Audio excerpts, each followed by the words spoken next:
first of all, I think white goes queen f4. Here the move is still queen f5, right? You are following my games, you will see. I play a lot of games. Finally, guys, so much work for just one pawn. It's so much happiness.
Gains that confidence, plays a few good events, stops looking inwards into his own insecurities. I like the no expectation part, so like that's something that has gotten better because sure, it's like not my full-time job. It's definitely good for chess in India, and now there is Olympiad also, so there'll be more people following and taking up chess as professional sport. Yeah.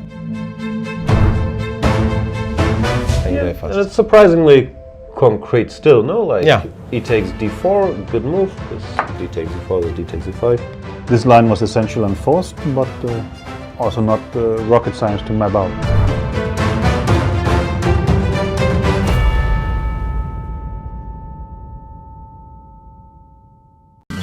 This is John. John loves to study chess. This is David. David loves to study chess as well, but efficiently. John spends more time setting up the board and figuring out what's on the page of his book than he gets to study.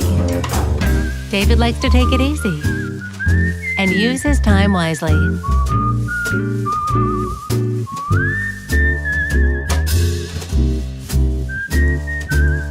David has finished his exercise for today. John should try the same.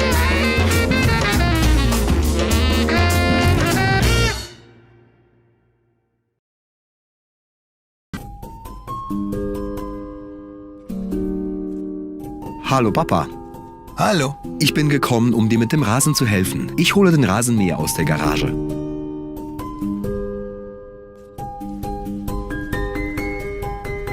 Papa, wo ist der Rasenmäher? Komm, mein Sohn, lass uns Schach spielen, während ich den Rasen mähe.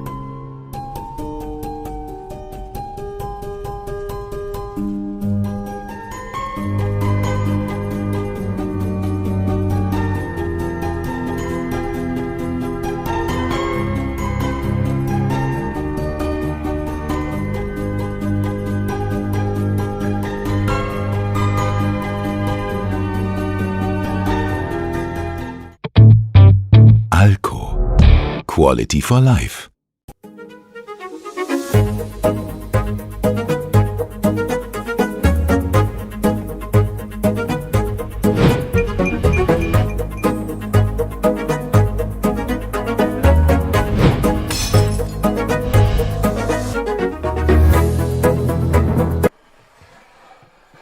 Seriously?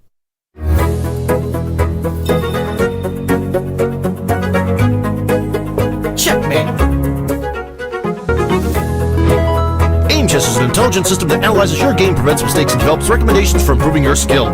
Phew!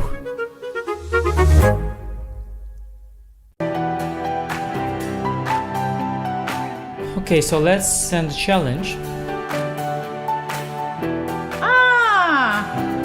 Here is challenging. Nice graphics, easy to see. What are you thinking about? You're looking how it can be the most painful? Exactly. Okay, fine. That I give up a phone. He wants to be even rude.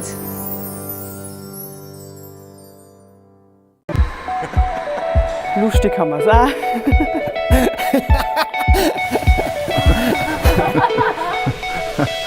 Familienunternehmen, super Produkte, Nachhaltigkeit, die Sauberkeit und die Verlässlichkeit. Tradition, moderne, Sicherer Arbeitsplatz, weil er arbeitet immer mit den besten Rohstoffen. super Zusammenhalt, eben wenn man was braucht, kann man zu jedem hingehen. super Dienstleistung. Es hat wirklich viele Aufstiegsmöglichkeiten gegeben. Mit Produkten, die einfach eine Qualität haben. Das macht dich oft schon stolz, wenn du siehst, dass du mit den Größten von der Welt mithalten kannst. Manchmal auch ein bisschen fordern, aber wir stehen zusammen, kriegen es hin. Auch an die Zukunft denkt, wenn man Entscheidungen trifft, und da fühlt man sich auch als Mitarbeiter einfach sicher und gut aufgehoben und kann das auch mitleben, diese Welt. Ich bin froh, dass ich vor 10 Jahren angefangen habe. Gute Leute können man immer brauchen. Ich bin jetzt seit 26 Jahren da beim Betrieb. Eine tolle Firma. Ich bin stolz auf das, was wir da zusammen geschaffen haben.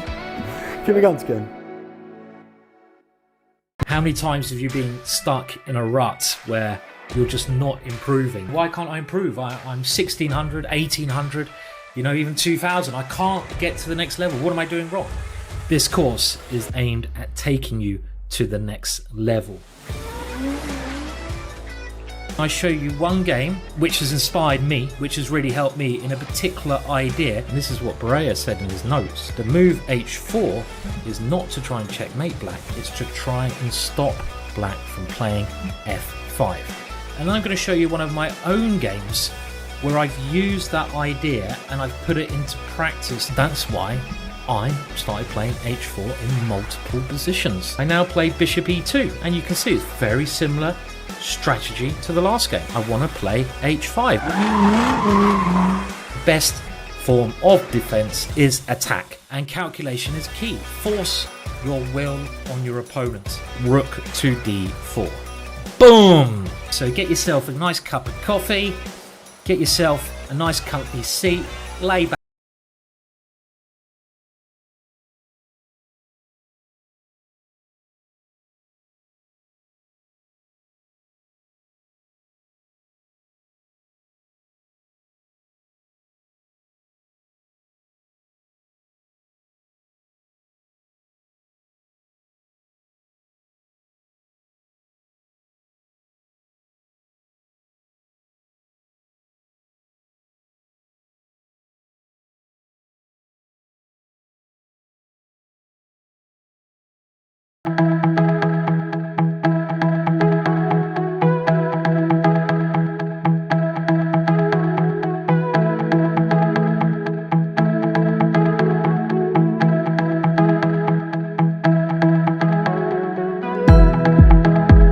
He played the Berlin,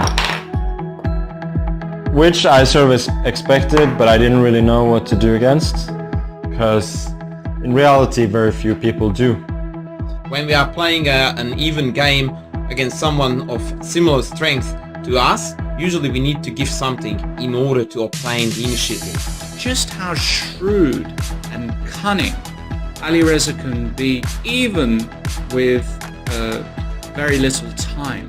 I want to show you a game just to prove that I play these lines that I played against former world number 2 and a bit of a superstar, Gatakamsky.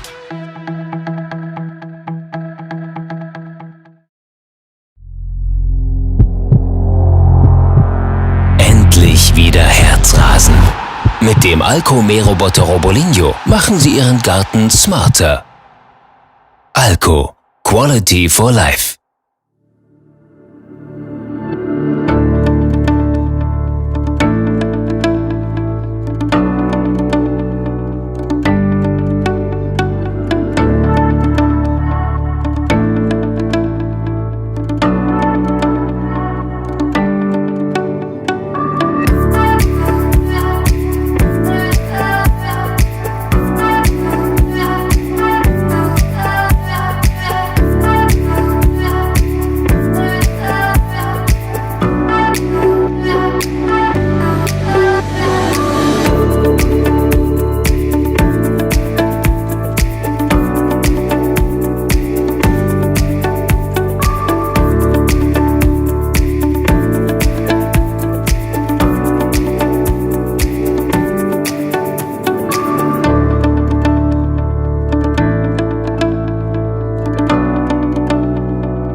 everybody, and welcome. This is the penultimate round of the European Club Cup 2022 here on Chess 24. It's been a fierce competition so far, but the good news is there is no anticlimax in sight. Tons of teams still very much in the race for either the top position or a medal. So far in the open section, Novi Bor has shone like a star, winning all of their matches, but they are closely followed by the team from Viernheim, who they face today. That is going to be really critical. If Novi Bor win today, they are, of course, maybe even mathematically going to just win the whole thing. We'd have to do some calculations. And then there's a group of about 10 teams on 8 points, just 2 points behind. So theoretically, loads to play for. And in the women's section, we've got so far very, very strong performances by the teams Palmhagen and Superbet. Both have only dropped 1 point. They are tied at the top, closely followed by Monte Carlo and then a group of teams on 6. But those two teams, Superbet and Palmhagen, have so far shown the top chess, top form, big favorites to win. As always, I'm joined by two grandmasters who are, well, they are known for many things, not just their chess. They are known for their taste and their culture and their je ne sais quoi, as Thierry Henry would say. The one and only Laurent Fressinet and Hi. Hi guys. Hello everyone. Yeah, hi Lawrence.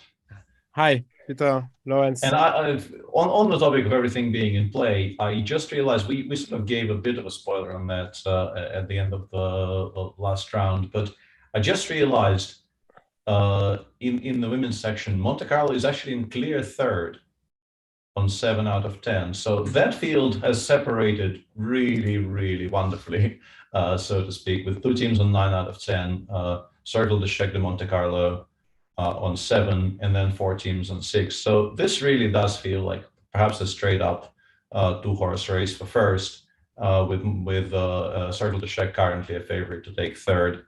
But the open section is very, very open still, in particular if Novi Bor doesn't win today. Yeah, exactly. And it's a bit, it's nice. We have a very interesting match, of course, between the first Novi Bor and Viernheim. And then we have on this group of 8 points, we have on the paper at least, many matches which looks very unbalanced to me. But so that could mean that many teams would win and they will end up on 10 points. And tomorrow we'll have maybe we should calculate all the time to know. Maybe at the end of the game, it won't be clear who will win, will be the champion actually, because it's always about tie breaks and so on. Yeah, if it's crucially important for the intrigue of the last round that Viernheim does well today against Novi Bor, because if Novi Bor with their tie breaks as well, and one thing that Lawrence, when describing their sun run so far, and it really is a sun run, Lawrence kind of omitted perhaps the most impressive part, which is they beat Superbet yesterday, which already is quite good, Superbet being the rating favorites of the tournament. They beat them +3, 4.5, 1.5. The team led by Vishy on board 1 and Richard Rapport on board 2. An absolutely star-studded team got swiped away like it was nothing yesterday by Novi Bor. Novi Bor have won this tournament in 2013, so they're no strangers to very, very good results in European Club Cups. They've been in the running for first on many other occasions as well, but they have won it previously. They're very strong in their own right. But yesterday's match was just at times difficult to believe, because you expect these matches to be very, very close, to be decided, in the 6th hour with the score 2.5, and 1 game deciding everything. And yesterday we were basically calling it for Novi Bor after 2 hours, or maybe 2.5 hours in. Yeah, we were saying that the only question remaining here is how big will they win? That was amazing. That was just I can't remember actually a match. I mean, like, looks so close on the paper, and at the end of the day, it's just 1.5, and without any chances, actually. I mean, like, it's not like someone blundered in a winning position. Just the Novibor team played an excellent match. I mean, on every board, and that was really very impressive. Hare Krishna winning his first ever game against Vishy, by the way, also a kind of a landmark event there within the sort of Indian chess camp. I very much hesitate to use the words changing of the guard, because Vishy, the day before that, Vishy won a stellar game against Shahryar Mamedov, so he is, very much resisting the change. He still is an absolutely excellent player, but the young kids definitely are asserting their right to be his replacement at some point in the future. That's for sure. And we see Magnus Carlsen, world champion, who is playing Marco Baldorf. Baldorf, I don't know how to pronounce. German, I guess, German Grandmaster. And well, good luck to him, because Magnus just won 3 games in a row. He's white. So train, when it's like this, I mean, it's difficult to resist against him, and especially due to the rating difference. That's probably a tough day for Baldorf at the office. But it's one. I mean, it's nice to anyway, I guess, to play a game with Magnus. So let's see. Yeah, absolutely. It's always an experience playing Magnus, but yeah, once he starts winning, facing him with the black pieces in particular, where you can't even, like, these days he doesn't really allow you to make easy draws with white. If he shows up for the game with the black pieces, he did miss one in this tournament, which was honestly kind of unexpected. I think he generally doesn't, shirk the responsibility of playing against people who will try to make a draw against him with white, but he did skip one this year. But when he plays, like we've seen yesterday, Anton Korobov tried playing something very, very solid against him. By move 13, the position looked like nothing any of us have ever seen. And yeah, go on, try to make an easy draw against that. And look, I mean, he's thinking on the very first move, which is, I think, very, very rare for him. And we go with knight f3. But let's go, I don't know, to the main match of the day. Yeah, we started that for sure. Yeah. So, Mamedov, Hare Krishna. Yeah, okay, it will be a Nimzo. It's a Nimzo. So Shah is playing a lot of them. Mainly, I think, Queen C2 these days, but could be F3, could be Knight F3, could be really anything from Shah, actually. Yeah, when he plays Queen C2, it really does feel a little bit that he generally these days does it to just ask one kind of a somewhat simple question, and then if black knows the answer, it's a draw. I seem to remember a lot of games by Shah in these lines, both in like castles E4, D5 lines, and also in the castles A3 lines. He does those things interchangeably, seemingly. But my impression really is that he, when he goes Queen C2, he does it just to. And the 1 knight F3, D5, yeah. So we're back to the Ragozin. Yeah, in a way, this is better for us, I think, because it's interesting to see what he did. He plays Ragozin with both colors, so he should have a very good idea of what he wants to achieve. Even though it's not easy. It's not there yet, but it feels like it will be, yeah? Yeah, no, it will be, but I mean, it's so difficult to find ideas against Ragozin that even if you play it as black or white or both, it's still not easy. No, okay, but not, yeah. And Vidit's a man on fire, Lawrence. He has 5 out of 5. Yeah, he's having a pretty good tournament, to say the least. Acceptable.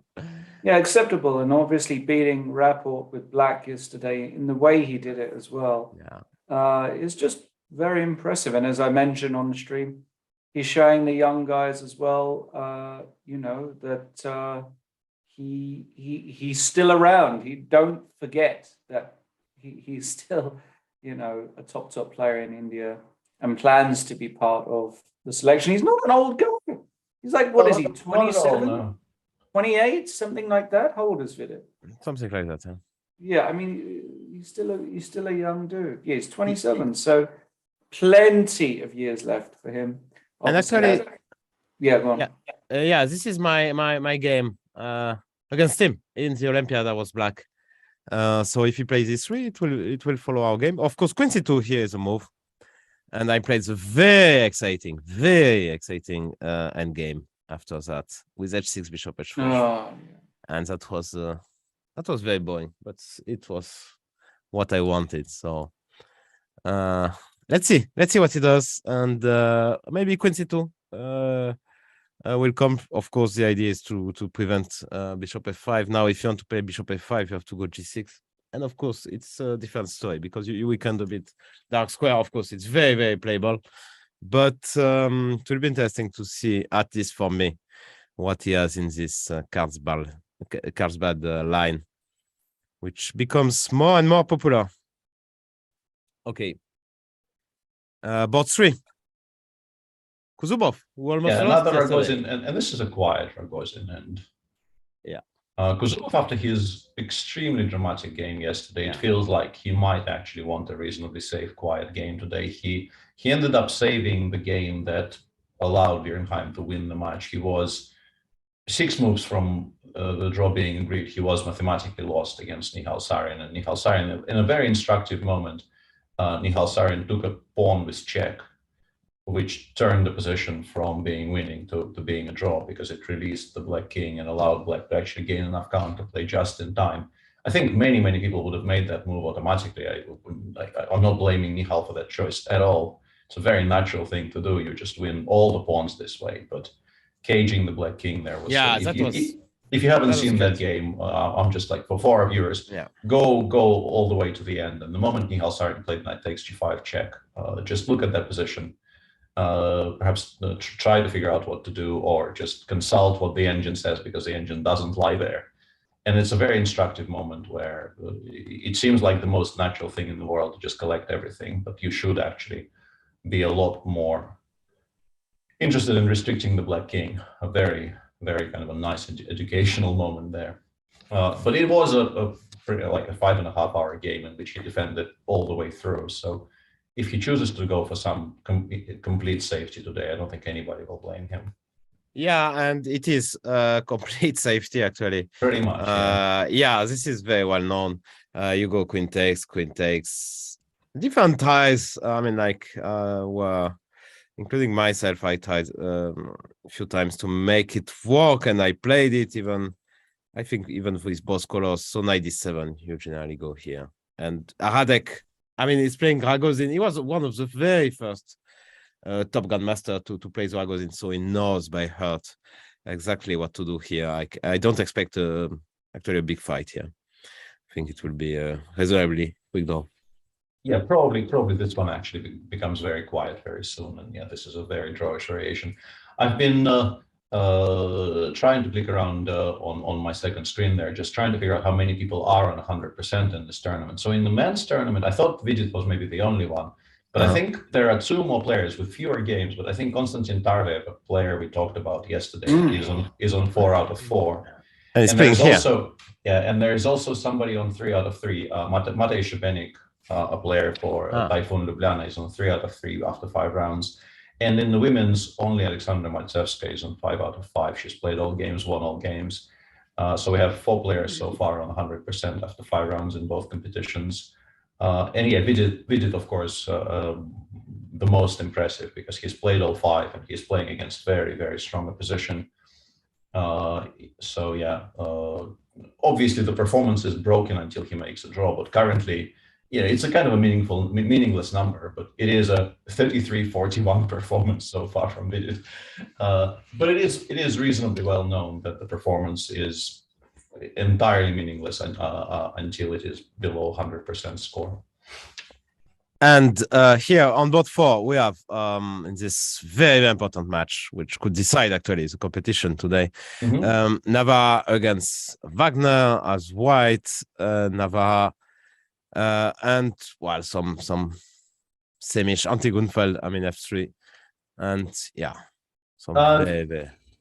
I don't know if we want to concentrate on this one game and start discussing theory, but perhaps you can tell me, because my feeling was that if you play the Zemish via this move order, specifically by trying to play f3 against the Grunfeld and black plays c5, d6. You go here. Yeah, exactly. I thought you're supposed to go knight e2 and knight ec3, which might sound strange to our viewers. But the point is, if you play this structure, you are sort of expected with black eventually to be playing the Benoni type positions, right? You will play e6. Yeah, you will play e6 and you will play takes d5 eventually. And then this way, your other knight just goes to c4 very, very quickly and much more comfortably than it would have gone from g1. So you end up, if black actually does go for the Benoni type structures, you end up with the two knights positioned precisely as they should be, without really wasting too much time and preserving flexibility as well. So I'm a little bit surprised David goes knight c3 there, but that's just a pure Zemish, nothing wrong I with think it it's a choice. It's just a choice. Of course, yeah. I mean, you have both options who are just as playable. I think they are both very, very playable. I mean, I'm not an expert, but I thought both was really doable. So we'll see. It will be interesting. And David normally knows what he's doing. So Oh, absolutely, yeah. Yeah, that will be fantastic. And we have our man, Lawrence.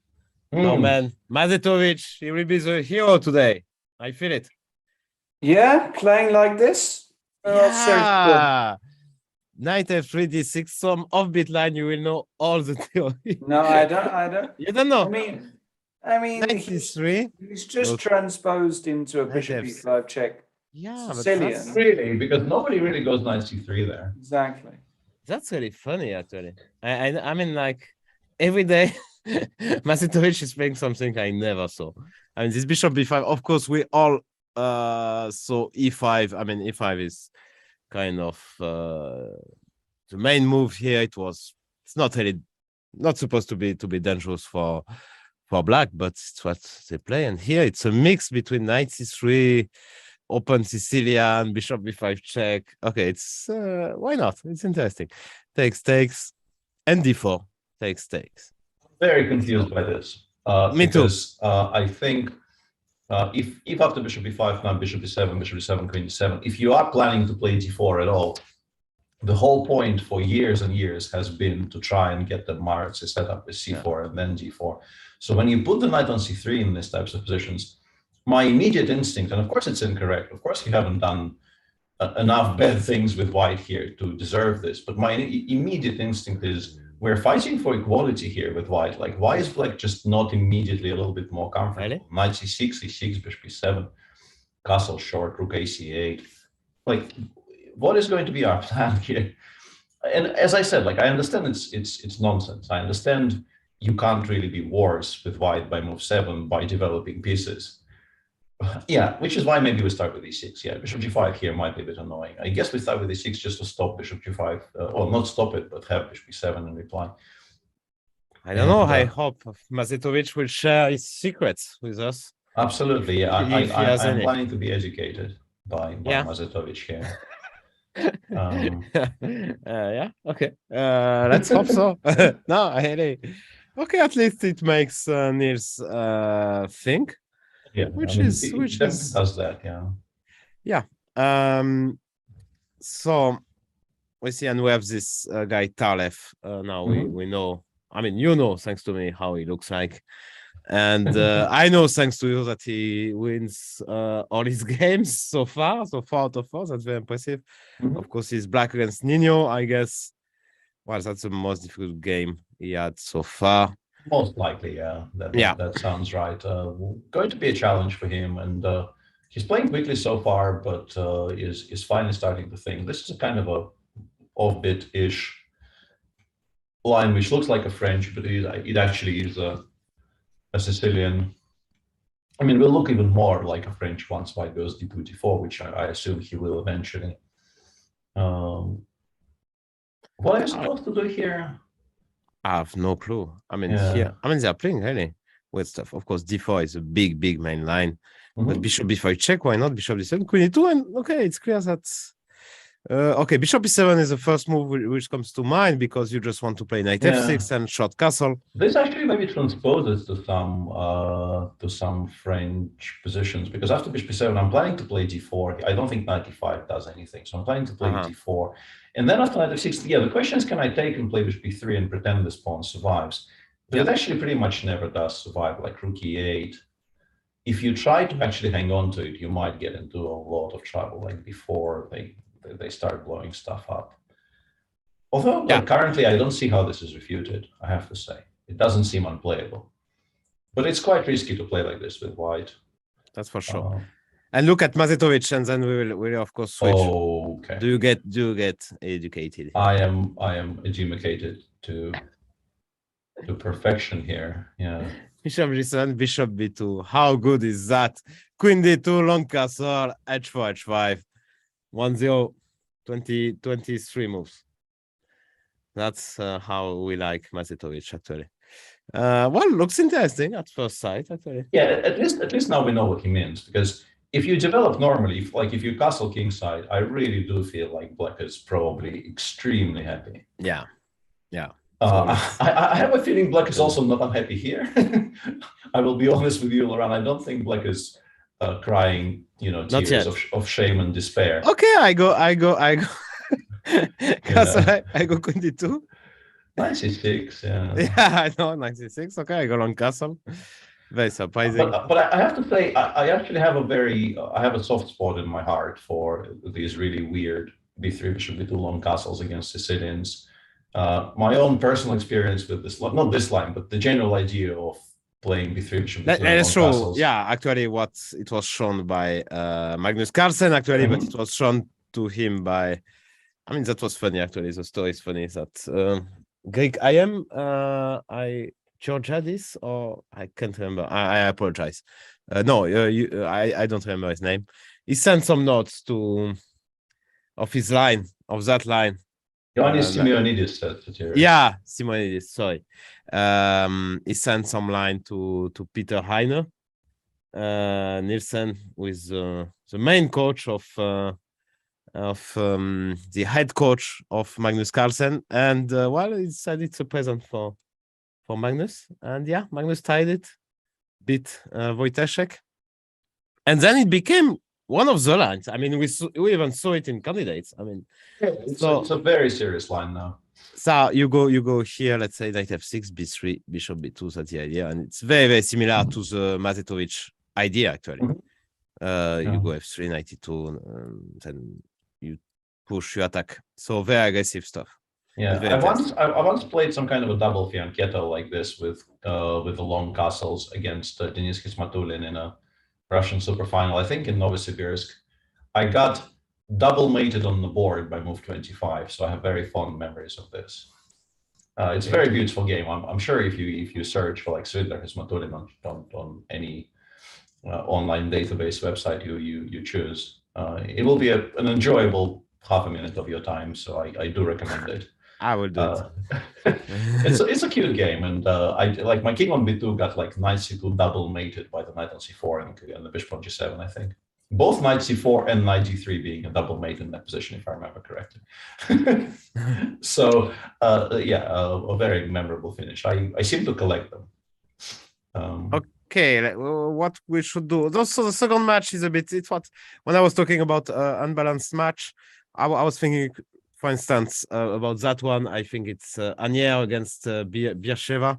And on the paper, I mean, like Anier is a massive favorite. I mean, if you check every board, it's at least, not at least. Actually, on the last board, it's a bit closer, but in general, it's more than 100 points in rating difference. So, yeah, that's some stuff for the. Yeah, but these are extremely, apart from Ori Kobo, who I think is slightly younger, this is the Bersheva team, which basically would have been the Bersheva team 5 years ago, would have been the Bersheva team 10 years ago. I think I played against that team on a number of occasions in European Club Cups. These are tremendously experienced players, and they should not be taken lightly. This is a very, very serious team that could cause an upset against, I think, most teams in competition if they have a good day. Alexander Husman, who used to actually play board 1 for these types of teams, is now on board 5 somehow. He beat Kasparov in a European Club Cup famously some years ago. He beat me twice, maybe, definitely once, maybe twice. So I'm speaking from experience here. This is not as easy a pairing for Anier as it might look on paper. Yeah, I remember that Husman was already the second of Boris Gelfand when I heard for the first time about Gelfand. So it's been quite a while, trust me. So at the very least 25 years, maybe more. The two have been this is together. Probably the longest standing top level pairing of second and player in world chess by now. Yeah, actually, maybe that's not true, because like if you, I talk about chess with Gary like once a year due to the St. Louis Fisher random tournaments, and I think he actually is still in contact with Shakarov.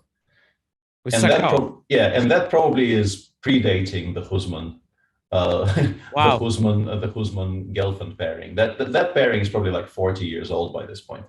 But apart from that, I don't think there's any competition left. How old is Shakarov? I don't know how looks. How he looks like actually. I never. Not very young. Yeah. Yeah. Okay. Yeah. So Husman very strong player. I remember that game against Kasparov. Kasparov just blundered and resigned, and we had something happen in the playing hall. I remember. Actually, I remember very well that something very special happened in the playing hall, and everyone was going to the board and see what was going on, and just actually Kasparov just resigned. I think he started to win like 3-4 games. He beat maybe Sasha in the round before, so it was a very surprising result. And actually, 20 moves or something. It was just a blunder. Very short game. He just made a major mistake and just resigned and left the playing hall. Yeah, I was there. Yeah. It was a shock. It was a shock for everyone. So okay, let's see. Maybe we come back to Magnus Carlsen, the man on fire, the legend. Knight F3, Knight F6, D4, G6, Knight BD2. You want to play E4, obviously. D5. Magnus did that already, but more for rapid and blitz. I'm actually a bit surprised by B3 here, I will say. Yeah, because of course, you generally play with E3. I really thought the idea is to play E3, wait for one more move, because if you play B4 here, you give like additional options. But if you play E3, you wait for pullback to autopilot the move Bishop G7, and then you play. No, what? I think E3 is slightly more precise. So you do this, you wait for Bishop G7, and then you go B4. I thought that was sort of the entire point of this move order, but Magnus clearly disagrees and is playing a kind of a quieter version. No, actually, it does exist, and I think Magnus already played with B4. And but B3 is also, it became quite popular actually. Because in this B4 there is always, like, let's say castle, Bishop B2, you go A5, B5, C5. Always, some kind of counterplay on the B4 pawn, while you play B3, there is no more. That is true, yeah, but it does allow the type of counterplay that Baldaus is demonstrating now. Yeah, just going C5, DC Queen A5, taking on C5 next move. Magnus will get a playable position, which I'm pretty sure he's not really all that bothered about, whether he is going to be much better out of the opening or not. Also, I'm wondering if we can actually play Bishop D4 here.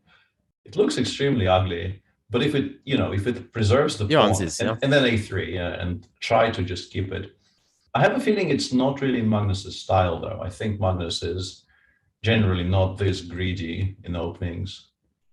But it doesn't look completely ridiculous. No, I agree.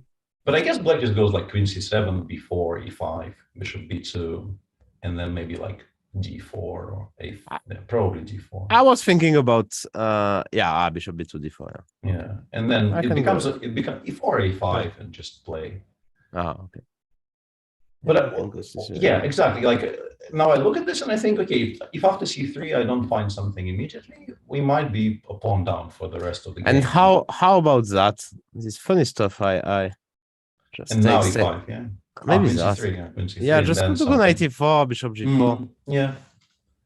Yeah, this queen is extremely annoying, actually. Yeah, actually, I was not sure. I mean, when I spotted queen c3, I thought, okay, very the best, but maybe bishop d3 actually, maybe it doesn't work. I don't know. 94, yeah. 94 and then start taking stuff. Yeah, that probably does refute my stupid idea. But honestly, I don't expect. I don't expect. We expect bishop e2, c4, rook c1, something very normal. Let's say bishop e2, queen c5. But maybe it's a bit soft, actually. It's a bit soft, yeah. It definitely isn't trying to refute the setup. Take. The queen goes to h5 if it's chased or somewhere, yeah. Like, because if you take with the knight, you give me a tempo to play rook d8, and if you take with the bishop, h5 becomes a much safer square. That's true. Yeah, I mean, it doesn't look like very much, but Magnus generally, I think, for the day, his approach, judging by knight f3, d4, and knight b2, is just, I want a playable position by move 15, and then I will play it. And I'm kind of good at chess, so that works for me. Which seems to be a working strategy for him, judging by the previous years. Yeah. But let's see. Will be interesting. What else we should mention? Maybe we have a funny pairing here. I mean, interesting pairing. Vishy, who lost yesterday, against Korbov, who also lost yesterday. So let's see. Or was not pulling any punches today, yeah, because after a3 on move 6 in the advanced French, you can play c5, c4, and then the game devolves into, shuffling for 45 moves until somebody does something. White is better, but it's a very, very slow game. Instead, Anton went for basically the diametrically opposite approach of just creating a very, very unstable, disbalanced structure in the center as quickly as possible and just playing a very sharp game. g6, queen e2. Black, I guess, wants to play... I would assume bishop g7, knight h6, knight f7 is the dream. Yeah. Because we want to put as much pressure on the e5 pawn as possible. And in that respect, putting the knight on e7 doesn't really do very much. Knight on f7 is kind of more to the point. And white will try to somehow be in time not to lose that central pawn. Lawrence, you know something about that line? No, I mean, I don't know anything specifically about this line, but isn't this just a nightmare for black? I mean, how are you supposed to defend against h4, h5 very quickly here? I don't understand. Okay, it could be. I mean, yeah, the king, I think, goes the other direction. So there's never going to be a king on g8, as far as I guess. I mean, okay, so let's say you play bishop g7. Maybe bishop. And I just go h4. What's the plan here? It does look very, very risky for sure. Yeah, I mean, I'm not going to argue it doesn't. Yeah, okay, I go here. Okay, I'm defending. h5. Yeah. Okay, I'll take. No, I mean, I know I have other moves. I'm takes long castle. I don't know. I'm trying my luck. I mean, even just winning a pawn looks reasonable, but okay, let's just say I play something else. You have this. I mean, could be some compensations. I don't know if it's really serious, but I mean, like if you take the pawn, I will take back knight h6. I can play rook h8, knight f7. I mean, this doesn't look clear. I think we should probably be investing more time in developing our own pieces. This is only one pawn, and black got everything out. And maybe actually bishop g7 is not the most. I mean, let's play bishop d7. I keep my options. Interesting thing here is that we can actually play bishop e3 if we want. I don't know that's important. But we have bishop takes g6 very, very importantly here, winning the queen on b2. That's why queen e2 immediately. Yeah, I think I didn't get it. Yeah, I think this is the clever point behind queen e2. Because it was not attacked, and I thought, okay, why you need to play it immediately, and actually it's threatening bishop e3. So that's Well, I mean, bishop e3 drives the queen to c7, which is probably where it's supposed to be anyway. But just developing the bishop, removing the threat of the pawn on d2, allowing us to play knight b2 and castle long if need be. All of those things are quite actually good, you cannot take immediately because bishop d4 will just win. Bishop d4 immediately. Or after. Everything just wins here. Yeah, this also wins, and bishop d4 here. Yeah, you have to prepare the capture on e5. Like without the bishop on g7, we're not even considering taking on e5. And after bishop g7, I guess if we want to be solid, we can just play bishop 4, h4, put it on g3. something like this. Maybe you cut. We castle somewhere. Yeah, I don't know. Probably short. Yeah, because I think we're expecting the king to go to c8, and then we probably just play b3 and we start. But then no more. Then no more plan of h4, h5. Yeah. So Lawrence lost interest. It will be no. No, I'm kidding. You lost interest in the game. I mean, like it's normal. h4, h5. I mean, like G6. No. You're an Englishman, so when you see G6 the first, you know, like your hand is going for the H pawn, no? Yeah, it works, no? For NCL in the morning games, G6 is H4 automatic, no? It is, yeah. Yeah, it's normal. So H4. Yeah, I would play H4. I wouldn't play Queen E2. I mean, we believe you. Especially after the boost of confidence you got yesterday from World Champion after you. Brilliant Bishop B1. Guys, please check Twitter. Exactly. Twitter is very important. Yeah. Yes. But somebody who did play H4 was the guy next. So Jaime Santos is more of the English school.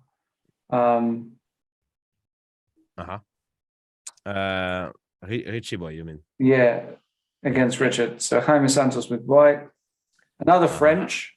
And yeah. G6, H4. An early queen, but this is so knight c6 is already very weird. No one moves 6.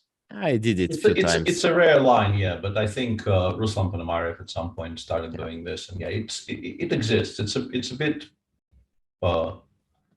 offbeat, but it definitely does exist.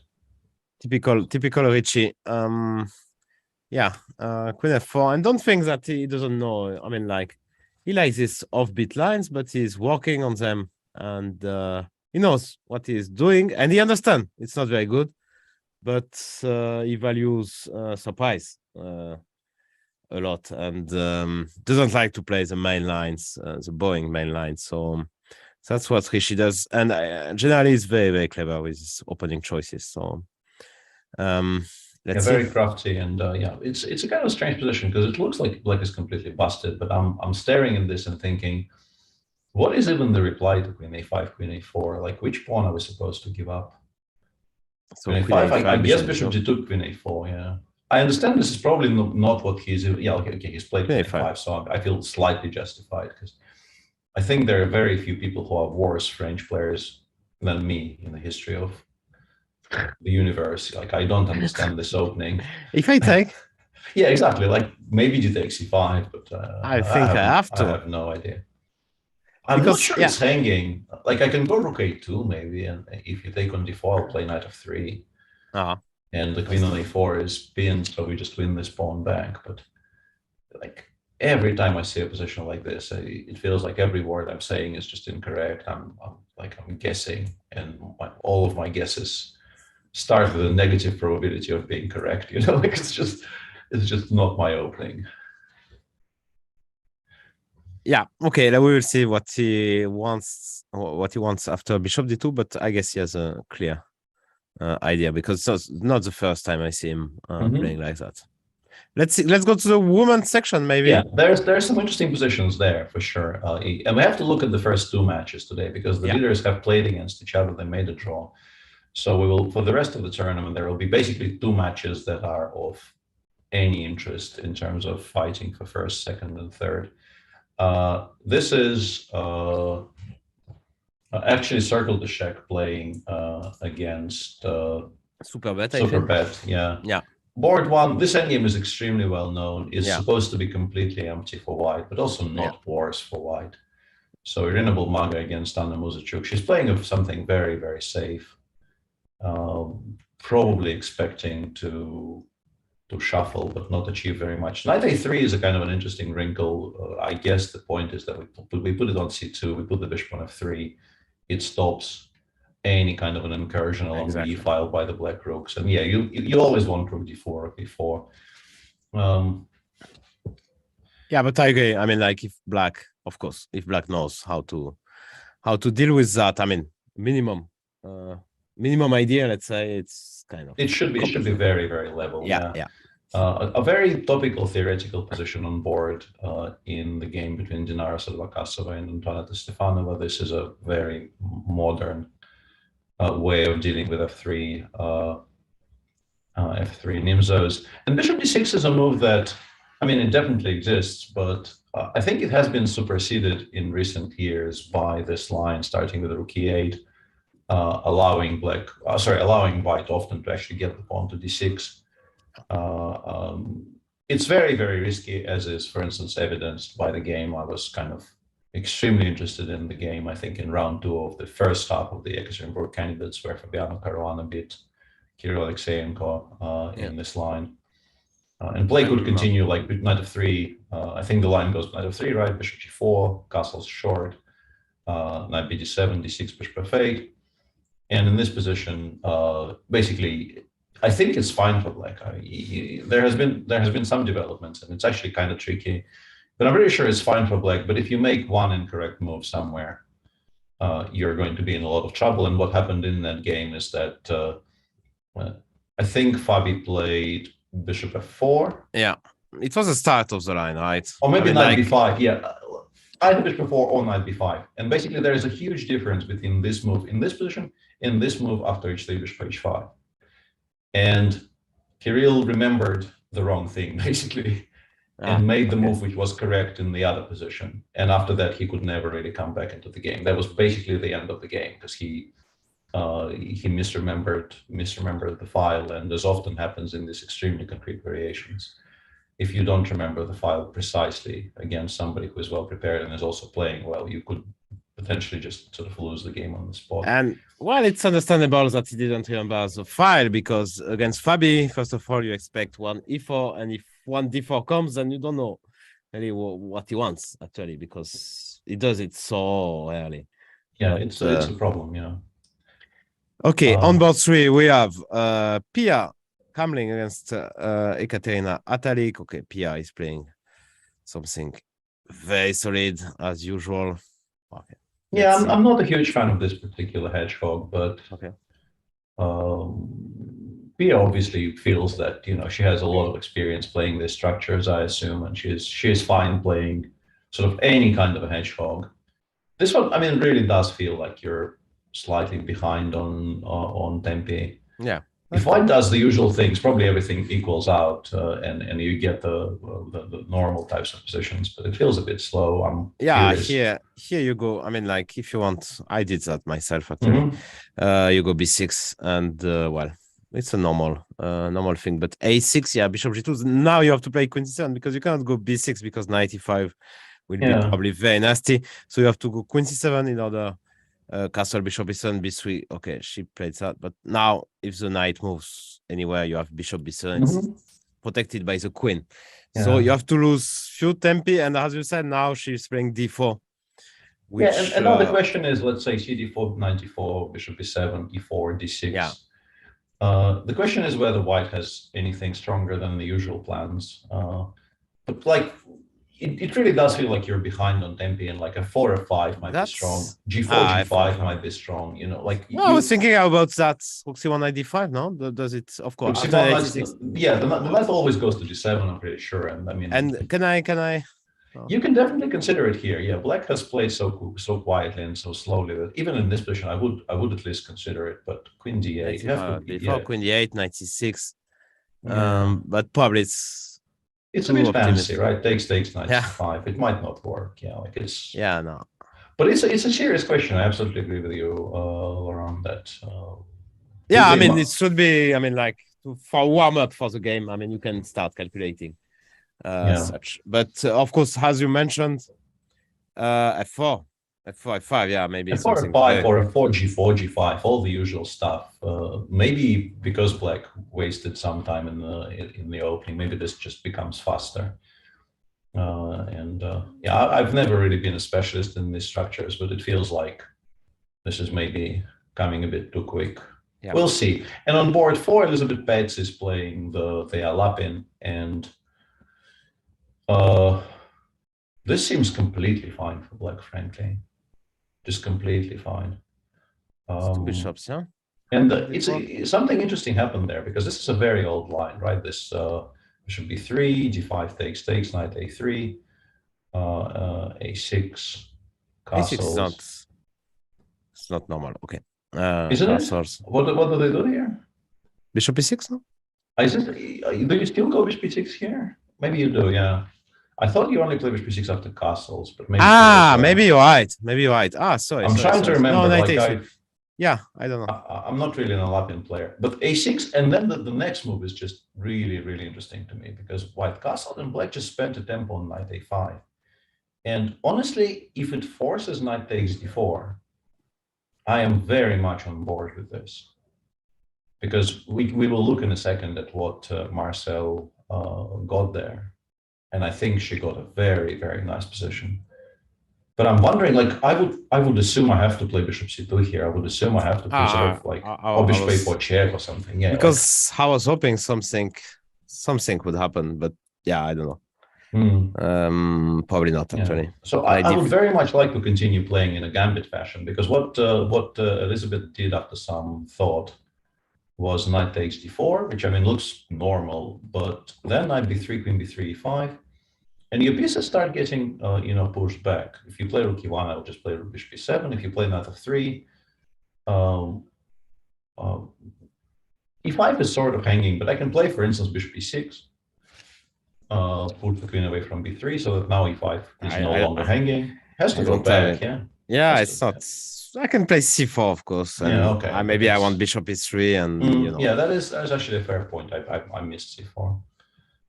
Still feel like black probably is fine here. Oh man, that's almost a guarantee.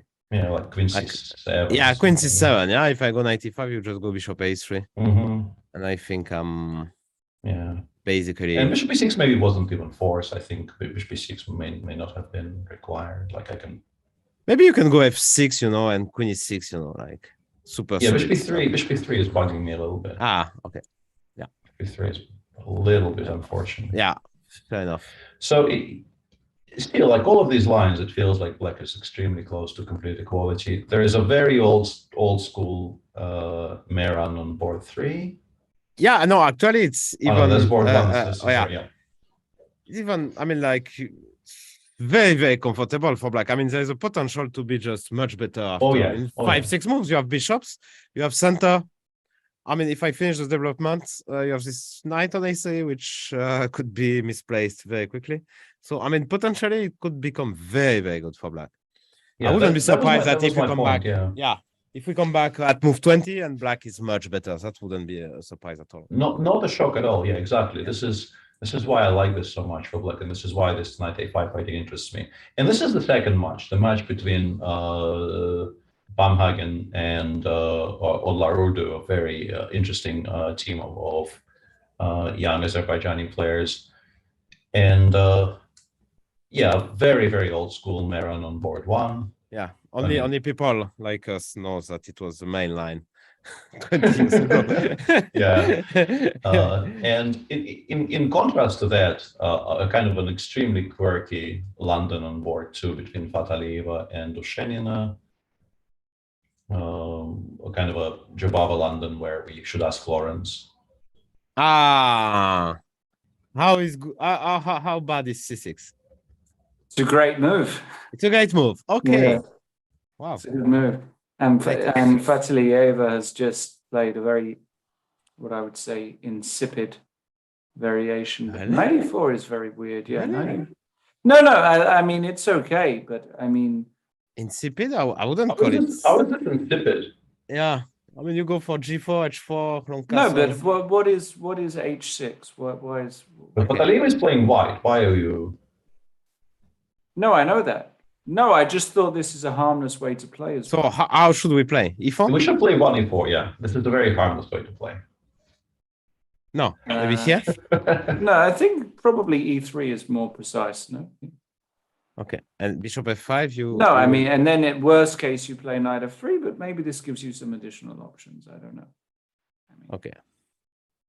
Yeah, I'm trying to remember what I was recommending against this cross of the Verisov and the London, and failing utterly. Like, I think I managed to successfully kind of,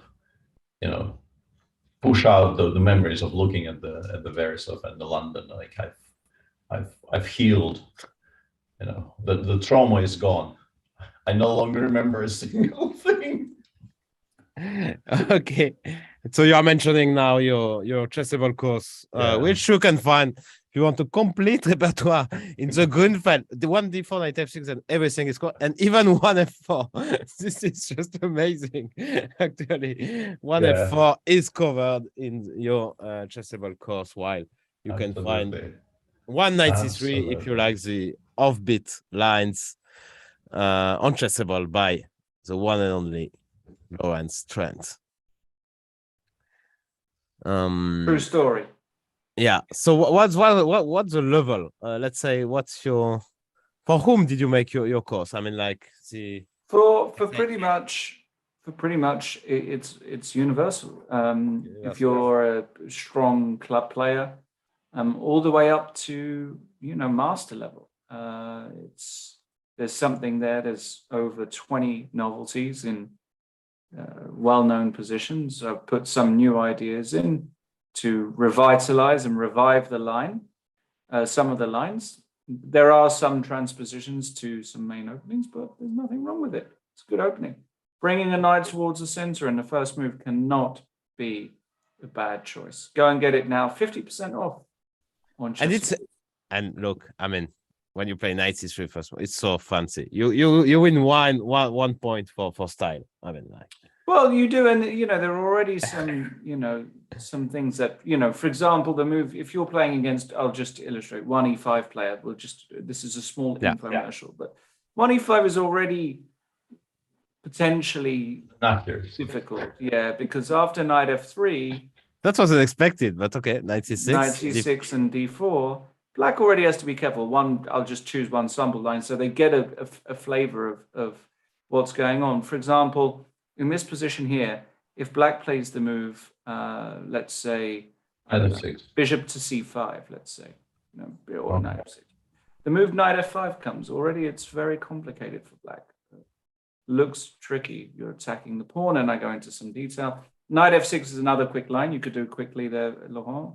You go bishop g5. I'm actually very and if bishop e7, which, again, knight f5 comes very quickly. You can get into some trouble. So there are some quirky little ideas all over the place. Go and get it today. Half price. So last day. Huh? Is it on sale? I believe it is. I'll double check, but I'm pretty confident it is half price off today. Let's see. Okay. So we have this 94, which I agree with Lawrence. Actually, it's a bit. I didn't feel the urge. It might not be a half price, but in any case, buy. You should pay. You should pay. You should pay full price. I mean, come on. 29 hours. Don't be greedy. Don't be greedy. Yeah, don't be greedy. 29 hours. Give me 29 hours of video. Yeah. Wow. 29 hours of video on one knight c3. Yeah. This is putting me to some very, very serious shame, honestly. Yeah, I worked very hard. Yeah, I think my volume 2 is about the same length of video, and I cover seemingly everything apart from the actual Grunfeld, which is volume 1. And I couldn't outpace the one knight c3 course. Yeah, life has lost a further slice of meaning. Okay, so 94, we'll see what she does, but it looks a bit like it's not the priority. I mean, to exchange the priority for black. I mean, looks to me, I don't know if you would disagree, just to get out with pieces. I mean, just e6 on knight bd7, but of course, there's g4, h4 looming, so it's not that simple. No, yeah, 94 does feel a bit weird though, because we're like the knight on c3 really wasn't doing very much. I would argue it's white's worst piece because it has no squares, it does nothing. So why are we trading it is not immediately. We're selling the course of Lawrence for 5 minutes, and then you say the knight on c3 is just misplaced. Well, I mean, everything else is fine about the white position, really. Yeah. Like bishop 95, g4, h4, I very much endorse. But I would argue that doing the absolutely the same things with the knight on d2 would be a bit better because we could support the center with c3 or play c4. Like we will have more flexibility. Anyway, doesn't matter. This is a very interesting game. Potentially, we'll watch over. She played d3, and we can have a funny pawn structure. Yeah, I like this for white. I very much like this. Yeah, me too. But also super fancy, yeah, for white is possible. So let's see. Yeah, we can have very interesting game. Board 3, we have this. This used to be a Queen's Gambit decline for a second, and now it doesn't look like it is. It is. I mean, it still is, but the structure has changed very dramatically. Yeah, b5, 95. Okay. I probably would have played bishop b7 there, but yeah, I guess she didn't like bishop f3, I guess. You're not supposed to take, I think, 25, but yeah, whatever. Yeah, it's a bit surprising. Takes. F4, bishop b7, and now. Really? Wow, I would have been very tempted to go. But bishop f3, okay, 7, yeah. Rook a7, c7, or rook b8, b6. Yeah, you can't actually stick the bishop on c6. So f4. F4, bishop b7. Another question is if I play, let's say, a4, b4. Yeah, okay. a4, b4, knight b1. If my knight actually gets to c4, this is going to get very unenjoyable very quickly, I think. Yeah. So yeah, black needs to have something against this plan. And what do we think about that? Yeah, we also don't like that very much with black, I think.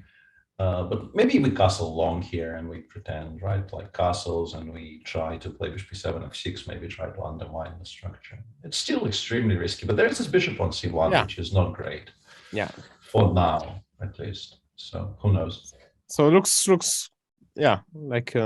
Looks interesting, but I think looks quite risky for black. And Alexandra Maltsevskaya, who's on 5 out of 5, for some reason decided to, I mean, the only way I can describe it really is she kind of chose to punt today. Yeah, I mean, like she wants to win every game. Yeah.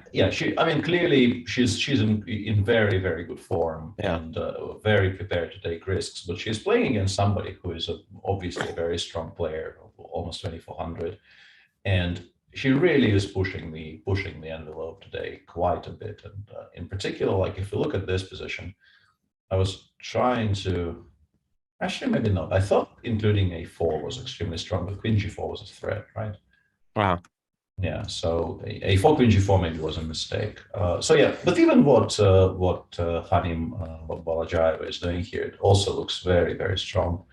Castles, e6d, queen e6, knight a3. White seems to be a pawn up with very, very healthy development.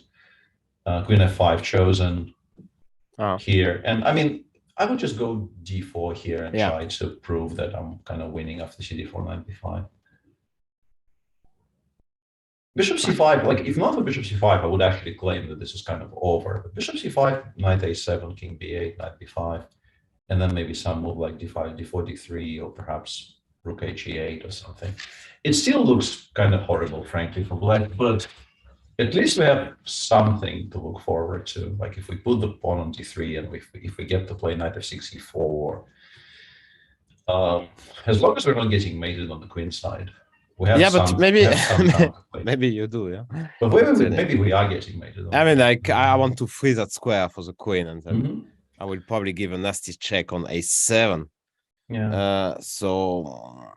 And also you have to calculate the immediate knight b5 as well, which might be extremely strong, like in the current position without d4. D4 looks very logical because and king b8, you just king b8. Now we will play d4. I think the question is knight b5 a6. Yeah, I think that's the only real question, because knight a7, king c7. If we're not winning here, we might regret putting the knight on a7, and I don't quite see how we're winning, at least not immediately. Yeah. So we have to play, let's say, knight c3. We could go also knight d4. Knight d4 is not. But yeah, actually, no, it's not good. It's not good. Yeah, that actually is potentially very good for black, followed by d4, d3. Yeah, that's a way to misplay our position. Yeah. So we go knight c3. Black probably plays queen e6, right? Because the knight is hanging, and you want to continue creating threat. No, rook e1. Well, okay. Or knight g5. Yeah, okay. This doesn't work at all.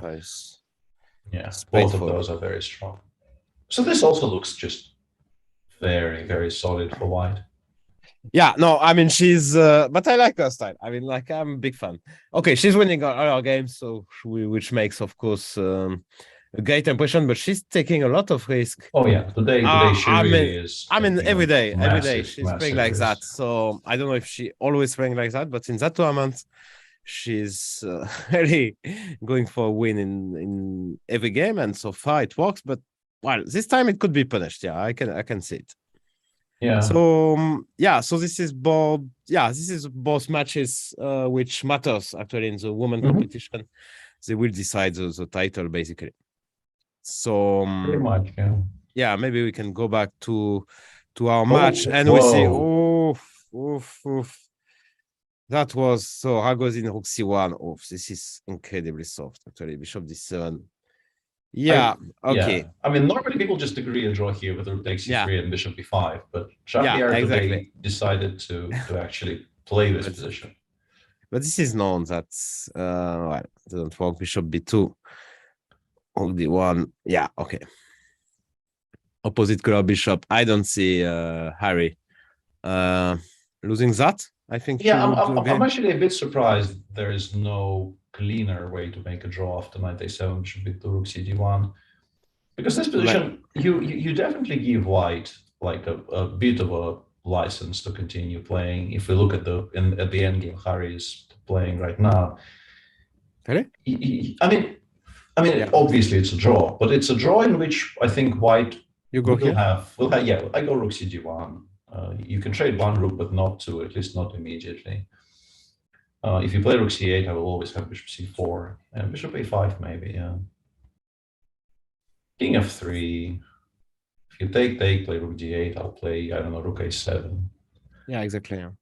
And, I mean, I can pretend I have some G4, F5 ideas, for instance, to soften up your king side. The Bishop on B3 is just such a gorgeous piece that like I understand it's still 0-0-0 most likely. Yeah, and of course. But you know, as far as these endgames go, this one actually allows white to play knowing that there is never any risk. And if black, I don't know, makes 5 lazy moves, it could turn to be 0-50, you know. It's not going to turn into like +1 or +2 or anything. Like you're still going to be a huge favorite to never win. But you will perhaps objectively I don't know. Position, maybe where you can torture.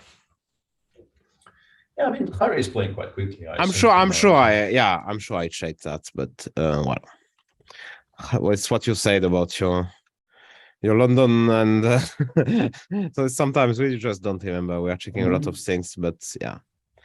Okay, so let's see. But Harry will probably defend, and we have this typical Carlsbad. He played H6, Bishop H4, but didn't go Bishop F5, which I mean, I must admit it's a bit sad for black. I mean, it's the most ambitious.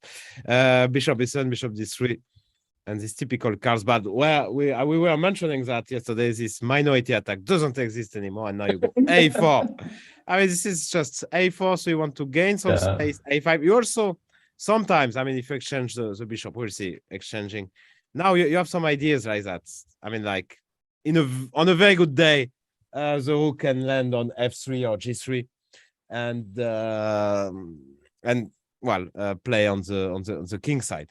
So that's a double idea, of course, of this A4 taking some space, and also A4 actually is threatening. I mean, it's preventing B5, which became a thing now as black B5 A5. I mean, this is very weird now. For a couple of years, we are playing this kind of positions in a completely different ways than it used to be.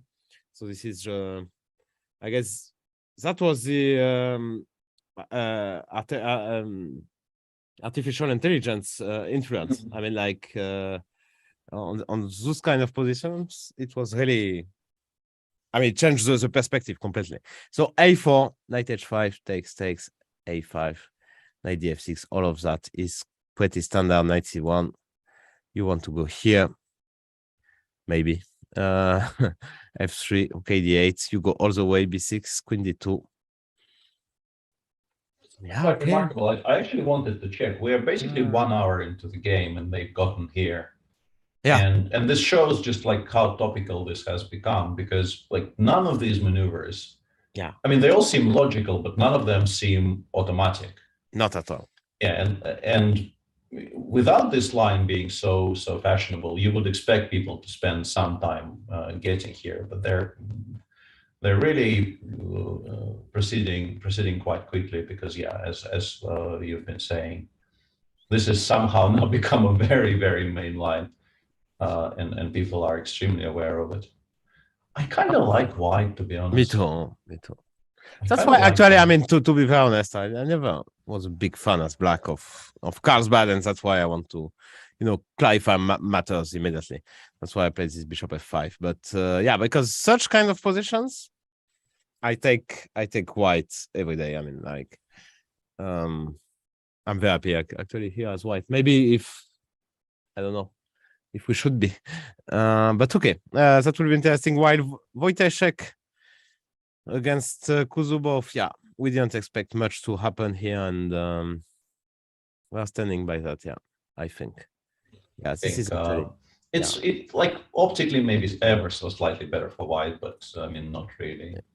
Yeah, and yeah, I think Kuzubov is just quite happily making sure that everything disappears.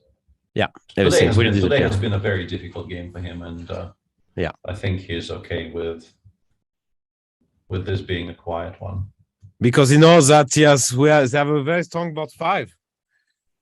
So yeah, Mazetovic. 123 okay. against 49 minutes. Okay, 96 from castle, rook a8, knight f3. Obviously, you want e5, knight h5. You are not really preventing e5, but you are threatening knight b4, maybe knight b4 f4. currently is the big threat. Currently is definitely knight b4, which needs to be addressed, because if you make like I wanted to play g3 for a second just to stop the other one, but then after knight b4 you really are actually maybe not. Yeah. Rook c3 exists, but the king will run back. Yeah, the king will have to. Hopefully, we'll have to make an excursion. So it's that's horrible, right? That's just horrible. Yeah. No, so we should do something about it. G3 is way too slow. Can I go? It's interesting that the machine likes this for white, seemingly. Yeah. e5. It's e5, brothers.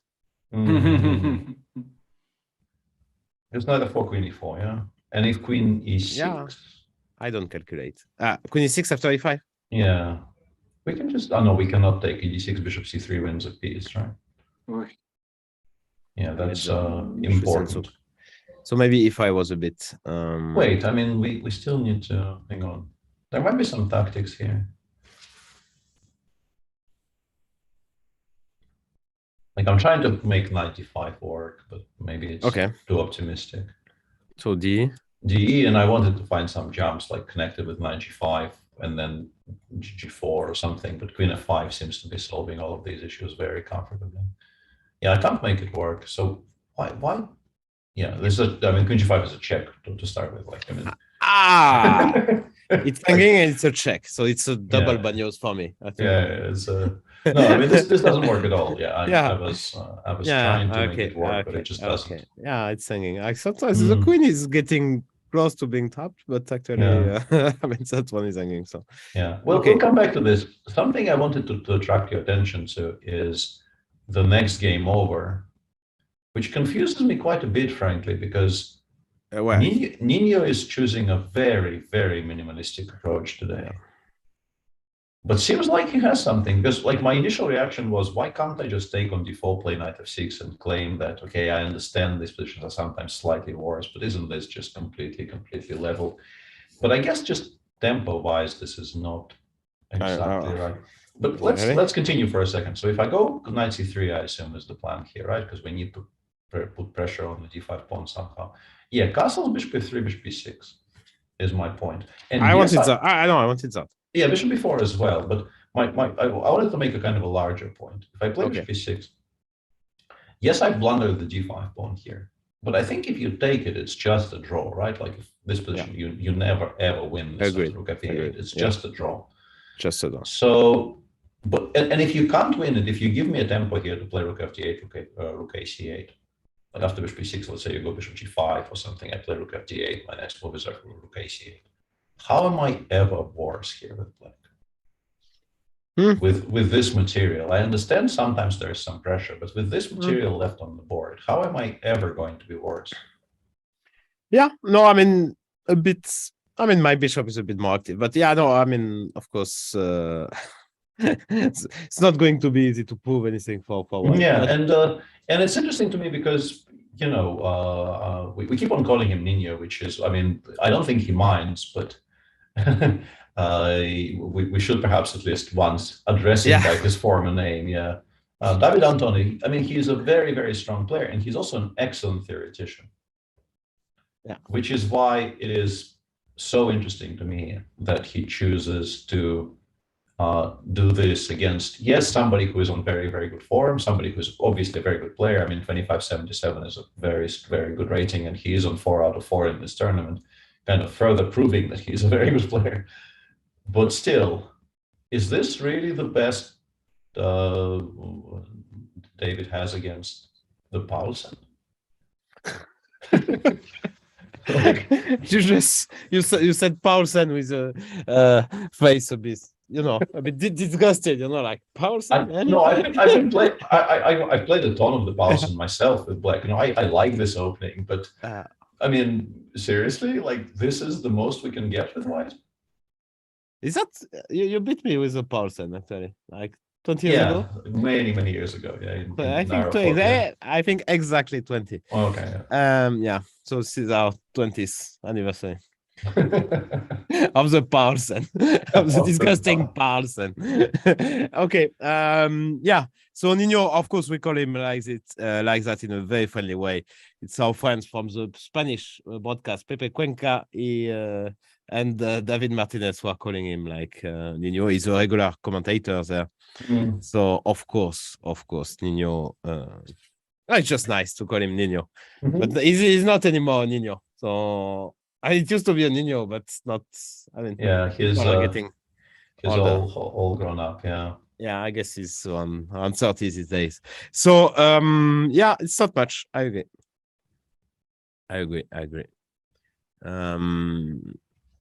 Maybe I can play on the pin, but okay, it's too superficial.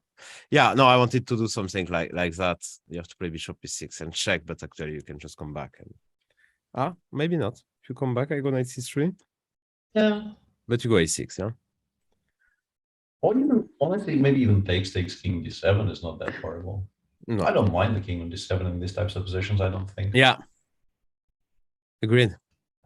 No, it's perfectly fine, and yeah. Okay, it's a bit surprising. What should we look at, dear Lawrence? Something exciting. Whatever you want. Some offbeat lines. Oh, I mean, we can look at something classical, like Magnus Carlsen.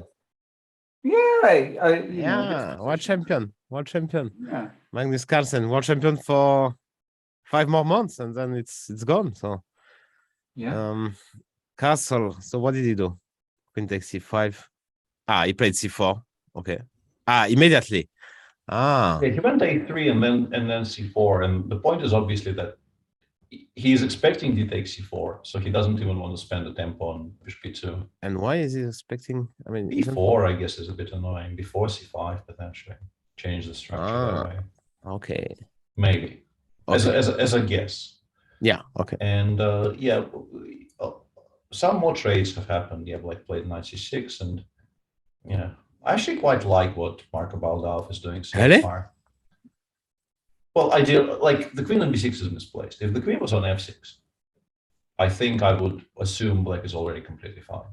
Yeah. With the queen on b6, I mean, queen b2 check is going to be annoying. Bishop d5 followed by queen b2 check, something like this, because you never really want to play f6, and you never really want to play king g8 either. Your position feels a bit unstable. But yeah, I think it's more or less entirely because the queen is sidelined. If that queen was on a good square, these types of positions, you generally feel like you shouldn't be losing them. Yeah, but I mean, it's easy. Huh? I'm here in the studio commentating, so I don't like it. I mean, to give tempo to white, and also it's bishop g4. But what else? I mean, like, it's easy for me to. I mean, the way black played took me a bit too simple to be that good. But yeah, again. Very interesting. Now this is just like peak Magnus. He just goes bishop e2 here. Doesn't even want to trouble himself with bishop d5. Okay. Just drops it back. You know why I think? Because there is a5 here, and it liquidates a lot of.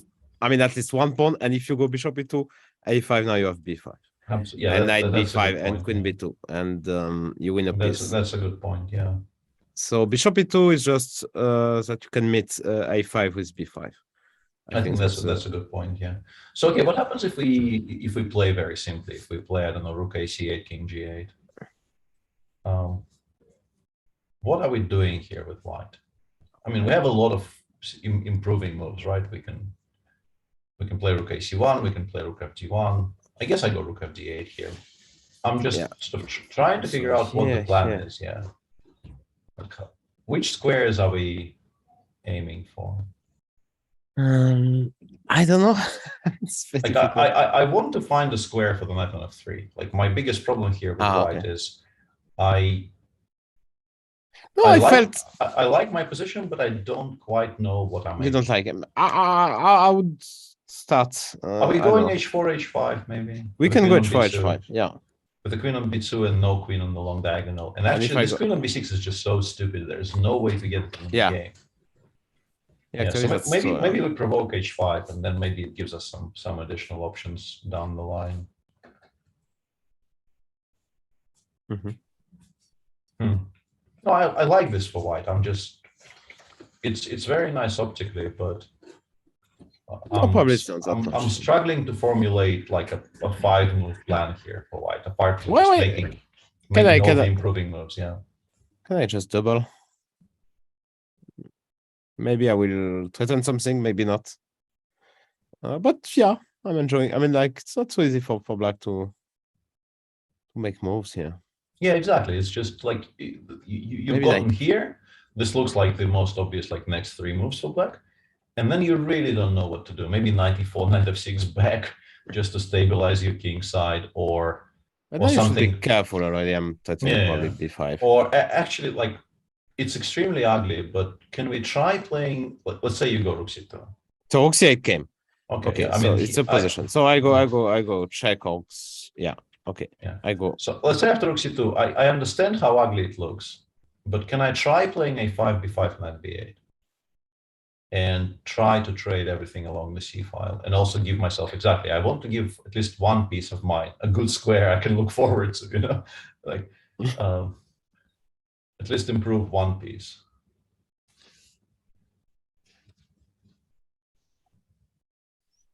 Yeah, it's very interesting. Yeah, no, I agree. I mean, it's not much for sure. Yeah, and then it becomes like a position like this really starts feeling to me like if white doesn't achieve something in the next 3 moves, we will have nothing. Yeah.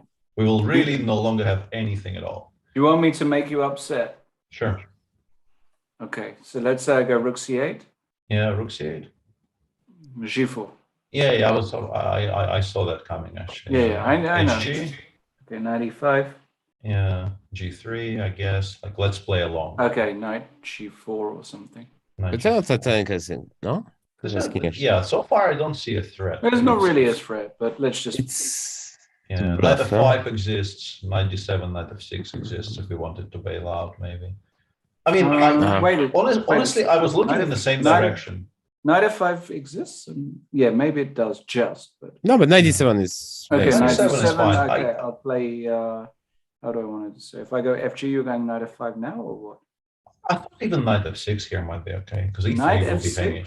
Yeah. Oh no, I blundered rook f6. No, this I actually lost. Exists, yeah. This I actually lost to rook f6. Yeah.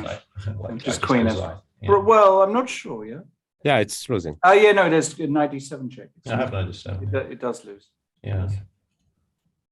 No, okay. Honestly, Lawrence, I was looking in the exact same direction. I just don't believe this works.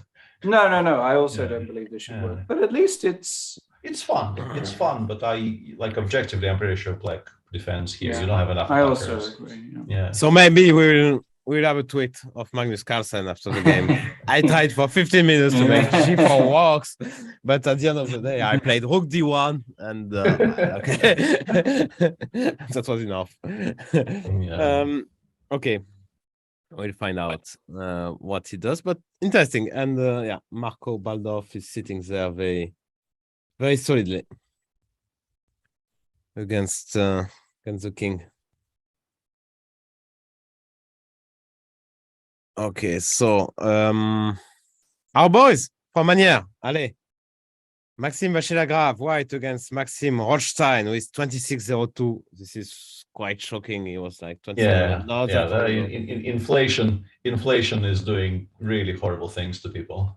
Yeah, he's a very, very strong player, but or recession, I don't know what happened the last. I don't know. It's very, very weird to me to see him there. He was not even 2600 like a couple of months ago, which is even. I mean, it really is kind of ridiculous. He's I mean, he used to be 2700 and deservedly so. And the name so sorry to interrupt, but the name in that area which shocks me the most is seeing Bador Jobava. I mean, Bador got down to 2550. Give me a break. I think so. I mean, but this, in a way, this you can explain better than somebody like Maxim being 2602. Because Bador is one of the most gifted players of his generation. Like I'm saying this entirely unironically, but he is extremely volatile. His style and honestly, like the way he approaches life in general, is just extremely volatile. You cannot be ironic with Bador. Yeah, that is a very, very well established truth. His peak rating is 2733. Yeah, and to lose 200 points is. Yeah, but yes, I agree with Peter that it's much more understandable, and he can come back. Yeah, and by exactly the same token, if I don't know, 2 years from now he's back to 2710 or something, nobody will be surprised. People will assume, kind of the nature healed itself and things are good again, but nobody will be surprised. Yeah, that's absolutely true. So Bishop G4 played by Maxime, threatening Knight H4, threatening to take on D4. Looks completely fine for black, actually. Yeah, I've been trying to figure out what to do even. I think we might have to play like Bishop E3, Knight H4, Bishop E2. And he played some move. I think he went H3. No, Bishop E3. Yeah, and after Knight H4, sometimes in these types of positions, you can actually make an argument for allowing GF3, but I'm not sure. Something like that. Yeah, something like that. Just inviting this change. And you will go G1 and Bishop G5 might come. Actually, you can take also like that, but it will be the same kind of story. G1 and so probably Maxime will have to do that. Yeah, honestly, in terms of like getting a fighting position, I much prefer that because if you play Bishop E2 here, the reply I like the most from black after Knight H4 Bishop E2 is just taking on F3 once with the knight, and then going back to E6. And then Bishop on F3 is just, what is it doing there? Yeah. It's just such a stupid piece. It's in the way of everything. It just does absolutely nothing. And the knight on G3, without its partner in crime on F3, it's also But yes, we have a nice center with E4, G4 against E5, D6 is always something. But in general, this just looks like a very comfortable version for black. Of course, we have to here always as black and as white should make sure that D5 doesn't work, because if D5 works, then it's the end of the problems for that is also very black. True, yeah. So let's say if you go D, then I think it helps me. It looks very good for black. Yeah, that looks very, very natural. If you go ED, I go ED and I win a tempo here. I would guess. Honestly, this really does look like it. Actually, D5 looks good. Yeah, D5 looks very solid here. H3 maybe in some cases. Takes. Let's say ED4, CD4, and D4. then G94. And I think we can actually take on D4. I really don't think there's anything wrong with just picking up that pawn and saying, okay, prove to me that you have anything for it. Yeah. White is probably not doing so horribly after something like Rook AG1, but yeah, black is a pawn up. Why would you be unhappy with this? Okay. Yeah, so D5 is a move to check first, actually. I don't see it. Maybe there's something, but yeah.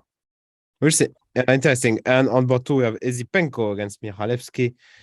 Okay, some boring stuff. It's boring now, but it could have been very, very non-boring for a very certain short moment. And Ezipenko doing this is it's a kind of a throwback, because this is that horrible game that Kirill Alexeyenko lost to MBL in the candidates, and he did not play b5. Like, I think after knight c3 he played something. No, it was not against Maxim. It was against Nepo, no? Against Nepo, yeah, sorry, against Nepo, yeah. Basically, this is what you're supposed to do with black, and he did not play b5 quickly enough, and then could not play b5 for the rest of the game, and just then your position becomes very, very quickly becomes completely indefensible. And yeah, this is just very comfortable for black. But after bishop f4, queen a7, move 11, there are some options here for white which could make this position very, very non-boring. In pre-luck you can play d5 here, for instance. And yeah, these positions are fun, trust me. Yeah. These positions are very fun. In particular, they're very fun for white if black doesn't know what they're doing. Yeah.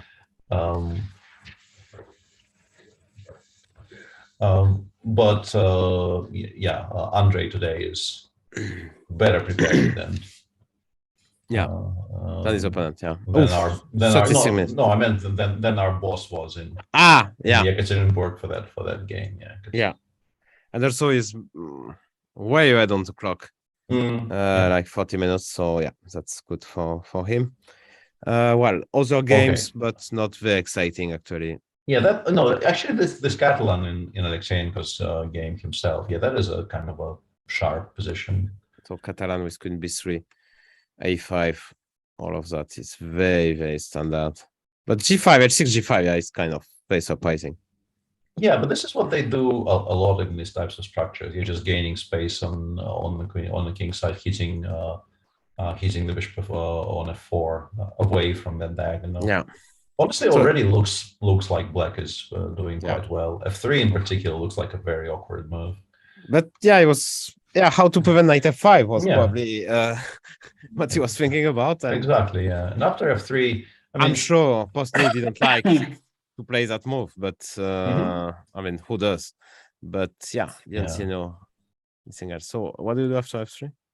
F5? Yeah, I've been trying to figure out if I can go knight f5, bishop f2, and then something, but I couldn't find a particularly clean solution. And e4 now is kind of a threat, so you can go bishop f6, which probably stops e4 for the time being. But then, like, bishop doesn't belong on f6. White will play e3, knight c3.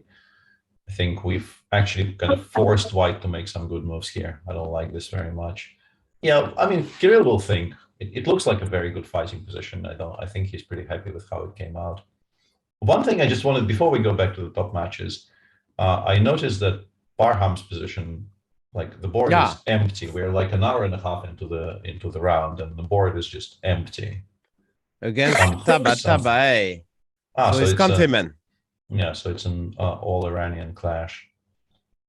Okay, and not only is the board empty, it actually kind of looks scary for Parham. The sage pawn is no joke. Yeah, why can't I just play h5 here? I think you can. I think the idea is probably to play something like e4 check, knight takes e4, rook takes b3, so that we connect our bishop with the h8 square, at least for the time being, and we also create our own passer to perhaps fall back on. So king f4, let's say. Yeah, rook b1. I mean, I do need to start pushing the b pawn. Without the b pawn, I think we lose this position, but with the b pawn, maybe we have enough. Do we try f6? F6, yeah. Yeah, f6 check. Give a check from f1, I guess. Yeah. But why not? I mean, like, let me. I'm slow. I'm slow. I start to believe in my chances here. Like no. I would probably have to go knight d2 here and pray, actually. Yeah. Honestly, I'm more interested, like, in the current position. Like, if this were a study, you would know that you have to block the e4 square first, right? You would absolutely know that you have to do it. And honestly, like, king e4 makes a lot of sense to me. And now we go h5. And like in this position, I'm not sure we are stopping the H pawn in any way, shape, or form. It's funny, yeah, because H6 takes H7. Yeah, we just go H6, H7. There's no way, yeah. And if you go if you go rook b1, rook e1 there after H5, your issue is I will go to d5, and the bishop is still attacked. Exactly. And the bishop is still attacked, so you still cannot play e5 before, and this is still a queen on the H file. So king e4 looks very, very critical. I'm not even sure what you're supposed to do against it. No, king e4 is clearly, it's clearly the move. Can I go here maybe? Or you will go rook f2, yeah. Just, yeah. Well, I mean, I can maybe still go h5. Yeah. Check king d5, rook f5, knight e4. I want to continue kind of keeping those squares very, very firmly blocked. And then, yeah, knight e4 looks decent here. Actually, maybe even h6, actually. Yeah, you're right. Maybe even h6. Yeah, I mean, h6 is just winning, yeah? Yeah. Or the same, yeah? Okay, king e4 is...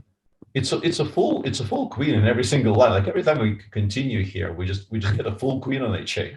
Maybe we don't play. Yeah, maybe we play king e7. We should do better. Yeah, maybe we play king e7. I'm sure we can. Can I play h5 h6? By the way, hang on. King e7 h5? No. Probably not, but like, can we check? No. Why? I don't know. But you cannot do that. Yes, but why? I still don't know. I mean, this is ridiculous, but like, why? Okay, that's actually really nice. Aren't we just winning here? It's hard to believe, but probably you are. Wow. Yeah, it's a beautiful position, actually. Amazing. Yeah. Like today I'm actually making an effort not to consult the engines. I have no idea if anything I'm saying makes any sense. But no, it makes sense. I mean, this is quite remarkable, and also as I said, we are 90 minutes into the round. This is move 33. How did they? Yeah, get but here? It was. I know. I saw the opening actually. Just some. I already saw that line. Actually, I spent some time. Yeah. That's I think I had this against Dubov once. Yeah, no, it's well-known stuff. I mean, well-known. Well, depends for whom, as Gitschuk told me once. I asked, is it a well-known line? And he answered to me, depends for whom. And that's depends for whom line. I mean, like, you don't. Some people, yeah, no, that is actually something I was asked to look at. So yeah, and probably as usual, it's a draw. Yeah, chat is saying there is one move after king e7 h5 that holds. Okay. Only one move, and yeah. Which one? Chat is challenging us to find it. Okay. Basically. Yeah, I have no idea. Okay, I will. We love challenges with Lorenz, so we'll find it. Come on. You think I'm going to sit here and try and find this impossible idea? No, why? I mean, impossible. There's like 4 pieces on the board. I mean, you cannot be. I mean, like, and I mean, like, actually, what is good is 3 of them cannot move at all. Okay, I'll suggest something. Okay, you ready? Rook e2 check, king d5, bishop e3. Yeah, apparently the chat is talking about a different position. I mean, this may be. First of all, I still don't understand why h6 is not winning. No, I mean, yeah, I'm trying to make it like, yeah, I lose that ending. So yeah, and king e4 has been played, by the way. Yeah, so yeah, of course. We'll see what Parham means. He has to mean something. Yeah. So I don't know. Beautiful. Yeah, okay. And as we can see on our screen, the engine doesn't think this is winning for white, which is. But yeah, so far I'm completely blanking. So I will give you the control of the computer, and then it will give you some, I'm sure, a lot of. Yeah, I'm still not going to check. Like today I feel for some reason that checking is incorrect.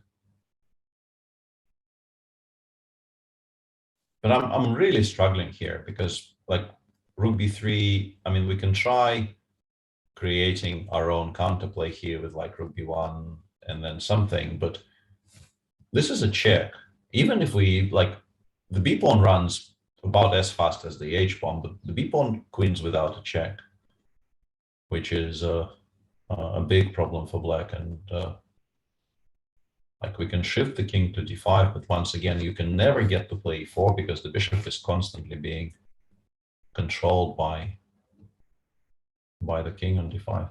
I'm really blanking on this. Yeah, chat says maybe rook e2, rook e3, but if you play rook e2, rook e3, I think you lose that endgame. I mean, the problem is you are a pawn down here, right? So like any endgame like this is very trivially winning for white.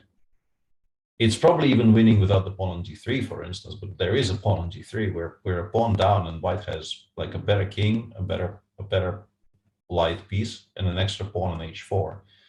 So yeah, I'm very confused as to why this isn't just a very poor position for black. Yep, agreed.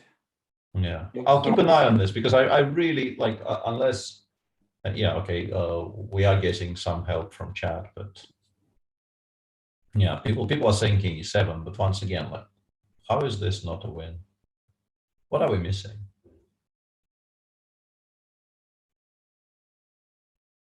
Maybe king d6, and then the rook will give checks from good squares, but that seems so slow. Way too slow. Yeah, like that like, yes, you can force me to play king f3, but by that point my pawn is on h6, so I'm not that unhappy about it. Okay. Finally we got some. I thought we checked that. So in this position after h6 there is rook e2, rook e3. Yeah, we should have seen that. I mean, the variation obviously continues because we have rook h1. And now maybe e4. And now, yeah, we have to play e4 somewhere. Is it maybe immediately? Yeah, because then king d4, rook d3, rook d8. And no, but hang on a second. I start with h7. With h7. You have to play king somewhere. I assume takes f5, I guess, right? But king d4 is just winning. How is this not winning? Like, yeah, this is I'm really stumped here. Yeah.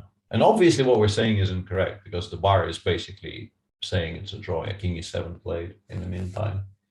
Yeah, okay, so this is somehow a draw? No, this cannot possibly be a draw. Rook takes d3 somewhere. Okay, hang on. So rook h1. If you take, okay, so if you take on d3, you go h7. I don't understand. Yeah, okay, I give up. So chess is too difficult of a game for me.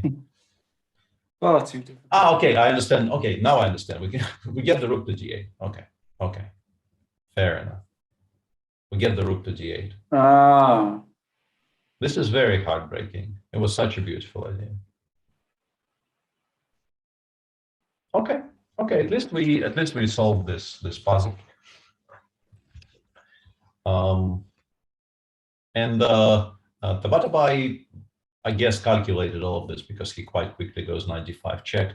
And why this position isn't winning, I can actually sort of understand. We go king f8, I suppose, because we need to control the h file eventually. And I can definitely imagine some kind of position like this not being winning because the pawns are disappearing off the board. The bishop is quite a strong piece in these types of endgames. Yes, you have knight c6, but I guess we go like bishop b2 or bishop a1, so maybe bishop c3. I like bishop b2 the most. We can't take on e5 because rook b4 check actually picks up that knight. And yeah, this I can definitely imagine not being winning. And he's even gone king d6, which is quite interesting. I guess I guess that's correct actually, because h5 rook e2 check is no longer really very good. Fair enough. It was an interesting endgame for a second, but now it has become more understandable and less crazy, and I'm less interested in it because of that. Let's go back to, let's take a look at the women's section. We haven't been there in a bit, yeah. So a plan I was actually planning to, okay, this game actually has already finished in a draw, and it finished in a draw in a way that games in this line often actually finish in a draw. We left it somewhere here. And the plan that Anand Musachuk has shown here is very, very strong, because apart from rook d4, rook a4, there's really not very much that white can even do against this structure. And if you just bring your king over towards those squares, it stops all of your normal play. I mean, in the olden days, I think Sergei Rublevsky played a bunch of games in this line with the white pieces. And if you want to continue playing, you can start pretending to gain some space on the king side and maybe hope for a mistake somewhere. But generally speaking, once this king lands somewhere around b6, your play is more or less gone. Your position is very solid. Black will also struggle to do anything proactive, but your play is gone. So I think it's very understandable that this repetition happened. On board 2, this is currently the position after bishop d6. Antoinette played knight b5, which is quite logical. It's a kind of a strong bishop. If we can trade it away, why not trade it away? And this looks quite attractive for white, frankly. Yes, black has a blockade on d6 for now, but it's not, as we all know from childhood, from the books we read in childhood. The queen is not the best blocker in the world, and white does have a very nice bishop there. Like if one goes here, one goes here. With the f file already sort of pre-opened by the opening variation where, you know, the pawn gets to take on a form of 6. White potentially is doing very, very well. Board 3 is the Pia hedgehog, where Ekaterina Atalik chose to take with the queen and then develop normally. And then she went for this kind of ambitious plan with g4, g5, which is often quite decent, but here it's quite committal as well, because you're definitely providing some squares for the black pieces as well. So I think Pia is not unhappy about any of this. And a very sharp position, and the position I'm no longer in the bar as well. Like, black is one move from being completely fine, but this is a very difficult move to make. So this happened, knight f3 happened as we expected, bishop b6, c4 as we expected, queen c7, bishop e3. And yeah, it seems like black is sort of one tempo from completely stabilizing, because I think he would like to play knight g7 here, but it runs into knight g5. If there was already a bishop on e7 or a pawn on f6, which would have stopped knight g5, I think black is just better after knight g7. But the fact that knight g5 exists, I think quite understandably scared Marcel, and she chose to play knight takes e4, knight takes, queen b7, bishop d5. But now after queen b6, white is so much better developed that this looks kind of scary for black, frankly. And I'm not hugely in favor of Marcel's next move either. I think if this was my position, I would very much like to make f6 work. I think my ideal scenario here is we play f6, white plays rook ac1, and we play queen b5. And we try to get the queens off the board when the bishop on d5 is still alive somehow. And if we manage that, we are never worse, because that knight on f3 is extremely, extremely restricted by this, this pawn chain. The big question, I suppose, is some kind of a move like rook fd1, preventing queen b5, re-establishing a very strong threat of rook ac1. It remains very, very dangerous for black, but that would have been my default reaction to this if I had to play this with black. How do you feel? Like, if I showed you this position, what's your immediate reaction here, Lawrence? Feels so. My immediate instinct would say feels like I would be disappointed if I didn't have something with white, but it would be totally expected somehow. Like, you know, the fact that I can gain a tempo on the queen, but as you said, queen b5 exists. So I don't see a way here for white to take advantage of the lead in development. Yeah, and I'm just so unhappy. Like, I understand if it's forced, but I would need to convince myself the move bishop takes f3 is forced, because we're trading a very, very beautiful bishop for a knight. And what's even more important, this knight, if we get to play f6 and we don't lose immediately, this is just such a poor piece. It can go to g2, but from g2 once again it goes nowhere. And if we can just continue chasing this queen, and okay, after queen b7 maybe I allow knight c4, but once the queens come off, I'm not worried about very many things in this position because my structure is so solid and I have the bishop there. But once we've taken on f3, like what Marcel has done, I understand she wants to play bishop b7 and castle, but now after, let's say, rook fc1, I guess you play queen b5. If queen b5 or queen g5, I don't even know if there is a big difference. Even the endgames are potentially quite scary for black, like some endgame like this, for instance. If you are forced to castle here, I would argue that some kind of an endgame like this might be lost for black because of the pawn majority on the queen side and the difference in the rook activity. It might not be. I'm not claiming it absolutely is, but black will be defending a very unpleasant position for the rest of the game. And there might be something stronger as well. Like I'm not sure this is the best. Maybe in some positions even queen takes b5 and trying to use that weakness, like takes rook c7. You can't even castle for the time being. I want to put my rook on b7, and I want to continue pressuring your entire setup. And we're missing the bishop on d5 so much. We really, really need it back, but it's not coming back. And yeah, I mean, obviously, if f6 loses, and we don't play it. But I would be spending most of my time here trying to find some way to play f6 and not lose. And after rook f1, you know, okay, let me give Fress the wheel. After rook f1, like we can. Hopefully we can find something to do. I mean, if all else fails, we can go like queen c6 here. And after queen a5, maybe I can take on f3 twice. Because I'm still not getting mated. I can play like bishop e7, king f7, if I'm forced to. Like king f7 here. And it's kind of scary though, right? And it's kind of scary. But maybe I can go to g6 and survive. And at least we've made some progress. Like we've taken the f3 pawn, so we'll have some perpetuals in the future, and we've achieved something. So yeah, I would be very, very unhappy with this choice. Maybe you have to make it, but I would be like in pain if I had to take on f3 there. And in the second match, the Meron is continuing very, very slowly. They're still, I mean, almost 2 hours in, and they're at move 13, and by move 11, this is like one of the old style tabias of the Meron. So this is going very, very slowly. You have to be careful here, yeah. I mean, like bishop c5. Yeah, this looks risky. It's long castle. Generally, you go long castle or bishop d6, actually. But bishop c5, generally, the old main line was something like that, no? Knight g5, knight c5, and you would play the endgame. Yeah. How was the endgame going? That's not here, right? That's actually without queen e2 and bishop d6. e5, queen e5, okay.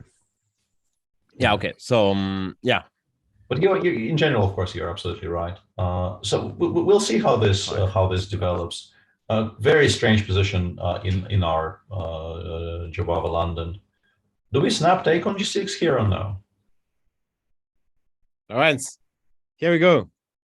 What, you think this is my wheelhouse? Yeah, we snap. Yeah, we snap. We snap, of course we snap. Look at that. Bishop b5 even, yeah. Why isn't this like borderline winning for white? It is. I guess bishop bishop b4. Otherwise we d3. Rook g8. Oh, so tricky. So tricky. So well, the alternative was to resign. I didn't really want to resign just yet, so. Okay, but this is still. Yeah, it's bad. Yeah, I think it's quite bad. Worst case scenario, it's we can also maybe take on h6, yeah? We can take on h6 and then go queen h7, queen takes e4, and take everything, yeah. Bishop b7 exists, yeah, but... Yeah, but still, yeah, this pawns... Like, I can maybe even castle kingside and then play queen h7 and take it, yeah. Or f3 and include more pieces in the attack or something. This looks very, very poor for Anusha, you know. Yeah, she, like, starting from move 6, she played this game in a kind of a weird fashion. Yeah. You can also. Is that clever to do that? So rook h7 looks like the only move. Yeah. Planning to take all of them. Yeah, once again, maybe we collect the entire thing. Yeah, queen e7, queen g6, I guess, rook Maybe f7. I don't know. Yeah, maybe we don't. Yeah, actually. You know, and yeah, taking on g6 is of course the move you look at. Yeah. But yeah, for sure. you do have an alternative. You can just drop back to h3. Yeah, we absolutely can play quietly. I think we're better anyway, like queen h3 or some normal move. Yeah, and then castles f3. Like we are the only side to develop pieces. No. We castle on the long side, surely. I mean, I don't mind having or both file. actually. Yeah. In this particular situation, it doesn't feel like cutting short is less aggressive because I will be opening the f file with f3 as early as possible. So yeah, this looks like it's been misplayed by Anno Shenin. On board 3, the knight is on c4, but black actually achieved something in response. Like she played a4. Knight d2 and bishop d5. Okay, looks very beautiful for white. And actually, we can play your bishop f3 move now if we want, right? Yeah. Yeah. I'm not sure it's that good actually. It's pretty. Yeah. Decent, yeah. Long castle. What else? Yeah, I mean there are no threats. We can play anything else as well. Like after bishop d5, black is definitely not threatening to take on c4. So yeah, we can play. I don't know. What would you? I mean, my issue is b3 bishop b2 maybe, but it's kind of slow. Yeah. Yeah. Yeah. No, of course it's very slow. But that would be the automatic. Mm-hmm. But of course, I would look for something more challenging, let's say, for black. But it's pretty nice for white, but there is no immediate. I'm failing actually to find. And on board four, 4, this is very exciting. Well, she played the line we mentioned. So knight b5. Okay, please take my pawn. Well, no choice. So she had to. Yeah. And here you were suggesting bishop b3, and she played bishop d2, bishop b4 instead, which is similar, but yeah. And rook e2. And actually, I briefly just for my own education, the position after d3, the solution is just to completely ignore the pretense that black has any counterplay and just go h4, a4, a5, a6. Yeah. A4 basically wins here because you just remind black that it's still you who is going to have a crushing attack. And bishop d2, rook h8, bishop b4 is actually very slow, and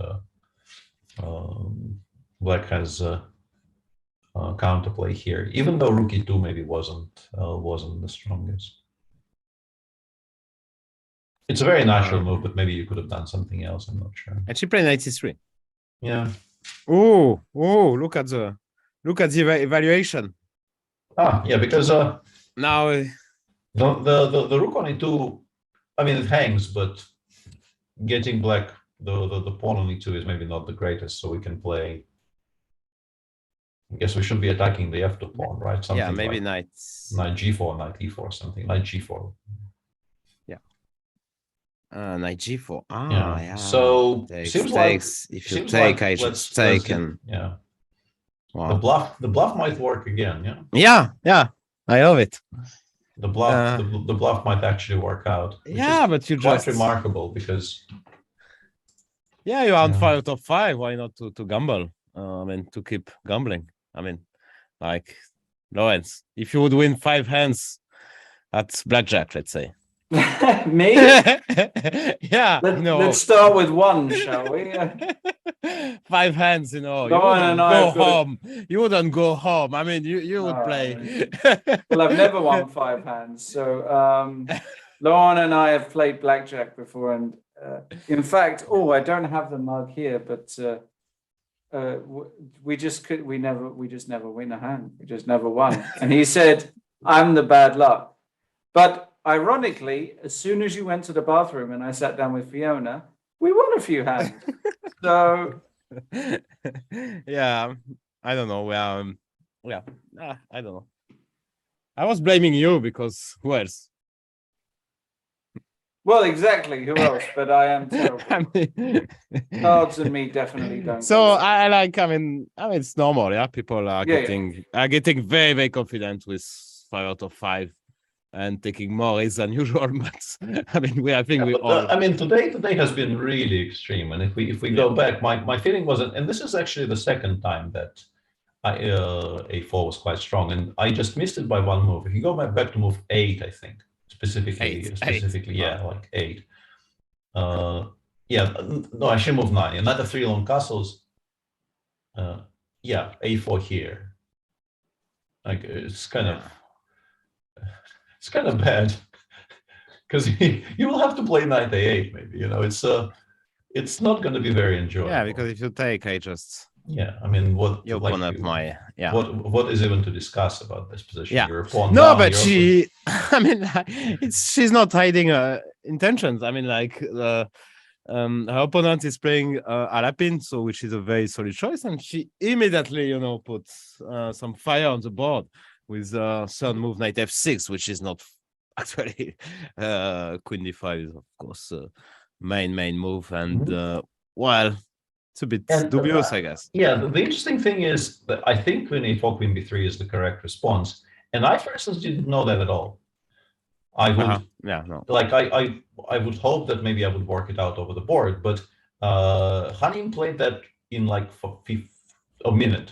She spent like 20 seconds on queen a4 check, and then I don't know, 10 seconds on queen b3. So she knew this is what she's supposed to do here, and then she got that position by move like 8 to 10, like at that stretch, she is pretty much winning because you really can't afford to do this with black. Yeah. And now by move 20-ish, it's a game. It's very much a game if Alexandra finds knight g4. I mean, she will. Probably she. Yeah. I mean, good. I mean, she's going forward. I mean, like, okay, look at the moves. I mean, d3, rook e8, rook e2. I mean. I've no doubt she will come up with knight g4 actually.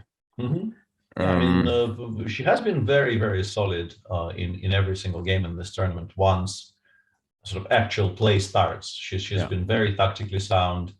She sees all the things that she needs to see. It's just that, really the amount of risk she took today in the opening is, I think, much higher than anything she's been doing so far. Yeah. But yeah, if it works, it works. Like it's very difficult to argue with success. And actually, let's look on the third board. E4 was played. Yeah. Okay. Interesting. Yeah, what is the point if we take? Oh, takes knight d6 maybe. Takes. Yes. Yeah, but takes king e7. And we're attacking 2 pawns. Or so bishop d5 maybe, because king e7 maybe bishop c4 is not bad. Bishop c4. Yeah. But bishop d4, bishop d5 even here. Honestly, I don't like this. I don't think this is great. But what else? No, I don't think e4 was the way to go. Because rook d7 is beautiful, but it's just probably losing. Yeah, it's probably just losing. You lost a pawn and probably the game actually. So after that, yeah, knight d6. I don't see anything else. Okay, rook d6 is fancy, but. Bishop d5 back. Yeah, bishop d5. Yeah. So that's not great. So knight d6 takes. And yeah, and here black has a choice. You can play bishop d5 to even stop bishop c4, or you can allow bishop c4 and play it later. We're definitely not giving up the pawn on e6 though. That would be a mistake. Yeah. Can I go here actually? Yeah, but then I don't know. Could go on here because I will play. Yeah, you're actually in time to play bishop b5. Yeah, that's kind of important. Yeah, still, so like, let's say I go king e7 here. I go here. Bishop b5, rook h8. Bishop e3. Yeah, this is now becoming a bit tricky. Yeah. Okay. At least we understand. Like yeah. At least we understand what the plan is. Yeah. Okay. So king e7. And now. Yeah, king e7. Yeah, if you take on a6 now, I have time to take on e5 twice, which should be quite good. Because the rook is hanging, it has to go to b6. None of this looks good. Yeah. So it has to be something else. I assume it's bishop c4 as you were also playing there. Yeah. Actually now I think it's more Hmm. think around, let's say, and I go bishop g5 first. Maybe, yeah, maybe. And I claim I have some compensations. Oh, you definitely have compensation. Yeah, let's say bishop g5. You don't have actually that. I can even go here now. Yeah, I think I need to include rook takes a6 at some point. Yeah, we can't really play this without trading the rooks. 95, and now something clever. This looks like the kind of a compensation you will have enough to make a draw, maybe, but I don't think you're winning this. And actually, we have this position on the board. Yeah, we'll see. Okay, we'll see. We'll see. Let's go back to our top match. Shach and Hari have already made a draw, not unexpectedly. But on other boards, there's a lot of things have changed. Yeah, for instance, Vishy is a piece up, and we actually left it just before things completely blew up because we left it at move 19. And here, Krivarushka played bishop f5, and Vishy just went g2, g4. And Krivarushka said, "Okay, let's go," and just took twice. And it looks kind of attractive, but the bishop on h3 is doing an excellent job preventing black from connecting the knights. And it's only one check, actually. Yeah, you have this, but then like eventually the knight will come to e5, disrupting your entire attack. And also you do have the 3 pawns for the piece, but because white has the pawn on a6, pretty much every single endgame will be lost. Yeah, no, the pawn on a6 is doing an amazing job. Could be just a queen. Yeah, so looks extremely suspect for Krivarushka. Okay. Yeah, so Vishy is maybe on the verge of going 6 and 6. Yeah. Yeah. That's well, quite remarkable. Yeah. Yuri Kuzov is pushing a kind of a small free roll here because black has 0 counterplay with that weakness on g7 being completely fixed, but also making any kind of progress here with white is not going to be very easy. You have to ask for some good scenario where you end up here without losing your c3 pawn. It needs a lot to things to happen to. I'm actually surprised he got this much, because this doesn't look like a position you never lose. Yeah. You do lose this position with black, like some percentage of the time, but should still be fine, of course. On board 4, David Navarra is, I assume, just much better. Again, Novibor is having a great day. So far, a very, very good day. I mean, like, it took such a poor, let's say, such a poor, but I mean, like, version of the semish for black. I mean, it's just amazing. This is like those, like, really. It went so. In particular, the pawn on a4 and the bishop on b5 kind of remind me of those incredibly bad Benoni positions in the f4 bishop b5 lines, right?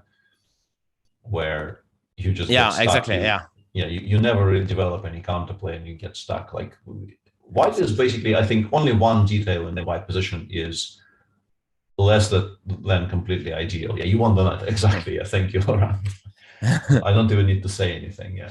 If the knight is on f3, like you kind of assume this is winning because rook e1 and b5 will just happen and then everything will collapse. With the knight on e2, there is slightly more of a chance you can maybe survive until move 30, but yeah, this is not fun for. And black is so hopeless that you can even think about such. I mean, like probably it's not good, but it's a bit slow, but still. Yeah, and in further unfortunate news for Virenheim, Mazetovic is not better. What did he play? Knight h4, he went 95. Yeah, what was he supposed That's not to in play? That's not in the spade. What's he supposed to play? Take 93. This looks so artificial. Yeah. Queen e7, c3. Knight f6. Yeah, he's a bit worse. Not too much so far, but yeah, clearly a very, very comfortable Sicilian for Mills. Niels is behind on the clock, but that's about the only thing you can say for Mazetovic so far. And in our final board in this match, David Anton is definitely a bit better against Konstantin Tardev, who will not be on 100% after Oh, today. look at that. Boom. Boom. Boom. We didn't see that. Yeah, Takes. that is a good move. Yeah, that is a good move. Because now the pawn structure, of course, is very weak. So that pawn on a7 is incredibly weak. You also gain the square on c5. Yeah, this is a very, very pleasant free roll. Yeah. So, yeah, soon it will be the same. Like Novibor, like the same scenario as yesterday. Like we say, Novibor is going to win. We don't know how much, but yeah. No, if you assign like an EV number to every board, I think by this point Novibor is above 4, right? I was about to say probably same, above 4 with 1 draw and 5 boards that we've seen. Yeah, it's like between 4 and 4.5 now. Yeah, amazing. Okay, what champion? Magnus Carlsen. While it was a draw in the Iranian clash, so what did he? Play rook b2, king e4, king e7, knight d5. So he didn't go h5. So what was the invitation? We still don't know. H5, king f6. Yeah, I think you were away, and the chat helped us. Yeah, h6, h6, rook e2, rook e3, rook h1, rook takes d3, and then the rook gets to d8. The problem is we have a discovered check, and then we go rook d8, and it holds. Okay. Like a sequence, a sequence of exactly only moves for quite a long time, and then you do make a draw. Okay. And after h5 wasn't played, yeah, he held quite. Whoa, rook f2 even. Clever. Yeah, very nicely done actually by Parham. Very nice sequence. Just holding everything very, very carefully. I would say a bit too nicely done and too quickly played, but okay. Okay. Yeah. I see what you mean. Yeah. I know you see what I mean, but yeah. Okay. So very good game between the two Iranian players and the draw, which is logical. So Jordan on board 2. Wow, what's going on, Jordan? It's like one of those, like really, my first impression is, you know, there was this huge scandal at some point in German chess where I think in the German national championship, somebody made that draw that is the Samuel Lloyd study. Like stalemate with the pieces on the board. Yeah. Like, this is my first impression of this position. Like, why have we stalemated ourselves by move 16? I don't understand. Jordan, what are you doing, my friend? What is that? No, please. I mean, you cannot do that. I mean, yeah. Jordan. It's a bit strange, yeah. Come on. So, I mean, Black did everything right, and it seems that White did everything wrong. To be fair. Yeah, it just looks disgusting. Such a disaster. It looks disgusting. I don't know. Even now, the king on h1. I mean, it looks misplaced because now f2 is hanging. Because the x3 might come at some point. So everything is wrong, really. Yeah, it's mystifying how he got here. Yeah, I don't quite know. Yeah. Okay. Let's not look at what he did. Okay. Well, what can we say? It happens. Yeah. It does happen, but yeah, it's a bit surprising. A bit surprising. Okay, Magnus is actually combining our ideas there a bit of higher up. So where's what champion? Magnus Carlsen. There, yeah. Oh, whoa! Okay, they actually played very similarly to what we were discussing. A5. So he ignored he ignored h4. Yeah, he ignored the probably h4. Afraid of g4. Yeah. Knight b8, knight e5. Okay, that's clever because. No, I don't know if it's clever or not, but 97, and he played it. Yeah, rook c1, 97, h5, and yeah, once again, if that queen was on some kind of a normal square, I would assume this is nothing. But it's just, it continues being cut off from everything. That's actually And, interesting. yeah, I'm a bit worried for Marco here because he's basically playing sort of a queen down a little bit. A little bit. Yeah, I mean, of course it will come back at some point, but maybe. That's not even sure actually. So what if I do the dumb thing to take rook d7 and I want my queen back as h6 probably wins now, right? h6 probably wins, and that's well true, close to wins it. I mean, knight e8 still. Yeah, this probably actually does look like rook queen c5 or something.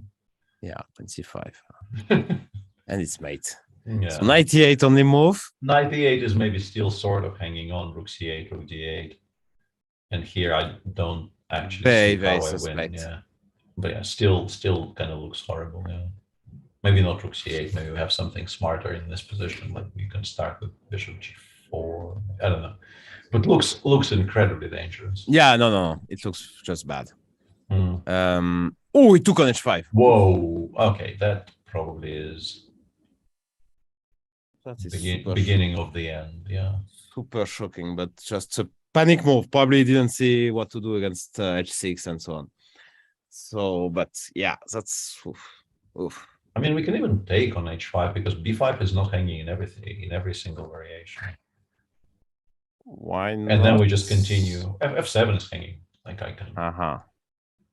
I can even start with bishop f7 and look for something that is not an endgame, but probably still gets to be an endgame. Maybe I'm happy to see an endgame actually. Yeah, I think at this point you absolutely have to look for endgames. Can we go back for a second? Like queen b5, let me think for a second. Sure.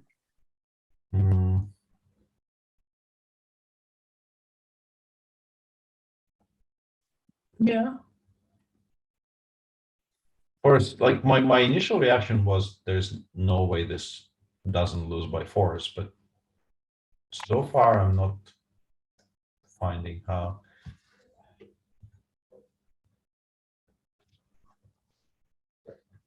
GH is the best move, says chat. What? GH5 best move, says chat. Chat is always very well informed. So yes. And you know, the moment I said this is the beginning of the end, I thought, okay, now somebody will obviously immediately tell me that this is by far the best decision. And, yeah. Okay, then kudos to Marco because that's not an easy decision. Yeah, that's not an easy decision. I need to think about it. It's already an achievement. Yeah. And Satira is absolutely correct. It tells us that best move doesn't mean the position is good, which is also true, of course. Yeah, but okay. So I guess bishop h5, queen b5, and maybe we survive. Maybe, but I mean we have to play anyway. I guess what else can we do? So what would be the move except it's not easy.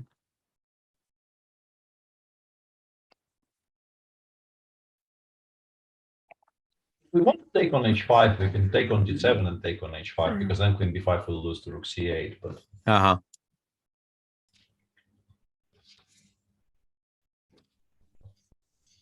but I don't really like trading the knights voluntarily. Yeah, I agree. Because now bishop h5, queen c7, and it really does start looking like maybe black will survive this. What, rook c7? Yeah, rook c7 is still like I don't really giving up the control of the c file is no. Not what you wanted to achieve. Okay. Yeah, that's the dream. Yeah, obviously, like we're not very happy with that's the best version we can get. Yeah, that's the absolute. So let's he took on h5. Okay, so let's look at this position after queen b5. I guess if we want to play the endgame, we probably play it with the knights on. So I take on b5 and take on f7 with the knight, maybe.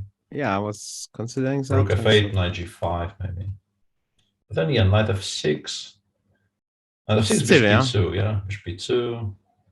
This is still very, very dangerous. Can knight I a3. Yeah, I can drive it to b1 and then play rook c7. I guess that was my plan. Yeah, like rook c3, knight b1, rook c7. And I'm combining like ideas of I collection. can Yeah, have some. also this. Yeah, also this. Absolutely. Yeah. Still looks extremely, like, putting it mildly, extremely dangerous for black. No, yeah, of course, it's borderline losing, yeah. Yeah, no. That cannot be good. So he will, yeah, okay. He took on h5. Just, if it's an endgame, it's an endgame, but it's a pretty good one. Let's face it. Of course, you can start like that and probably have to, but even that, I mean, like bishop d1, one bishop b3. I want to take here. I want to take here. It's tough for black to survive that. If possible, actually. So very good position for world champion Magnus Carlsen. I think he needs a lot of best moves to save himself. Our friend Marco. Yeah, feels like it's going to be difficult. Chat is telling us that queen b5 is a mistake, because you have to play knight f6. But if you have to play knight f6, even let's say if I drop the bishop back to e2, yeah, this is not going to be very fun. This is not fun at all. Yeah. Okay. What should we look at? Yeah, it's the second day in a row. Like we have a very obvious top match, but it's just going so horribly for one team. That Okay, it feels let's see how knight b5, cd4, knight d4. Oh boy. No, this just looks horrible. Yeah. And Navarre, a lot of development, but no, I have nothing against our friends from Novibor. I mean, like whoa, friendly, whoa! Look at it's this. It's a Look bit. Look at this. Yeah, queen e7 and now bishop c5, queen e4, knight g3. Queen has no squares. Oh, boy. Oh wow, that's very beautiful. Okay, they're just. Whoa, this is just over. I mean, they're just in a. They're all playing incredibly well, and they're killing the suspense. I mean, okay, maybe tomorrow we'll see. But tie break. I mean, if they win again, because look, so I guess he has to play what, bishop d4 check here. What is he planning to do? Like, how does he not resign immediately? Bishop d4 check, I guess. But that is pretty much also resigning immediately, because the endgame is completely hopeless, and probably bishop d4, queen d5. I can find a way to give mate. Bishop d4, queen d5, f5. I mean, this looks like it's probably made, to be honest. Somehow. Yeah, I like the endgame as well. Yeah, the endgame is pretty good. Yeah. The endgame is pretty good. Bishops, your knights there. Yeah, and we're a pawn up as well. Like we're yeah. So we have everything. But probably you don't lose immediately. And if I want bishop d4, of course, Kate's. Yeah, we are giving ourselves a square. Yeah. Okay. And how about, of course, Nino in full control on the last board. Much better against Tarlev. It's not sure that he will win, of course, but yeah, no risk whatsoever. Yeah, zero risks. Yeah, and Mazetovic. Yeah, Niels is a bit better. Like it's not horrible yet, but obviously it's only black that can be better in a position like this. Yeah, so, like it just seems like a blowout again. It's amazing. It's amazing. They're just absolutely cruising through this tournament. Yeah, very impressive. Very impressive. Okay. What else? We are the games between Maxims. He went d5. Yeah, d5, and Maxim went for something I did not think was any good, but I guess he didn't find anything better. Yeah, so he is now, he has some central control. He has a rook on the 7th, but he had to play g takes f3 to get this. Yes. So you have to assume this is fine for black somehow. Yeah, this is fine for black. Yeah, that's for sure. Even let's say if you keep the queens on, you can maybe even sacrifice a pawn somewhere to like become active, because the white king isn't very safe. I guess the default option is maybe just like, I don't know, b7, b5, but maybe you can play queen takes a2 even. Like queen a2. I thought, but rook b7, and I don't have okay b8. This is the only problem in black's position, that there is, of course, a back rank mate. Yeah, but let's say after rook b7 we play, I don't know, g6 or h6. I guess g6, because I don't want to think about knight g6 queen d4, no? Yeah, put it back on e6. No. I would be a bit, but maybe I would be wrong, I guess. Not like, because the king is so, like, I have a feeling that if I'm at some point in this game, if I'm forced to go rook a8 and trade the queen for the 2 rooks, even that will be completely fine because of how unsafe the king on g1 is. Okay, let me try again. Queen f4. Okay, rook a8. Yeah, I mean, I really don't think I'm any worse here. I really don't. Okay. The knight can come to d5. I just like I'm becoming slightly optimistic, honestly. Like, if anything, I'm becoming a little bit optimistic. So this is board 1. On board 2, yeah, Yusupenko. I thought Yusupenko had. And he took on d3. Okay, interesting. Yeah, that's a bit unexpected because like he's probably okay in this endgame, but yeah, I wouldn't be hurrying to play endgames here because like rook d6 followed by knight e4, and maybe white gets a bit of a pull. Yusupenko is fine on board 2, but pretty sure he is not better anymore, maybe even slightly worse. I don't really like how he put his pieces, but machine still likes it for some reason, so I guess I'm wrong. Jules is... let's see, Jules. Yeah, Jules how is he's doing. Playing very energetically today. Yeah, and actually looks quite dangerous for black, I must say. Yeah. Yeah, it feels like maybe you'll have to play queen d5, and if you have to play queen d5, you'll have to defend some very unpleasant endgames. How? Actually, I don't know. Take on d5, c6, d4, or something. I don't know. Maybe it's not that bad. Yeah, actually, it's not. Yeah, if you take on d4, I just take here, take on d4, I guess, and play rook b8, and I mean, I'm not too worried actually. But can you take there? I don't know if the tactics are working, but it looks to me that could be just a pawn actually. Yeah, it looks like this looks like a pawn. Yeah. So knight c5, maybe queen d5. The problem is really queen b7. Maybe it's queen b7 actually. Sure. So what do we do here? Queen e6, but queen e6, queen b7 again. Yeah, seems that's a problem. Similar, yeah. Actually, queen b7 is serious. I just don't like this position for black. Yeah. Yeah. It should be very concrete. I mean, like if there's something, it's now. It's now or. Yeah. On board 4, Kirill's position has simplified very, very significantly, and yeah, this is somehow this is not the structure I expected to see, but. Took on c4 here. Yeah, he made a very interesting choice here. Connected specifically, of course, with the idea of pushing e5 very quickly, which I understand, but yeah, simplifying like this wouldn't have been a dream. And then knight c3, and obviously now that we've played g5, we have to play very, very quickly or we will be worse. So he went with this and bishop f5, e4, c5. And yeah, I guess black is fine, but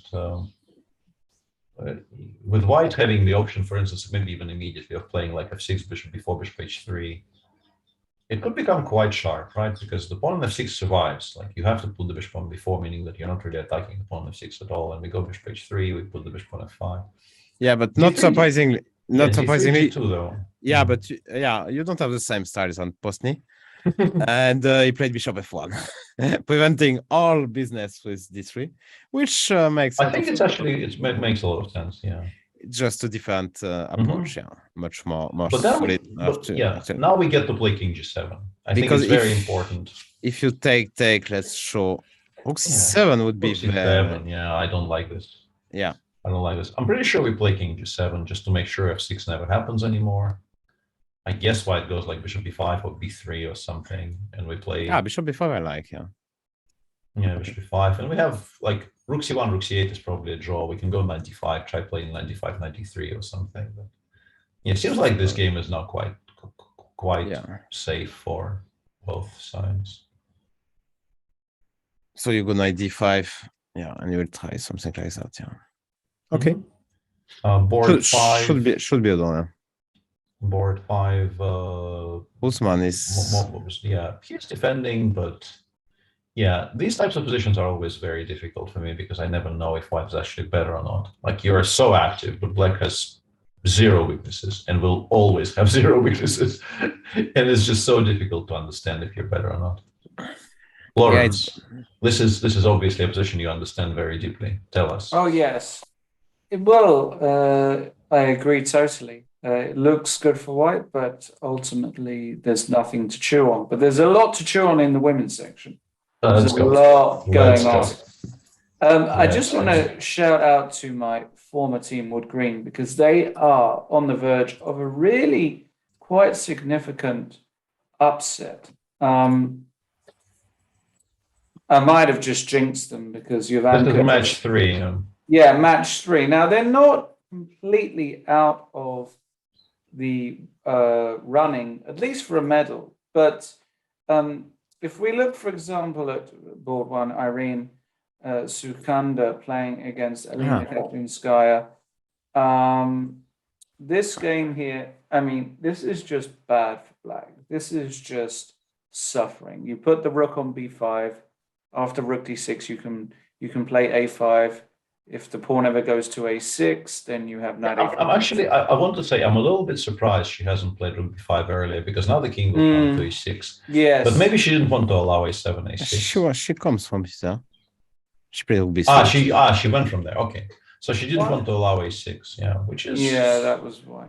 Yeah. Okay. I mean, I still agree with what Lawrence is saying. This is a very, very pleasant free roll. I seem to be using the word free roll every 5 seconds today, but this really is a free roll.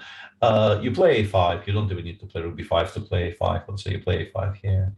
You go rook b7. Here, rook b7 is just extremely dangerous. And so you take on b6 or a6. Yeah, I thought even AB was quite dangerous. Like AB, I play, let's say, rook b5 there. Rook b6, rook a3 is also kind of unpleasant. So I play rook b5 and like nothing ever moves again for black. And, you know, I play, I don't know, g4, h4, f3, e4. And we probably don't have enough pieces to actually win the pawn on g5, but we can definitely hope to trade it for the e4 pawn, creating an e4 and d4 pawn center and push. And what Fress was saying, yeah, a7, a5, a6 is also like, well, a very solid plan. a6, put the knight on b5, and just one piece will always be dedicated to protecting the a7 pawn. Board 2 is very curious to me because Olivia Kalbasa is throwing everything at Jovanka here, but I don't quite understand. Like, if I take c takes b5, what is she? She wants to go c4 or something? What's the plan? Doesn't she want to play knight takes b5 there? AB and what? Bishop b5. There's a queen on c2 now. Oops, excuse me. Yeah, that's why I was asking, because like normally, yes, of course, your plan will be to go knight b5, bishop b5, but the bishop is pinned. We'll find out anyway, because there's no other move anyway. Jovanka, I mean, she better do something about b5. I think she's just considering which pawn. Yeah, which pawn. Mm-hmm. And actually, Wood Green is better on the other 2 boards as well.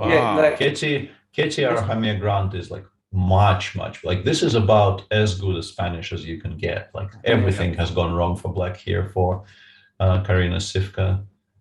Like, every piece is better on the white side. Like, it's just a crushing position.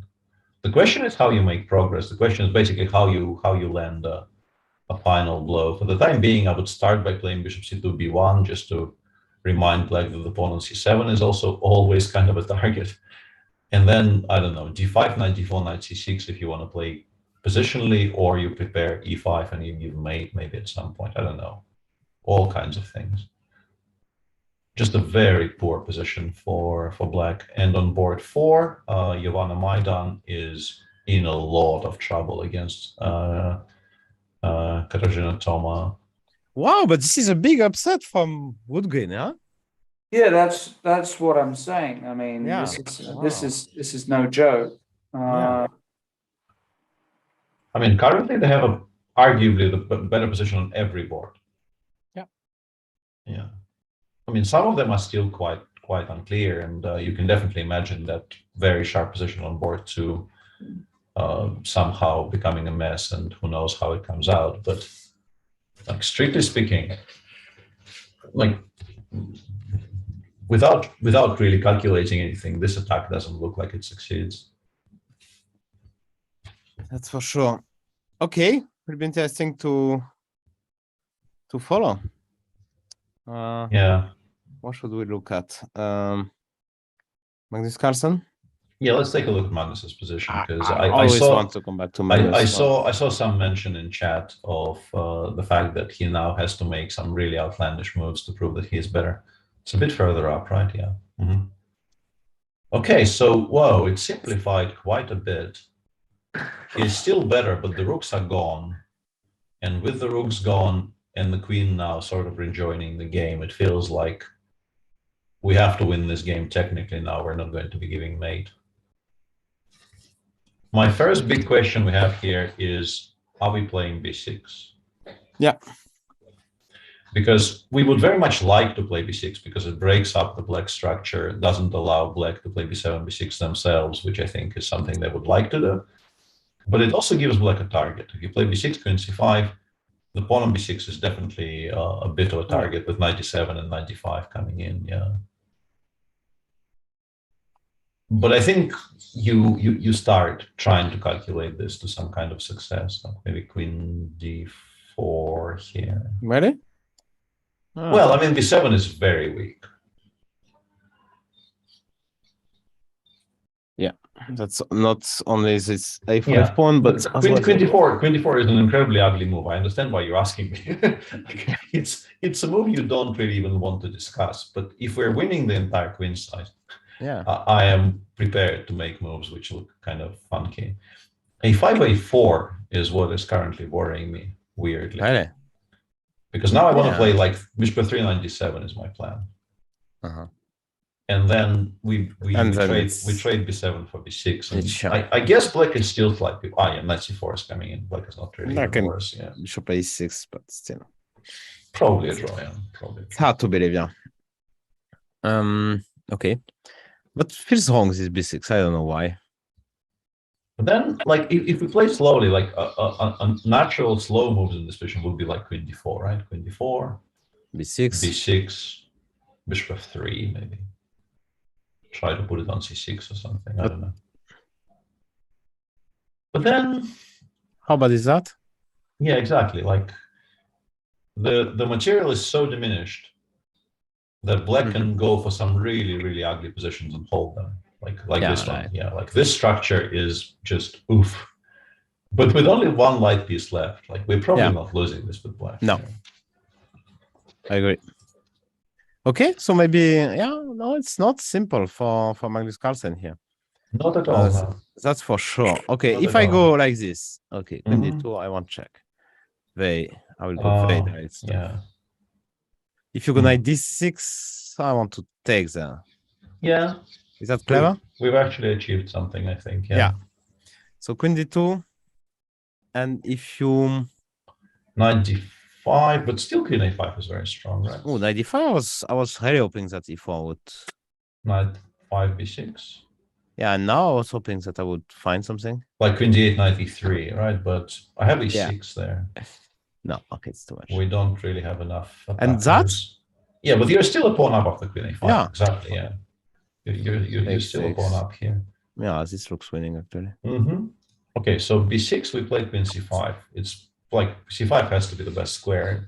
Nothing else looks normal. And queen d2. So what do we do with black here? Actually, threatening, of course. Check. I'm not check, and especially queen takes a5. Yeah, I think we're threatening queen a5 more than we're threatening to the check. Yeah. So let's take a look at a5, a4. I mean, it looks very strange to be playing this move, but maybe we can.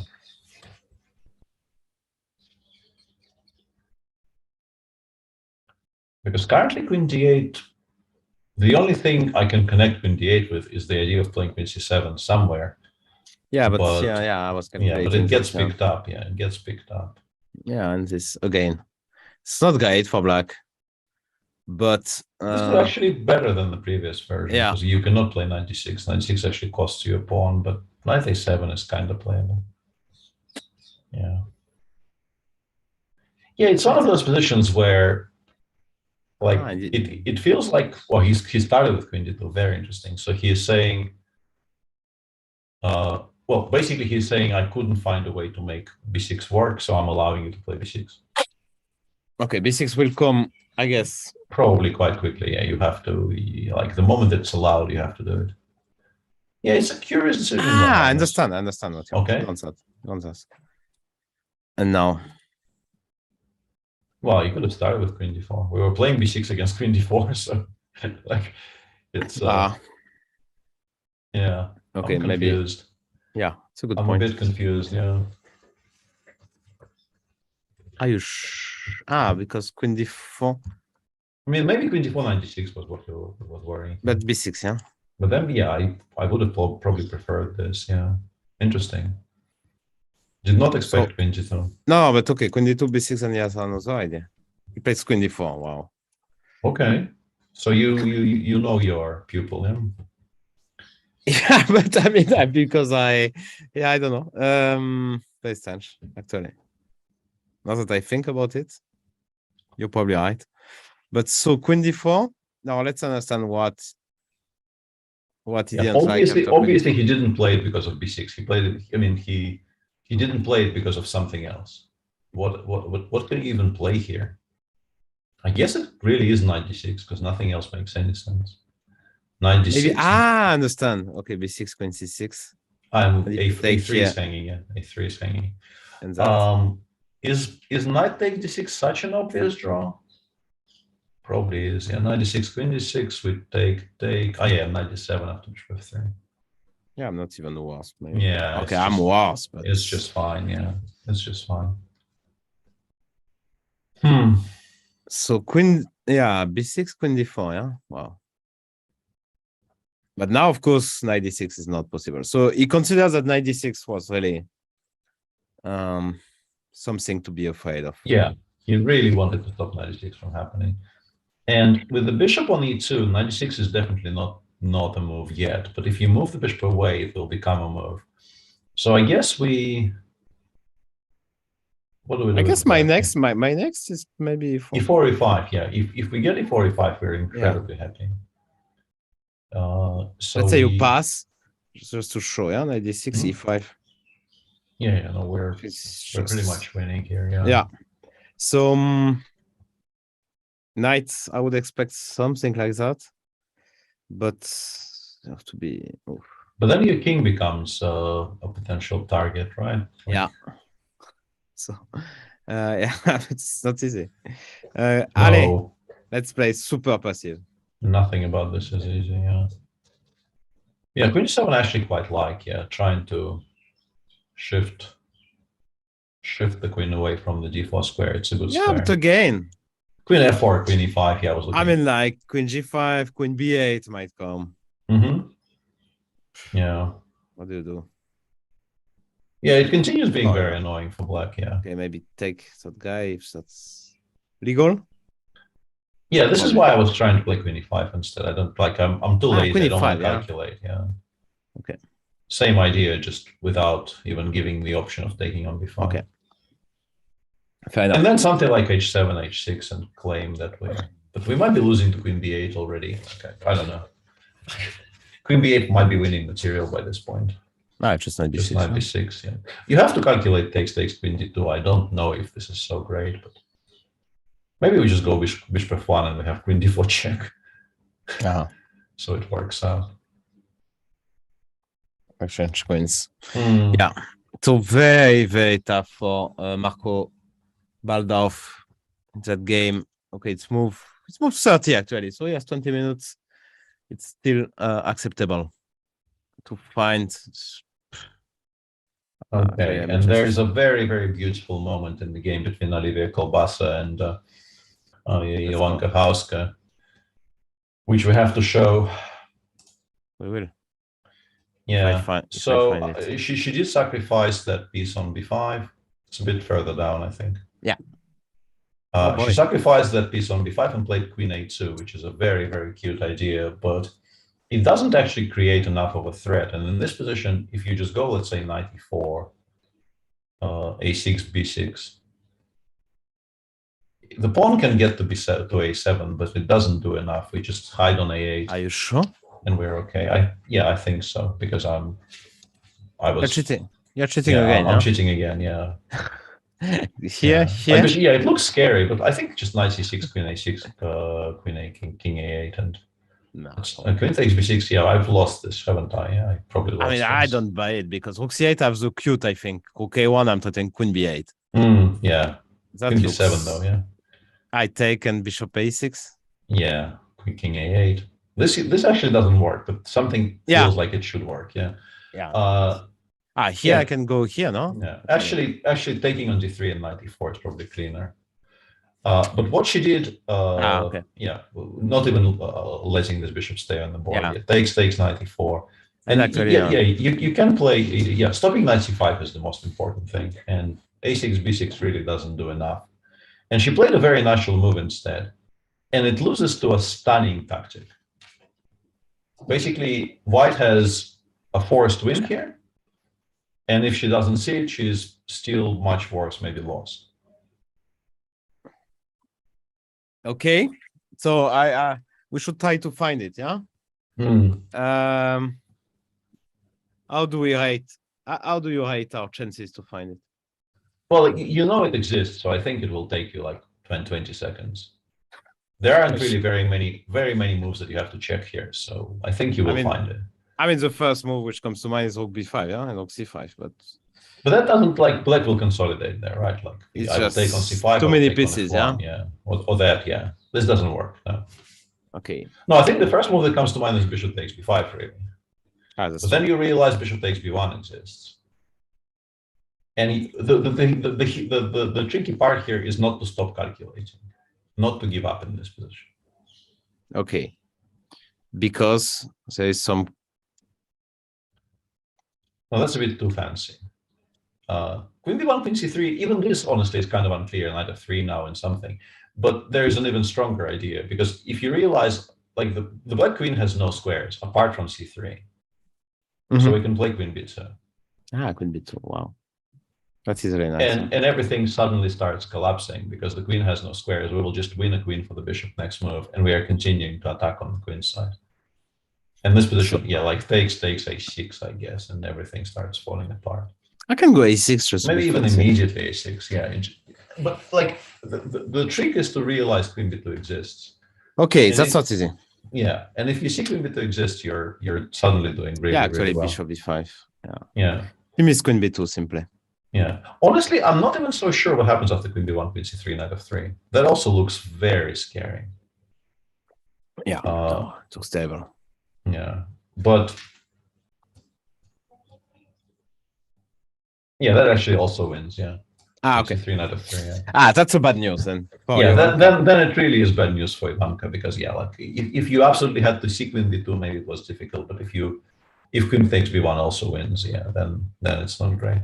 Okay, will be tougher. So as Lawrence was afraid of, the moment we started saying good things about the wood-green situation, things started going to pot a little bit. Tends to happen. Yeah. Does tend to happen. But well, still a long way to go. Absolutely, yeah. But looks as though Daniela has got a crushing position, right, in her game. Very important game, the Palmhagen game. She's not had a great tournament, actually. She's only on 2 out of 5. It's really been the rest of the team that has kind of come through, especially, of course, the board 4, Maltsevskaya, who is in big trouble now, actually. Really? We will have a look. Well, I mean... But that's just over, yeah? What's this? Yeah, this game is just bad for black. I mean, Gunay is just toast here. I don't even see a move here. You take on e6. I guess you go queen c6, you just give up that exchange. You claim that you are dreaming of one day placing the knight on d3 and having compensation, but yeah, like for now, all of your pieces are completely tangled, like rook 81, and it feels like something will fall, right? Just doesn't feel good. Even h3, knight f6, and then start trading, maybe. Yeah. Okay, some little compensation, if you can call it. No, let's have a look at Matselskaya. She's entertaining us since the start. Knight g4, she found it, I was sure. Yeah, and after knight g1, yeah, she always go, I mean, like, okay, yeah, she's not joking. I mean, like, putting pressure, yeah, she just want to mate. But it was not a good move, apparently. h3, knight f2. Going forward, every move. Yeah. I wish I could do such.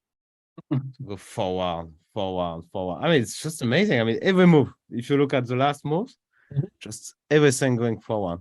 I guess the only tricky point here is, of course, you want to play knight 6. Yeah, and the point clearly is to play rook g6. This is why she went rook d6. Yeah, and this is quite unclear. Yeah, this is quite unclear. But rook takes f2 is supposedly stronger because your pieces are much more connected. If there's a rook on f2 protecting the knight on f3 in many variations. Okay, I go check. You take, I guess. I go g6. But now I have. Hang on. After queen d3, I'm hoping. You have rook, you have rook for g2, that. Yeah, you have rook g2 here. This game is not over, can tell you. No, of course it's not. King h1? Actually, even in this position, maybe white is better after king h1, which is kind of disgusting, but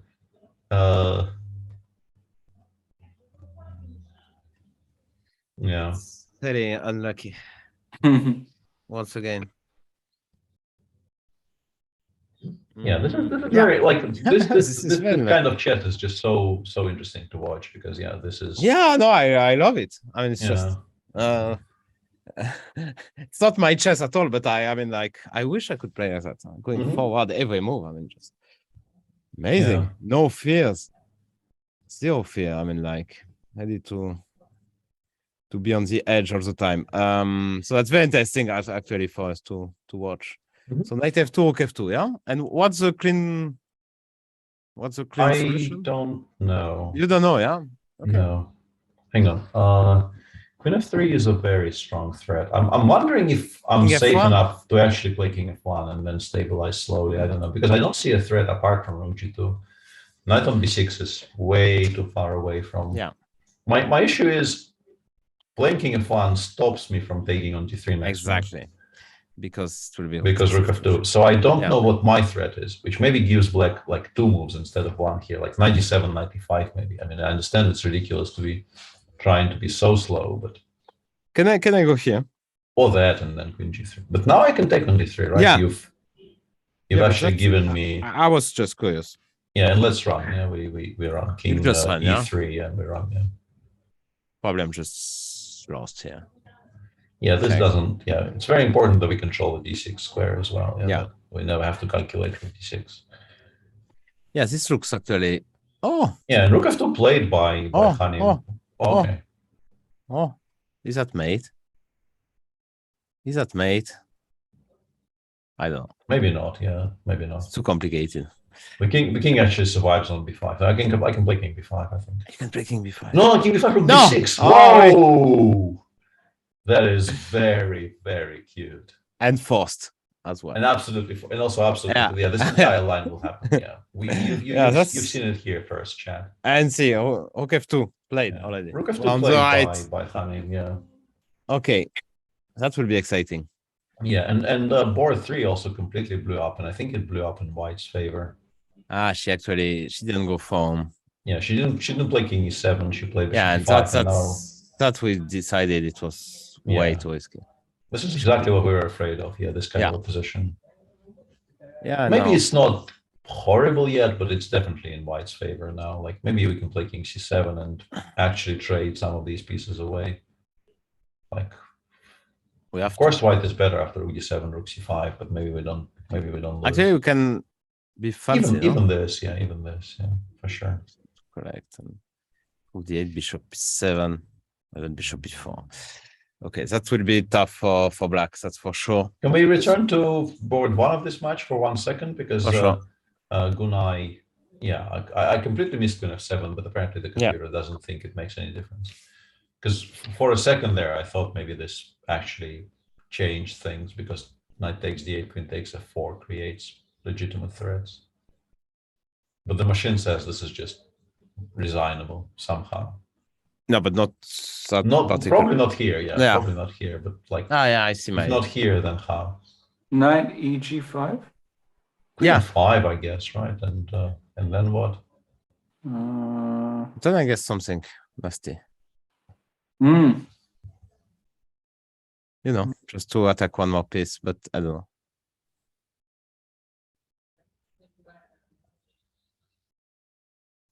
Yeah, let's try h3. Yeah, after h3, like our pieces are just completely tangled because knight f6 we can take on d4 and then take on e5. Yeah, things just start falling apart. Yeah, you still have queen f4. But then we have more forks. Disaster. It's a disaster. We have more forks. And here bishop e5, rook e8.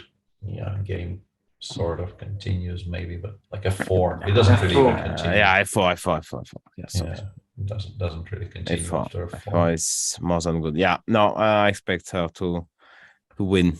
Yeah, so Elina is a couple of precise moves away from, I think, getting an unstoppable advantage. What's happening on the top match? So draw board 1. Draw here. Okay, this is actually now very manageable for Dinara because she managed to assume complete control over the e-file, trade some pieces, and the white bishops are still not where they're supposed to be. So, how Pia is doing? Yeah, Pia is up in exchange and not really getting mated either. So, probably just very well, right? And Pets is doing very well on the last board. Yeah, that's what you said. Yeah, this type kind of scenario. Game. Yeah, I mean, you maybe you don't lose, but you'll suffer for the rest of the game. That's for sure. Table position for black here. Also very. And that means that Superbet probably wins quite comfortably, right? Yes, it will be 2 points ahead, so they need a draw. You mean because Antoinette has Antoinette has a decent position. Pia is better, and it's not Superbet. It's not Monaco. Oh, okay. This is Monaco. Very important. Yeah.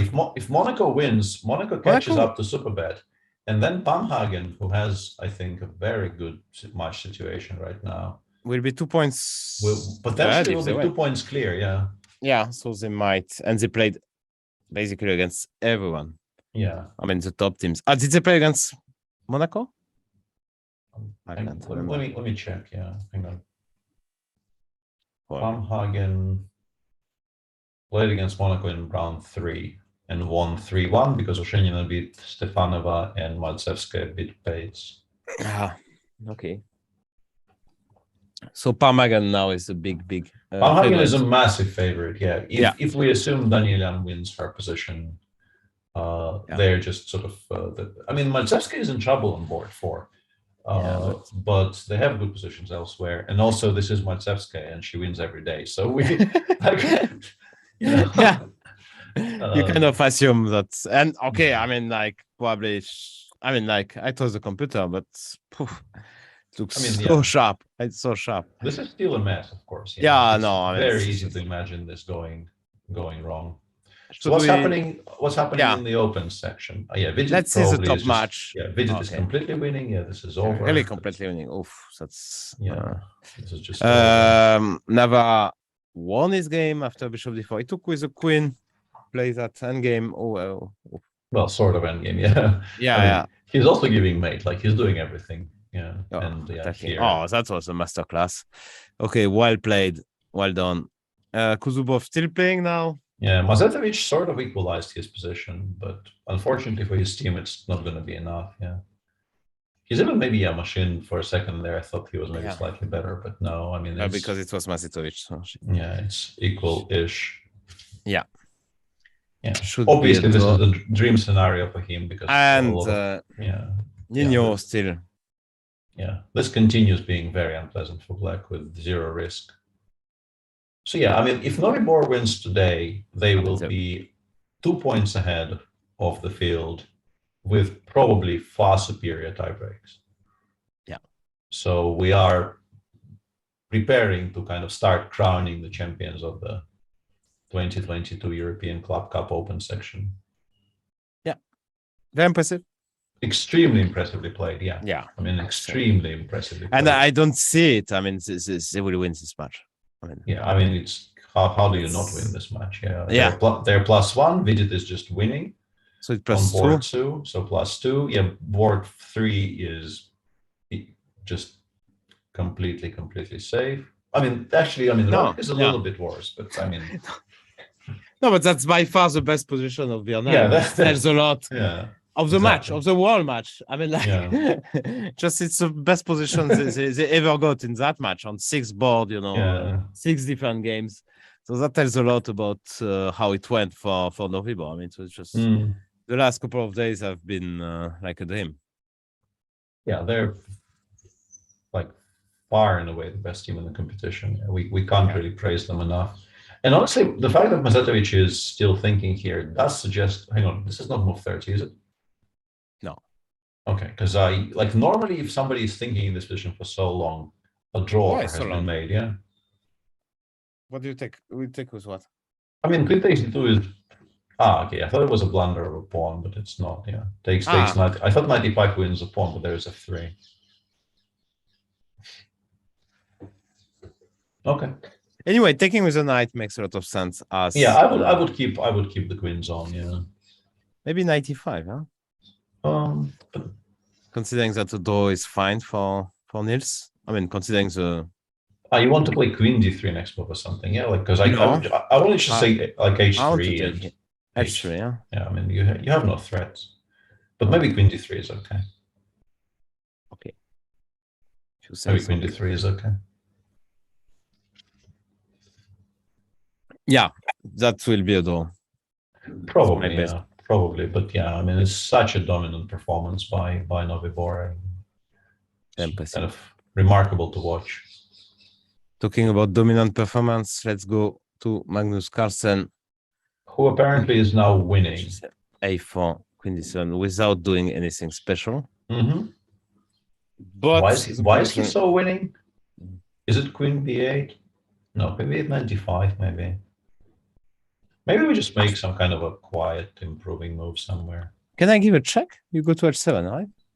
You have to, yeah, because that is... Yeah, that looks dangerous. So King H7? But now Knight D5 even becomes a topic, right? Because you might actually get mated in some positions. I mean, you get mated, no? Yeah, and also we can't really play Queen E6 because Bishop C4 will win material. Oh, yeah, it boy, looks very scary. Oh boy. Yeah, sure. I mean, it's very simple. Yeah, it's mate in 2 actually, or 3. I mean, like yeah. Checkmate. I guess I can. I mean, I should try playing Queen D5 and hoping that somehow it works out, right? Because I have Queen D1 check there. If you play Bishop C4, Bishop D3, King H8, and I still don't see exactly how it get mated. You will. But yeah, I wouldn't be surprised if I did. Yeah, absolutely. Let me finish that game. E4, 94. Something like that, isn't it? E4, I was hoping to play Queen B3, honestly. I was hoping to continue. No, but E4 is not dancing, yeah. Okay. We've not really been covering any other games in this match today, but Offerspiel seems to be doing okay, I think. Yeah, they are massively overrating it. Yeah. So Eric is trying to create something on the king side here in this generally very quiet anti-Berlin, but it has the potential of becoming quite sharp. And Eric is doing a good job of creating problems. Board 3, Johann Sebastian is lost. No, winning. Oh, winning. Yeah, sorry, I'm mixing up the colors. I guess just how? Okay, Knight B5, I guess, but then after Queen F6, how do we win? I don't know. Bishop F1, and then Queen B3. Because to make sure that one. Yeah, stop. Yeah, because I will show it. Okay, one and Mm-hmm. problem. Hello. Yeah. Okay. So Johann Kedal. Sebastian is winning, or Kedal is completely fine. I don't know if it's possible to win this with black, but you're definitely not losing this. Johannes Haug is much better, just a pawn up, and also better position. And black is winning here. I guess you just go h4, h3, king f5, king takes e5 is very simple, right? You don't even have to think about very many things. But you have to go, then you have to queen. Yeah, but then you will lose with e5, check. Yeah. E5 is. Yeah, so I mean, Offerspiel will have 10 points, and we have a shot at the top 3. Tomorrow, they will have to win. So yeah, could be a nice. Very nice move, by the way, on board 5. Yeah, which I did not spot, but very cute. Very cute. Yeah, just ends the game on the spot. Very nice. Game over. So Offerspiel will win. Novibor will win. What else do we know? Anier. Yeah, what's happening there? MVL is playing some kind of an endgame, which generally ends in a draw. These types of endgames you don't. It's not even. Yeah, it's not even better. He's not even better. Yeah, it's just a draw. Zipenko just collected a pawn. No, there's no h pawn. But actually, it's a good trade here for black. How did that happen? So after knight b6, we saw this position, and he took and played knight a4, b1, knight b2, and then just came back. Yeah, and he's pressing here for sure. Yeah, because mainly because there's this bishop on f4, which is extremely stupid, and queen e4 probably is the starting point, asking the question how you're protecting the e2 pawn, and then maybe 95, knight c3 or something, or rook c8 comes to mind if you play rook e1. Yeah, clearly a very nice position for black. Disaster. Yeah. How Jules is doing? Whoa. How did that happen? So knight c5, we left it after knight c5, and his opponent played knight takes e5, bishop takes e5, and c7, c5. Yeah, I thought about that. Actually, I didn't dare to suggest it because it looks so ugly, but playing on the fact that you will. Yeah, makes actually a lot of sense because we're preserving our extra pawn and just asking white to prove something. And Jules so far is. He's not playing. He made some logical moves, but black seems to have just completely stabilized rook d1, and as long as we don't blunder bishop takes f6, we're just doing well. I wanted to play king g6, but then I realized king g6 actually loses a piece to bishop takes f6. Yeah. So how do we solve our problems here with black? Because we can see that the bar says black is better. Is it bishop b8? Bishop b8 played by Royce, and but he has 1 minute on the clock. Wow. Yeah, it's moved 26, and he has a minute and a minute and 40. But bishop b8 looks like a very, very strong move. It's a very cute geometrical idea. Yeah, just like rook f4, bishop b5 now wins, bishop takes b8, and pins our knight on e4, 1 f6. So we just collect the exchange. So white basically has no moves. White is now stuck waiting for black to start trading. And I think the biggest problem is like if you make some kind of a waiting move here with white, I don't know, b2, b3 or something. I think now I think I can play king g6. And now things will start hanging. Now things will really start hanging. And I really don't see what move you can make. Like b3 is obviously absolutely idiotic. I'm not really suggesting we play b3, but I don't know what to suggest. Like nothing moves. We're in total zugzwang. I mean, rook 4, e2. But it also doesn't create, I mean, it creates an idea of bishop takes b8, so maybe rook e2. Black will probably play d3. We will play rook e3. Maybe this is the best chance, like at least move the rook away from where it can be taken by the knight.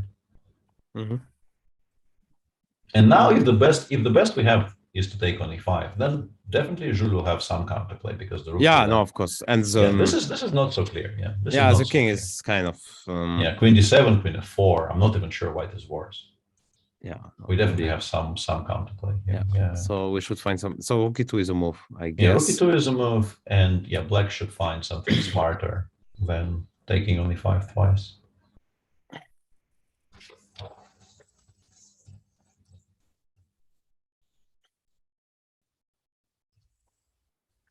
All right. I've been keeping a keen eye on the women's section, and yeah, just still very unclear. The matches very, very unclear, and I managed to. The I mean, the amounts of discussion is just so interesting to me. Okay, let's have a look. Which I've also taken a look. So the wood green match. Unfortunately for wood green, Jovanka will lose, but Ketty on board 3 is much better in her game, and Katarina Toma is now back to being almost winning on board 4. There were a lot of swings in that game, but she is now back to being much better. And Irene Sukandar is better-ish against Alina Kashlinskaya, but seems to not really believe that, because I think she's been repeating moves. This might be like a 2.5, 1.5 type match. Currently seems to be siding slightly in wood green's favor, but I mean more than slightly, no? Well, I mean, I think Olivier is more winning than Ketty, because Ketty's advantage is so far purely positional, and Olivier is kind of giving mate. So I think of the two very good positions, I think Olivier will definitely win, and Ketty will have to continue playing. But Ketty is much better, and Katarina on board 4 is also much better. Yeah, much better. It's not winning. It's not completely winning. Not winning yet, but I think we go bishop c4, we take on b4, and we go d6, d5, and it's going to be maybe not. I don't know. I don't know. I mean, giving up the d4 square looks ugly, but I have a feeling I will win the pawn on b4. Like, I feel that the white pieces are but I was hoping to take this. No. I was hoping to collect, like, let's say, I really don't want to be playing pure queen against rooks. I would like to avoid, like king f2. It's many pawns, no? Yeah, but I think it, like, very often this ends up being a draw. Yeah. Like rook a2, maybe even like go all out trying to collect the a pawn. Queen c5, king g3, you no longer have checks. And if I win the a pawn, like, it's a draw. Yeah, it's probably just a draw. Even if I lose the f4 pawn, I will have to, like, I will it's be very able difficult to set up. No, I get. Yeah. I get. So I wanted to keep the light pieces on, which is why I wasn't really taking on f3. And beware, just small warning. See our line. Told you the end. You saw it here first. Yeah, this is how the game ends. Yeah, absolutely. Yeah, we know. This is absolutely how the game ends. Somebody screenshot that moment. Yeah. Okay. What else is? Did Elina? Elina played all the right moves, and she's just. Okay. I mean, game is still ongoing, but I mean, for instance, you can play queen takes g4, which appears to be a full piece. Maybe there's something even stronger, but actually, if you play queen g4, the position becomes sort of playable for black. We take on g4, take on f4, take on b2. I mean, you can imagine this going kind of wrong, right? Because there is this pawn pair, and like, I mean, obviously the computer wins this with white, but in practical play, like, I don't know, I go rook d2 here and I pretend. Because I think I have enough squares. Knight f3, rook c2, I don't actually lose any more material as far as I can tell. Knight e1, rook d2, I keep my balance somehow. I would like, if I had this position with white, I would very much like to find something which is more. Maybe hg now, knight f4, queen f3. Maybe this is actually more, yeah? Hello. Yeah, this looks like it's more. Because the same positions with the queens on, we will just give mate. We will not have to win some kind of a stupid endgame with an extra piece. We will just give mate. Oh my. This is just amazingly lost. Yeah, it's pretty bad. It's pretty bad. Okay, so that looks good for. Arnold seems to be saving her game very importantly for Pamhagen, because that was a very poor position, but now it seems like it's very, very close to complete equality. And Yulia Osmak is better against Gulnara Mamadova, but not much. I mean, these types of positions, I mean, it's pleasant to play with white, but it's very difficult to win. Even if the pawn gets to a7, the defensive resources are actually quite significant, but it will be very difficult to get it to a7. Really so the main hope of their opponent, which is, I keep on forgetting the name, sorry for that, Yurdu Oldar. Oldar, yeah, with the Azeri team. Main hope is against Malsevskaya, actually, so the fourth boards. But and she plays with a 4. The prophecy is coming true. If this actually happens. I mean, what do we do against knight takes d3, though?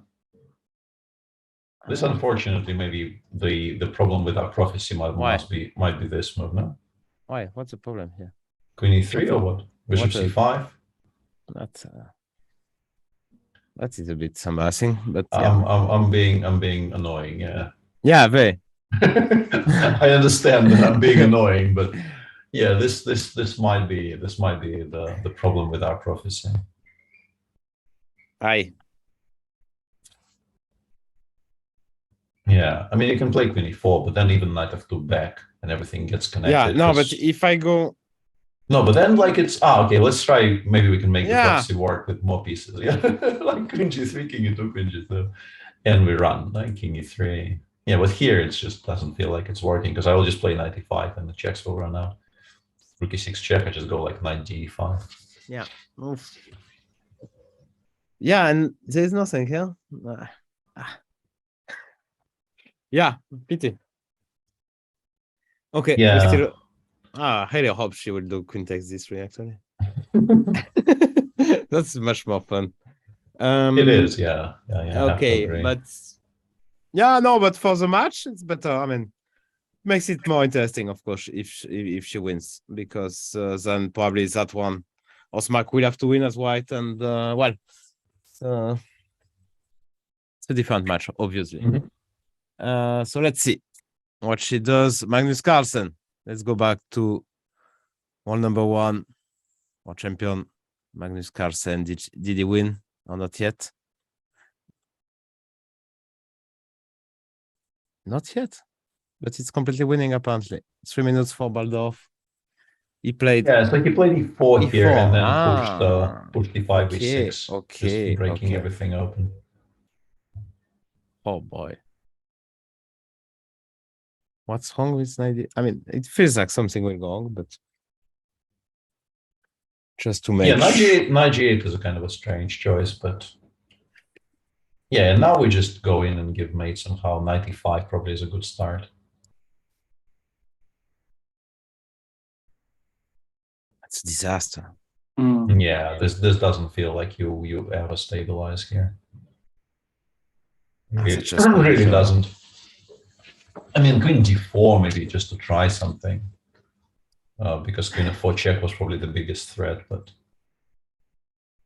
can I start with Queen f4 check? By the way, sure. King g7, 95. No, yeah, this probably is cleaner. Yeah, if you go knight f6, then I go check. Then we go back. Yeah, this feels very clean. I think it's just. Yeah, that's what he played. Yeah, Queen f4 played, King g7 played. He will play knight e5. Queen e5 check is also, I mean, we're never allowing knight f6. No. Yeah, Queen e5 check, knight f6. Yeah, could be. Yeah, something. I mean, we're still probably winning. Yeah, but why allow this? There's really no reason not to play knight e5. Yeah. It's almost for sure. Yeah, knight e5, knight d6, Queen g3 anyway. If Queen f8, Queen g3 anyway. Yeah, this just wins the Queen immediately. Yeah, f6 has a funny. Well, okay, he will win one more game. That will be fun. Oh, yeah, impressive as well. It's very not nicely done by Magnus. And talking about very nicely done, congratulations to we did 6 out of 6. 6 out of 6, yeah. Very important point. I mean, it's not actually decisive points because I'm winning like 4.5 or 4-2. So, but still is good, of course. So it's +2 already with 3 games to go. Let me check something because there seems to be this kind of a weird race between the he is now above Gukesh and Erigaisi on the live list. Because they're actually Gukesh for the first time in forever probably is actually losing some rating here, and Arjun is only winning 0.7 points. Ooh. And Vidit before this game was winning 19.3, and he's beating 2650. So it's 2650 today. So that's an additional 4 points. Yeah, so he is above 2730.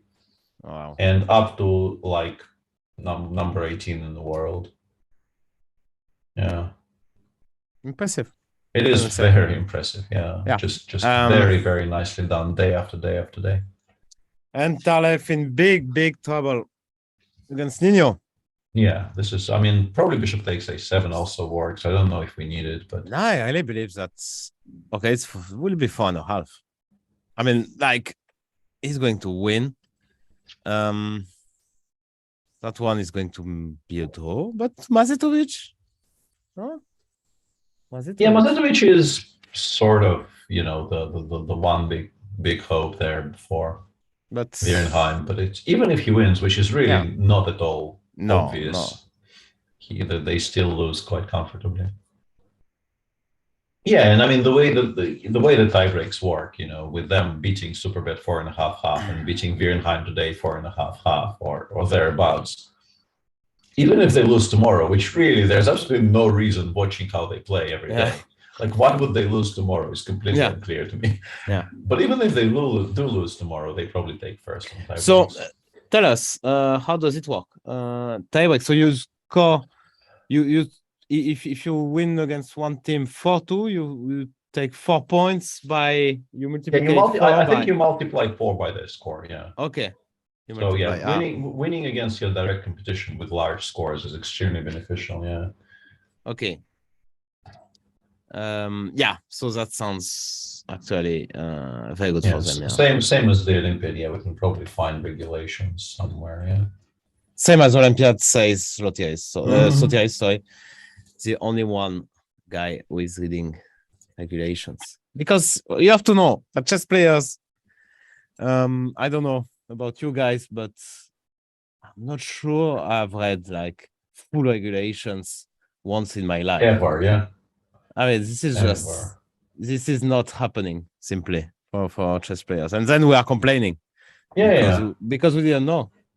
Yeah, no, but nobody ever reads those, and then you complain, of course. You get surprised by something, and you complain. Yeah, so that's the way it goes in chess tournaments.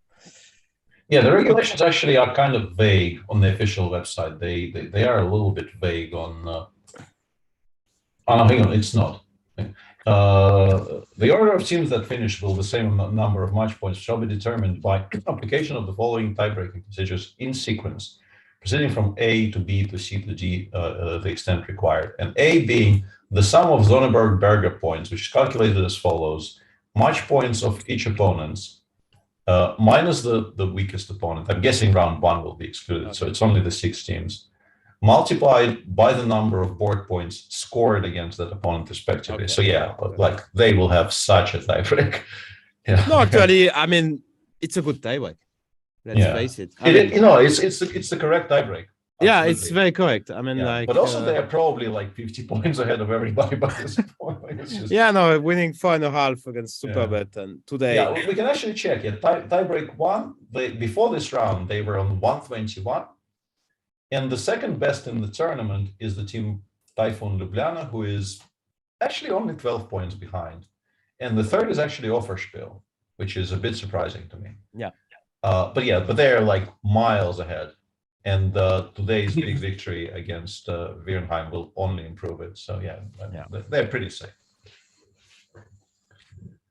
They are pretty safe. How about we didn't check Vishy? I wanted to check Magnus if he won or not? Is it game over?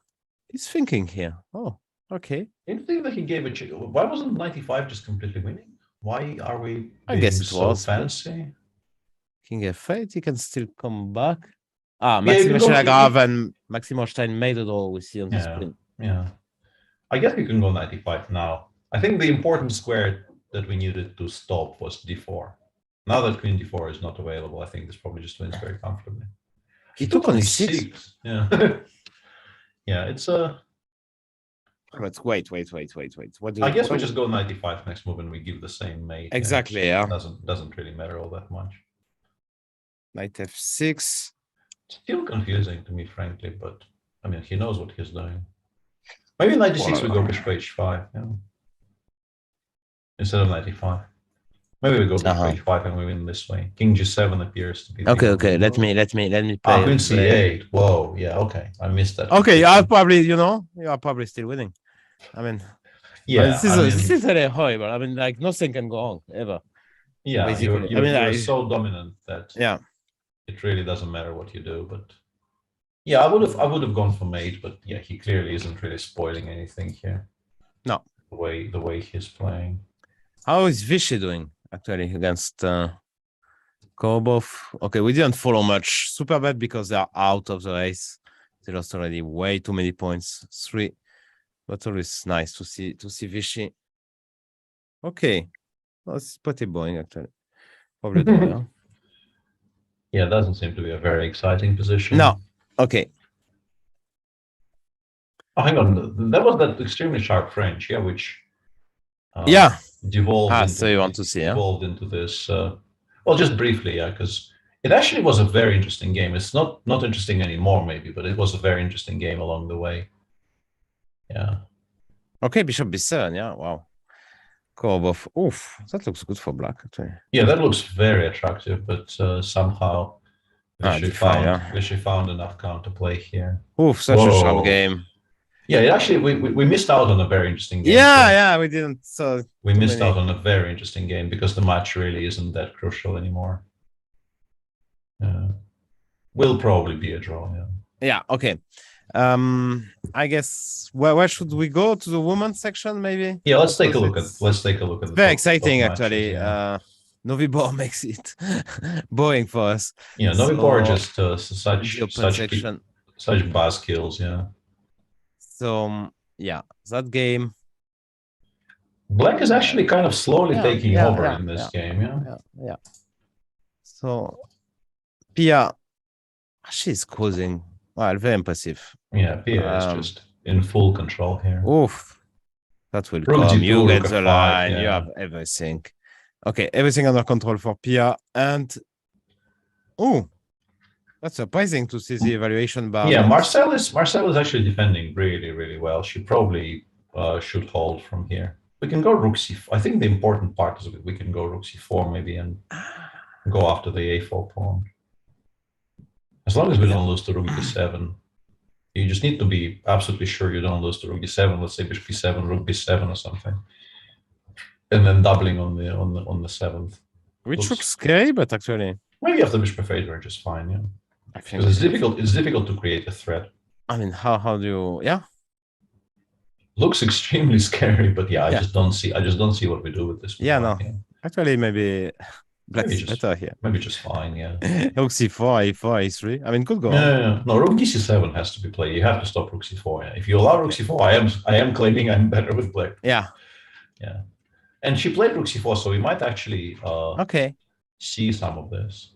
That's a very good news for Superbet, actually. Yeah. But still, because Pia will win, so Dinar has to win on board 2 if they want to save the match, which is not a given. I mean, considering that Pia will. Yeah.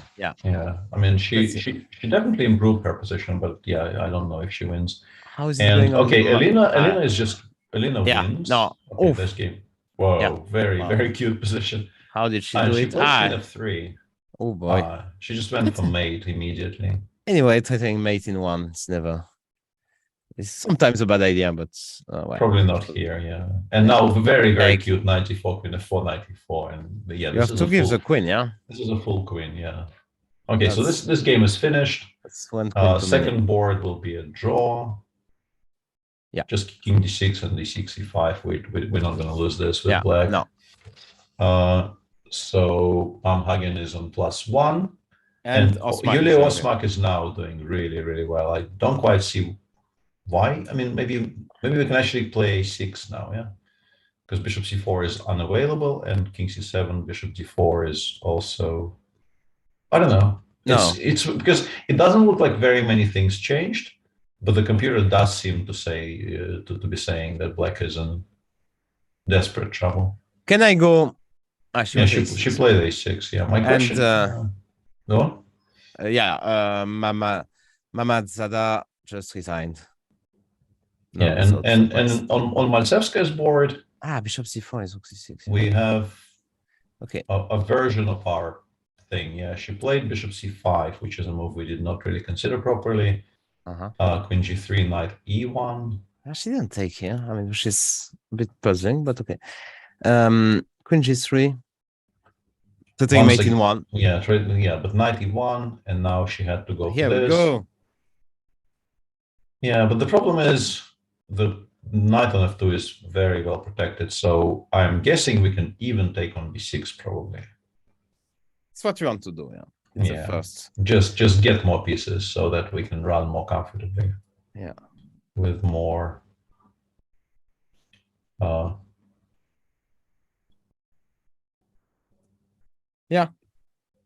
extra material. Can I? Okay, let me. King g2. I think the trick is just not to take on d3. Yeah, as long as we don't take on d3 here, I think we're completely safe. Yeah, I don't. Today it will be the end of. Okay, so this match could actually be decided by Julio Osmak needing to win this rook and bishop opposite colors. Yeah. Because it seems like it will be 1-1, and this bishop ending on board 2 should be a draw. Like I don't really see how any side wins that bishop ending. No, that's for sure. Let's show. Yeah. I mean, that is. The king on c3 is a bit awkward, but even if we have to go d takes e5 and king b3, I think we're still completely safe. Probably, if I had the choice, I wouldn't put my king on c3 this way, but. Yeah, I don't think it changes. Put king c4. Yeah, king c4. Like I was a bit worried I would blunder something after b5 check, but maybe there's nothing to blunder. We just go forward, right?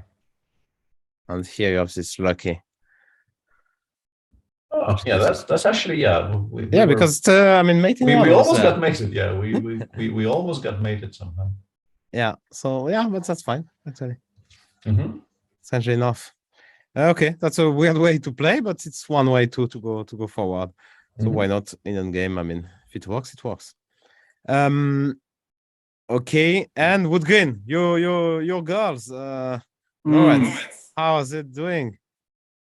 Well, let's have a look. Yeah, here it's not great. Yeah, it's we gave just up on that one. Yeah. And Katarina listened to me, which was not a good idea. Yeah, this is a problem because she's probably not going to win this position after rook takes a7, and then the rook just returns to the third. I cannot blame her because I had exactly the same instinct, so it's difficult for me now to criticize. But and Ketsevan on board 3 is still better, but still hasn't won, and there's definitely some conversion questions here. See, I told you are the black cat, Lawrence. You just jinx it one more time. What can I say? I don't know. Not the first thing I've jinxed. As the much beloved fable of the scorpion and the frog. I am what I am, says Lawrence. Yeah.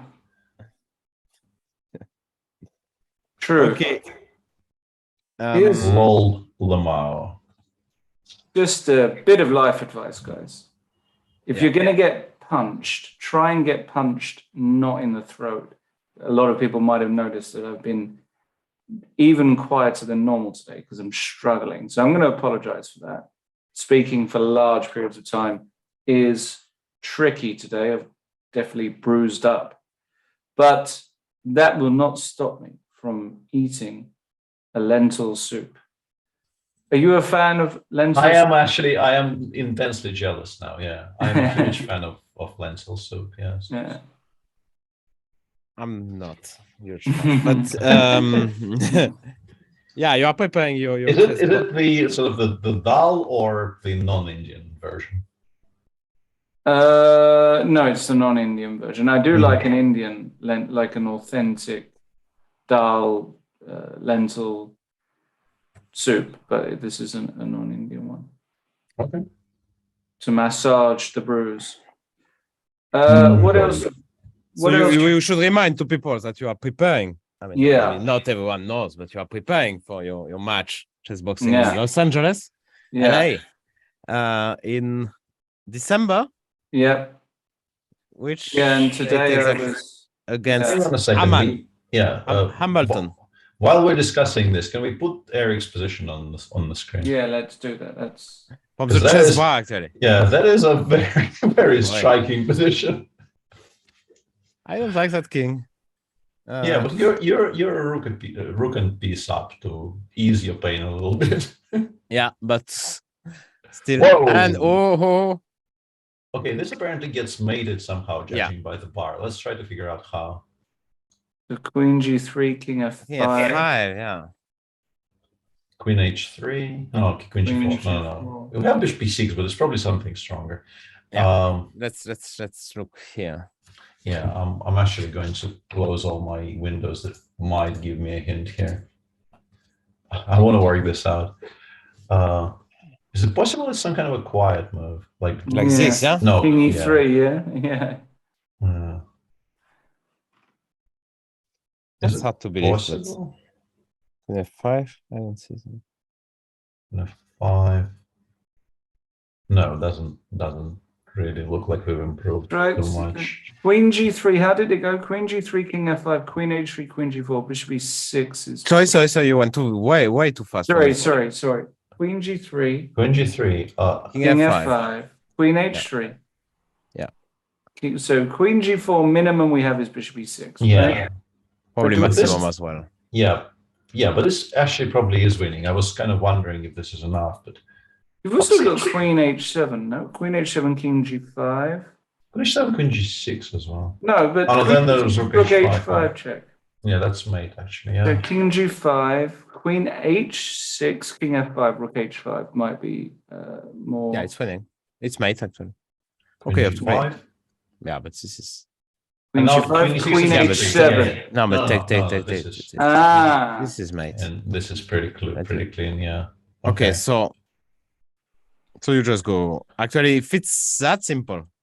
No, but hang on a second. Queen g4. So queen g4, queen h7 is winning, yeah. Okay, so what happens if we go this is completely winning, yeah? I'm not so sure. I mean, go back one move. Queen h3, king g5. Because we haven't actually established how we're winning this position yet.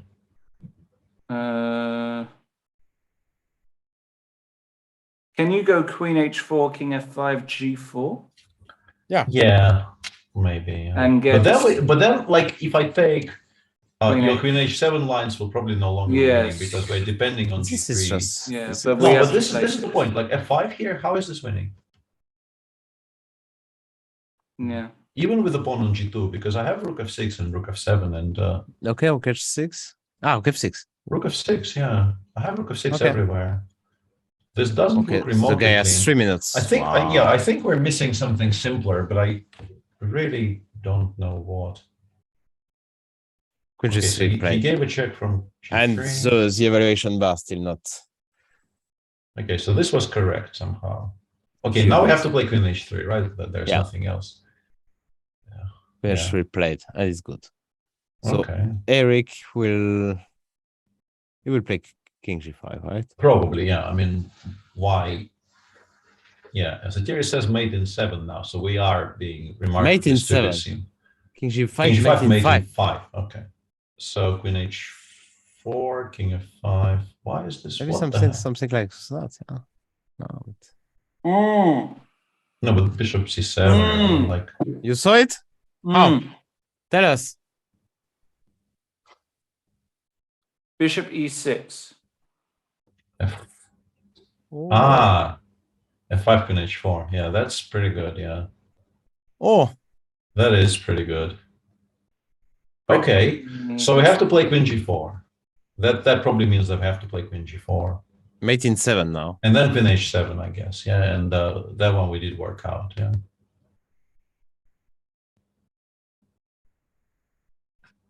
Yeah, it's okay, so you have to see bishop e6. Yeah, bishop e6 is not that easy after. He will play king g5, I think. Oh, 1 second. Yeah. So played queen g4. Yeah, but that is just too simple. But even here, like if you decide to play bishop e6, I'm not so sure how clear this is after f5. So you have to continue looking for the maximum. This queen 7 is not difficult, no? Yeah. I mean, the match is still completely safe for Spiel because Magnus won, Johann Sebastian won already, on board 3, yeah.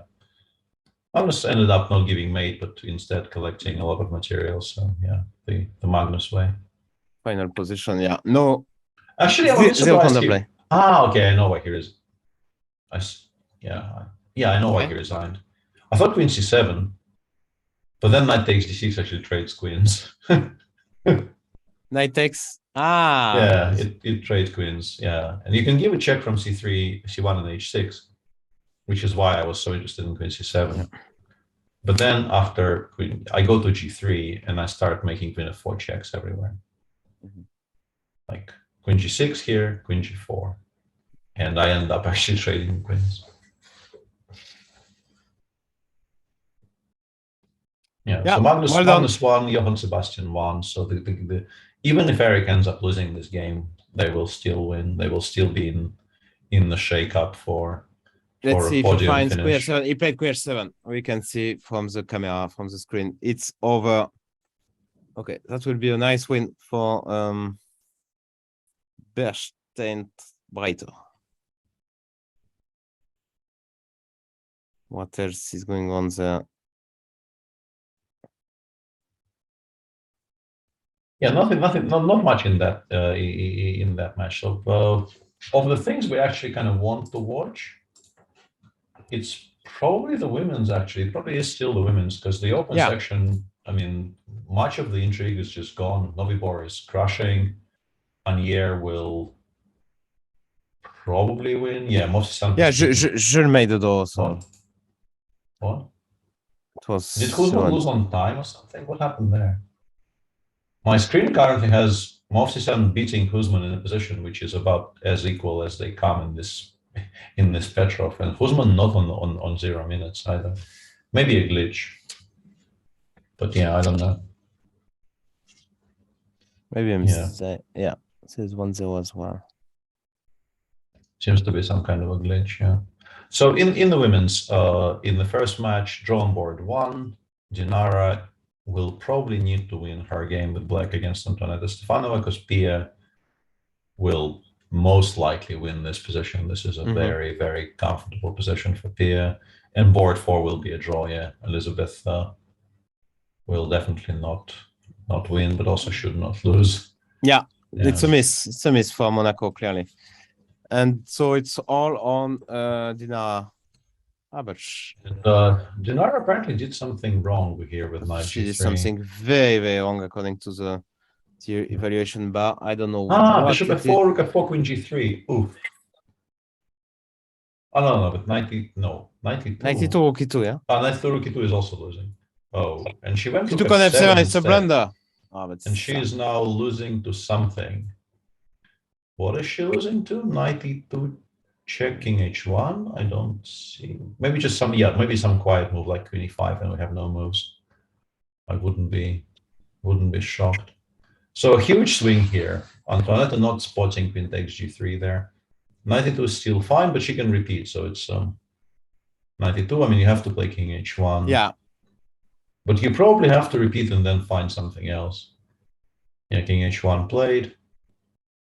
Because if you make a quiet move here and the rook returns to f3 or something, you might never have another opportunity to give knight g3 check. So yeah, knight g3. Yeah, I mean it's a correct thing to do on the minute. Just make sure you have some more time. Yeah. After king g1, she will need to find a good move. And yeah, your queen e5 does look like a very good move to start with. I still don't quite understand why, let's say, rook 1 f3 is losing there. Can we try to figure it out? Okay. Yeah. So queen e5. Yeah. Importantly, bishop c3 loses the bishop to knight e2 check. Otherwise, it would be maybe a good move. Yeah. All this, yeah. So let's say rook 1 f3. Yeah, she's gone knight e2. This is a problem because she will now, if she goes knight g3 again, I think Antoaneta can claim. No. So yeah, this is a no. Not yet. No. Okay. It's been once. Yeah, it should be no. No, I don't think she can. I mean, she can claim, but no, not yet. Yeah, not yet. No. She'll for the door. That is very, very mystifying to me, considering how the match is standing. Like, even if you don't see, like, you. Yeah, you just go queen e5 and. Yeah, you're supposed to. I think you're supposed to continue. I understand she has a minute, and really, like, I've been looking in this position for a bit, and I still don't understand why it's winning for black. I understand how you might not see the win, but your board 3 is losing, so you just kind of have to continue. Queen e5, let's say rook 1 f3. So queen d4, yeah, it's not easy. King h2, and you just take on d2. And after king takes g3, you go rook e2, I guess, or rook e3. Because it will be so. Yeah, rook e2, yeah. Rook e2 is winning. Okay, so that's weird, yeah. I mean, this is not obvious, but I think simply from a match situation, you are supposed to continue. It's going to say once again, our team.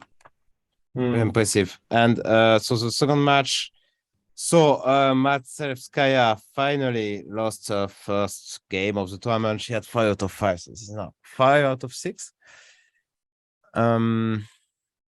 Then Danielian. It's 1-1. 1-1 and 2 games to go. Yeah, board 2 is completely equal, and board 3 is now supposedly completely winning for Julia Osmak. Okay, that's so. Yeah, Pamhagen is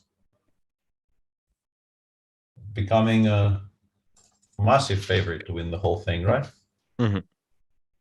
Because Superbet is now in trouble in their match, and Pamhagen is now winning.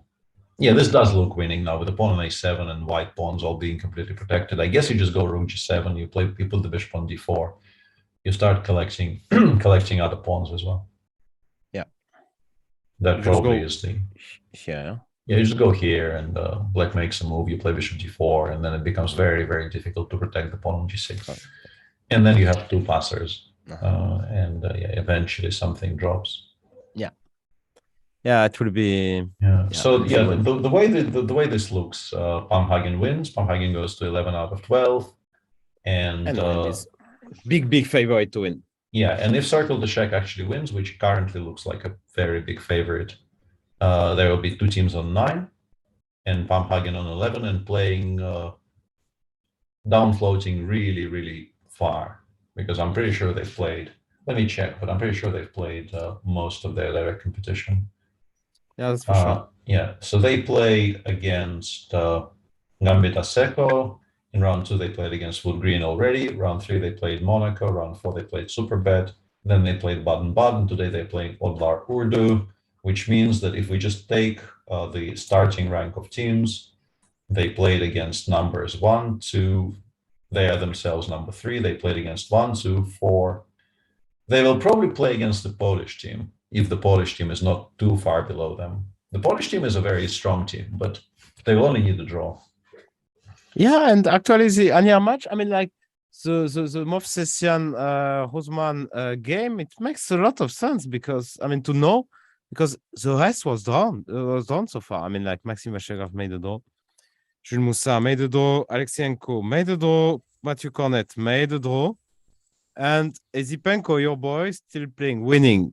Probably. Yeah, he is much better, but Queen. Yeah, so that game is just very, very important, and why Usman didn't resign here, that's for sure. Yeah, I mean, he either lost on time or it's a glitch.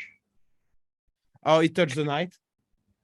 Or that, yeah, I don't know, something. Yeah, but even if you thought, yeah, Queen 98, Queen D8 is bad. Yeah, and just disgusted. Yeah, and resigns. Yeah, I mean, like. But why would you ever? Why would you ever touch the knight in that position? Like you play King D7. I don't know. That's a different. Yeah, like I just don't understand. Oh yeah. Yeah, why would you play a knight move? Because you're staying here to control F5. Yeah, it just makes no sense. Would be nice to know actually. Yeah, so some kind of clarity would be extremely welcome here for sure. Yeah. Satirius says Kuzman lost for sure. No idea why. Okay. Okay. That's okay. I mean, it's good news for a year, but like very, very inexplicable. Like I have no idea how to. Yeah. No, there is no reasons. Yeah, and there we see the white king on the e4 square. Very. I mean, you strange. cannot. I mean, sometimes it used to happen that you can forget about your phone and it's ringing, but now with also control.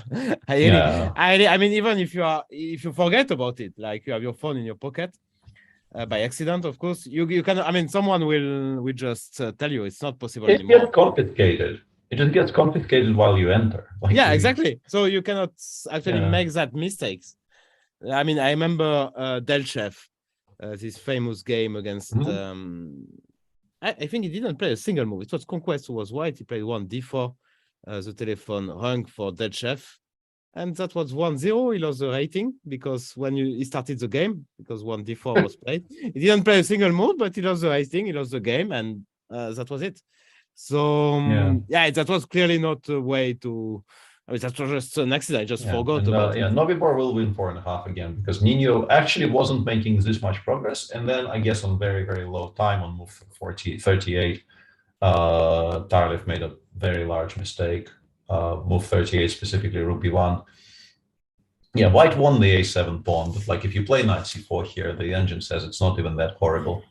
But he played bishop D7, allowing Rook B6, Rook D6, and things just completely collapsed. And he even took on A4 now, which means Nino can take on D5 first, then return to D6, and then go to A6. We can have one more pawn. We can be extremely cynical here. That's very greedy at his best. Yeah, we can be extremely greedy here. Yeah, and just collect everything. Yeah, 4.5 again against a very strong team. Okay, Lemazetovic is the last. But it's just so difficult to win. The last man standing there, but yeah, okay, it could be 4-2 if Mazito. I mean, he's better.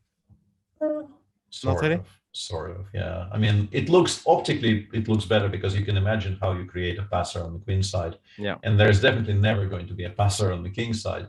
But I mean, the moment you start pushing your b pawn, the checks will start. And yeah, I'm not rating his winning chances very highly. Okay, so the time table are over, but we still have a lot of games to watch. I don't know. How about we make a small break and we come back? Or... Sure. Yeah, let's do that. Yeah. Okay. Thanks for watching. See you soon.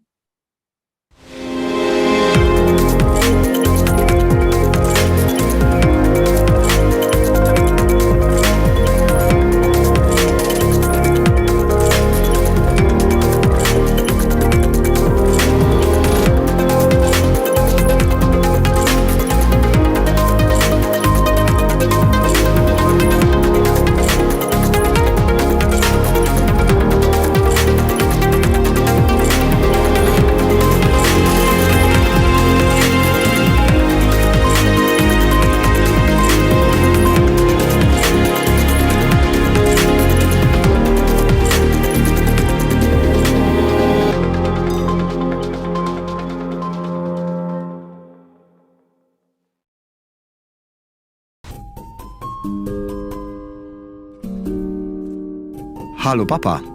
Hallo. Ich bin gekommen, um dir mit dem Rasen zu helfen. Ich hole den Rasenmäher aus der Garage.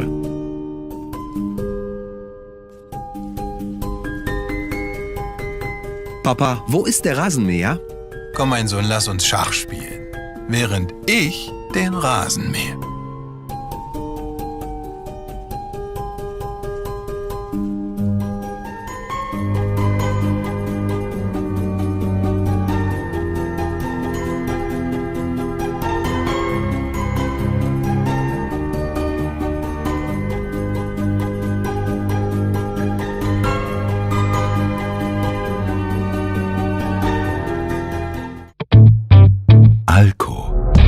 Quality for Life.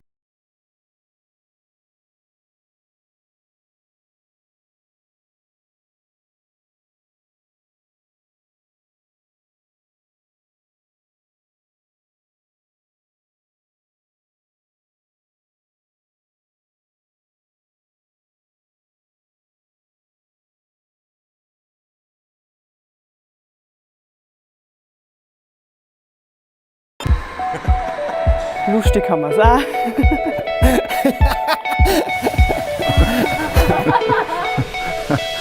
Familienunternehmen. Super Produkte. Nachhaltigkeit. Die Sauberkeit und die Verlässlichkeit. Tradition, moderne. Sicherer Arbeitsplatz. Weil arbeiten wir mit den besten Rohstoffen. Super Zusammenhalt. Eben wenn man was braucht, kann man zu jedem hingehen. Super Dienstleistung. Es hat wirklich viele Aufstiegsmöglichkeiten gegeben. Mit Produkten, die einfach eine Qualität haben. Das macht dich auch schon stolz, wenn du siehst, dass du mit den Größten von der Welt mithalten kannst. Manchmal auch ein bisschen fordern, aber wir stehen zusammen, kriegen es hin. Auch an die Zukunft denkt, wenn man Entscheidungen trifft. Und da fühlt man sich auch als Mitarbeiter einfach sicher und gut aufgehoben und kann das auch mitleben, diese Werte. Ich bin froh, dass ich vor 10 Jahren angefangen habe. Gute Leute können man immer brauchen. Ich bin jetzt seit 26 Jahren da beim Eine tolle Firma. Ich bin stolz auf das, was wir da zusammen geschaffen haben. Ich bin ganz gern.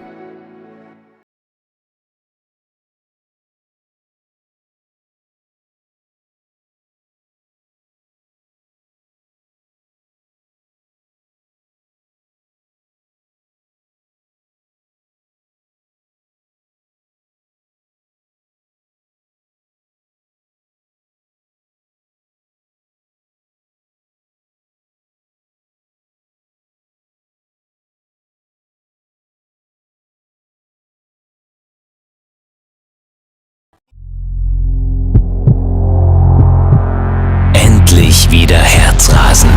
Mit dem Alco-Mähroboter Robolinho machen Sie Ihren Garten smarter.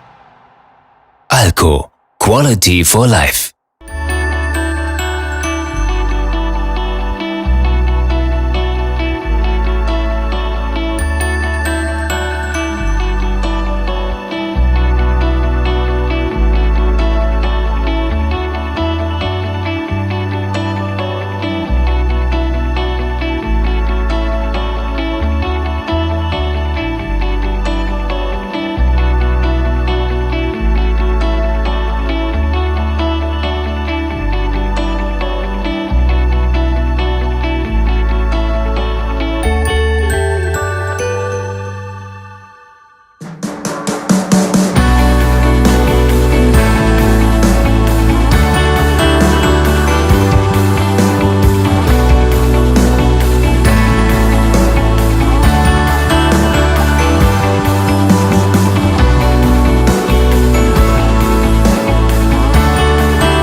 Welcome back to our coverage of the 2022 European Club Cup, the final session of round 6, with both tournaments really about to kind of nominate the obvious favorite for the title, both the open section and the women's section. The way the round is going so far will be there will be a team that is definitely more than halfway there with one round to spare. In the open section, it is the team of Novibor, who is once again destroying a very, very strong team they're playing today. They will most likely once again beat their opponents 4.5-half. I think there's only one game running in this match now. I think everything else is finished. Yeah, that's correct. Yeah, so they won on all 3 whiteboards. Vidit might be the last person in the tournament on 100%, by the way, because in the men's tournament, in the open section, there were 3 people on 100%, and one of them also lost to Novibor today. Vidit is on 6 out of 6. Konstantin Tarlik was on 4 out of 4, but he lost today to David Anton on board 6 of the same match. And David Navarro also won an exemplary game against Denis Wagner. And the queen ending that we have on your, we are showing you on your screens, really only white can win, I would assume, but white shouldn't really win this endgame. And even if he does, it will be 4-2, which is also a very convincing margin, meaning that the team of Novibor will be on 12 out of 12. There is 4 matches today between teams on 8 points, so there will be a number of teams which will be on 10 out of 12. And one of them will, one of them will play against Novibor, but Novibor also has such a crushing tiebreak, considering the margins they are winning with, that it is extremely possible that even losing the final round will not really change very much there. Yeah, they shouldn't lose 6-0, I guess, but I guess they won't. Yeah, and honestly, the way they've been playing, it's just it seems like a very strange proposition to even talk about them losing tomorrow. And in other results, we did get some clarity on the topic of why a very, very level position in the game between Movsisyan and Alexandra Huzman says 1-0. Apparently, let's show that. Yeah, Sergey just confirmed to me by message. He says hi, by the way. And his opponent just forgot about the clock and lost on time, despite having a couple of minutes on his clock. So that's sad because that was really and now the match is completely decided because it's 4 draws. And there's only one game running on board 2 where Yesipenko is better against Mikhalevsky, but he made this move 95, which actually I think is a very strange choice. I would have played a4 here. I thought a4 just wins on the spot. I don't know why he didn't. I mean, I guess he was worried about queen a5. Maybe that's the reason. Queen a5, and now we suddenly start giving checks. Because otherwise I thought a4 was just kind of ending the game. Queen a5 is it's annoying. Yeah, you have to start thinking at the very least. Yeah, it's no longer such an automatic victory for black. But my point is, if Kuzman makes a draw in that position, which I assume if he just doesn't forget that he needs to make it to move 40, he pretty much always makes a draw there. It's not a very difficult position to hold. Then there is a lot of pressure on Andrei Yesipenko to actually convert this into a full point for Anier. But as things are, I mean, of course, he would like to win. It's 518 points. But for the match, it's entirely irrelevant. They've already won, basically, because, I mean, he's not going to lose a position with an extra pawn, you would assume. So Anier will be one of those teams on 10 points, which can play against Novibor tomorrow. The other teams in that group that won, and we have a lot of results already. Clichy is destroying Bayern Munich. 4.5 so far, and Amin Bassem is also completely winning against Sebastian Bogner. Offerspiel will win quite big against Schachmann and Grenzen. 4-1 up so far. Erik Hansen did end up losing that game. That very, very exciting conclusion to the game against Breiter, but so far every other result went Offerspiel's way, and Orkidal probably doesn't win this endgame against Max Hess, but it doesn't really matter. So Offerspiel will be on 10 points, Vishy will be on 10 points, Anier will be on 10 points, and probably Ugar Gashimov, from what I can see, will also be on 10 points because they're 2-0 up with some games still running. Mm-hmm. And that's the team of Ralph. Yeah, that's Ralph's team. Yeah. Okay. And shockingly, you know, how the mighty have fallen. Superbet is probably winning today. Actually, hang on. Vishy is worse now. It's my machine says. Yeah. Maybe even lost. Whoa. Yeah, this pawn. It's pretty dangerous, yeah. But and we very briefly discussed this game roundabout move 37 and said, okay, now this is boring and not very interesting anymore, and couldn't have been further from the truth. Yeah. Because in this position, rook takes e6 looks such an obvious move, but in fact, rook a8 was a draw here. But I don't think you can make this. Like, how do you allow c3 check? Like, it's impossible to make this move. And after rook d6 96, you already have to start playing precisely, and king g2 is a major mistake apparently. After which, what happened in the game is just a problem. He wanted to go. Yeah, he wanted to protect the pawn on h4. It's an understandable decision, but he got hit with this very, very cute tactic: knight ec7 here, and here Corvo found this idea of c3, bc3, knight c4. And because of the pin along the long diagonal, you have to spend the tempo on unpinning yourself, giving up the a3 pawn. And that gives black this extremely dangerous pass there. And now, objectively, it seems like Anton is maybe even just straight up winning according to what my screen tells me. It's still not very easy. Like, it's a sharp position. White does have a very dangerous pass pawn of their own on the c file, but it's a problem for Vishy now. And in this match, Superbet currently is 3-2 up. 4 goals, and Gukesh beats Alonso Rossell. So if Vishy loses this, which is not impossible at all, it will be a draw. So yeah, Superbet is not really having a very good tournament. Yeah. And in the women's section? Yeah, and the women's section is quite interesting. In the top match, it seems like Pia Kramning once again will clutch it out for Circle de Chèque, which is very good news for them, but very, very bad news for Superbet. So Superbet actually, today is the day where Superbet maybe loses all chances to win either competition. Because if Pia actually ends up winning this game with black, and she is, of course, just a full exchange up here, shouldn't really be such a big problem to convert this into a full point. It will mean that Superbet loses the match because board 4 is just completely and utterly equal. There was a very interesting game between Elizabeth Petz and Marcela Frimsky, but it really is not very exciting anymore. And then Superbet loses 2.5, 1.5. They stay on 9 points. They are joined by Monaco on 9 points. And Pamhagen most likely will win because this is really the last game running. And Julio Smak should win from here, you would assume. This has to be winning. Yeah.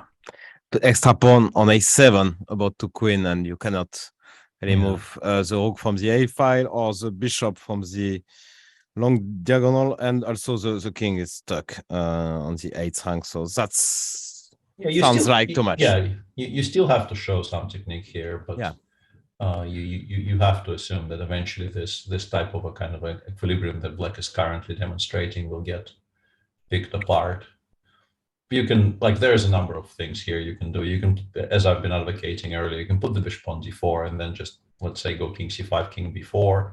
And black will really kind of lack pieces to defend the pawn on b3 because your rook has to be on the a file, the bishop has to be on the long diagonal, and you'll have to give up either the b3 pawn on the g6 pawn. Or if you want to be fancy, I wonder if h4 is actually indicating she wants to play f5. Like black makes some kind of a waiting move here, like, I don't know, rook a2 here. And we can just play f5. You can't take with the bishop because then rook g8 wins a rook. Gf h5 is quite obviously lost. And if you go ef, yes, I have to release the king from the back rank by playing rook takes g6, but I have two outside passers, which I assume are enough. You know, this probably is enough. She played rook a4, so we will see what Yulia means in this position. But yeah, f5 definitely is one of the ways you can improve here. That's for sure. Yeah. Okay, so it's just completely over actually. Okay. Yeah, and if Yulia wins, then Bamhagen wins their match, and Bamhagen will be on 11 points, a full 2 points ahead of Circle the Czech, Monte Carlo, and Superbet, only needing a draw in the last round, or potentially depending on tiebreaks. I think tiebreaks in the women's section are less clear. Let me briefly check standings after round 5. Yeah, Bamhagen also has by far the best tiebreaks. So really, it will be a very similar situation to the open section where, unless they lose 4-0 in the last round, they might actually have won the tournament with a round to spare. Yeah. So they will play tomorrow. There is all to play for, it seems, but only for medals, which is, I mean, something. No, of course. I mean, there's still some intrigue there, but they will be massive favorites to win gold. Yeah, they will probably, and Satiris tried shaming me for not attempting this pronunciation the previous time, so I'll do it now. Yeah, they will probably play the Gwiazda Budapest team in the last round. I know you were kidding, Satiris, don't worry. Yeah, so it's a very strong team. They will not have a very easy match in round 7, but they've been extremely solid throughout the event. A bit of a pity that Alexandra Marcevska lost today, because she, until today, she was having an absolute stellar tournament. But today, she really did take a little bit too many risks in the opening, and it ended up not paying off. At some point, she had the chances to. Oh yeah, I mean, she was better. She was in the game. She was in the game. She was actually better for like one move. Yeah. Bishop c3. She wants bishop a5. Or that, yeah.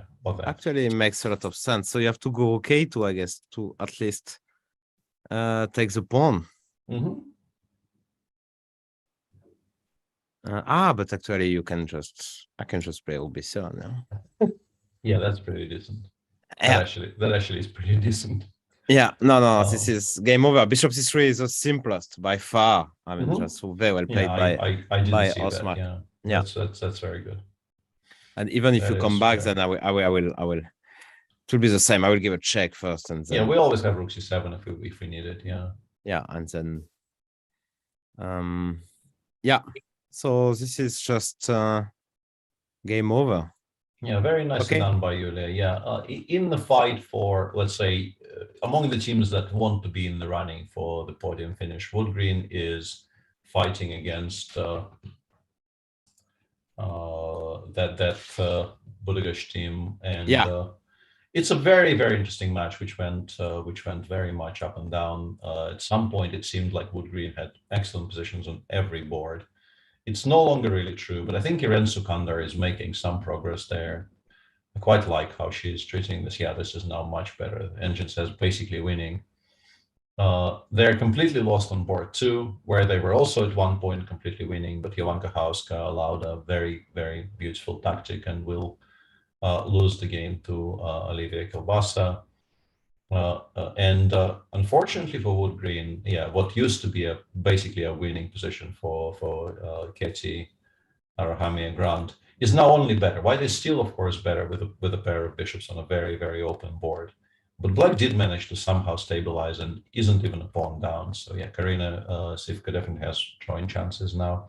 And on board 4, there was a draw between Katerina Toma and Jovana Maidan. Katerina Toma was at some point also completely winning. So yeah, Wood Green is now hoping that the 2 very good positions on the white boards that they have will bring at least a point and a half, and hopefully 2, but 2 would be an absolute dream scenario, of course. Okay, in other yeah. results, Typhoon Ljubljana is currently losing to blue and yellow with one game to go, which appears to probably be a draw. So Typhoon Ljubljana will lose, and Baden-Baden, Elin Roberts is once again potentially winning her game if she finds a very cute tactic in a current position. Let me find it against. Yeah. And here Black was okay just a moment ago, but now White has a very, very nice idea here. You can play Queen d4. Obviously, your b6 pawn is the only reason you could be better here. Queen b1 looks kind of scary, but White can actually play bishop c2 here. Queen takes c2, b7. And after, let's say, Queen b1, Queen b6, the only way not to allow a queen is to play knight f2 check, but unfortunately for Black, the bishop is on f4. Yeah, she played Queen d4. Wow. Yeah, she played Queen d4. Let's Maybe see, we should stay with this for a second. Yeah, and because see if she finds bishop c2. Because Queen b1 is almost. I mean, what else really? Yeah. For Black, so that will be played almost for sure. But now bishop c2 is not an easy move. No. I mean, I would. My first instinct would be just to go bishop c6. But then I assume there is so much counterplay on the other side that. How? Like bishop b5. Bishop 5, yeah. Yeah, Queen e3 seems to be the only move, right? I play f4. Maybe we've lost with White, really, because like bishop d4 comes next, right? Maybe we actually have lost this game. Yeah. Yeah. Okay. That's not. So you have to find bishop c2, but if you do find bishop c2, you are just straight up winning for Elin Roberts, who is having a very, very solid tournament. I thought she was doing better, but she's only on 3 out of 5. I mean, only. She's playing against very strong players herself as well, but my impression was that she was doing even better than that. But if she wins today, I think she will be generally quite happy with her performance. She's gaining rating already. Yeah, but in terms of the tournament standings, as long as Julia Osmak does win this position, and it really does look like, okay, I mean, now she can just... that's a very cute trap, actually, by... She played rook c4, yeah, she played rook c4, so inviting a8, rook g8, rook a8, after which she has rook takes c3. But as long as you don't blunder that, and it's a bit telegraphed, frankly, like Black is really kind of indicating that this is the point. So as long as you don't blunder that, you're just completely winning. Maybe even rook b7 wins. Maybe. But you can also play bishop a5. You can also play many other things. Rook takes g6 is not bad, I guess. So yeah, as long as you don't lose your composure here. Bishop f6. Everything is good. Yeah, everything is good here. And so she would probably Pia, I think, had a chance to finish the game a couple of times until this point, but this is still. Like you should be winning this with Black.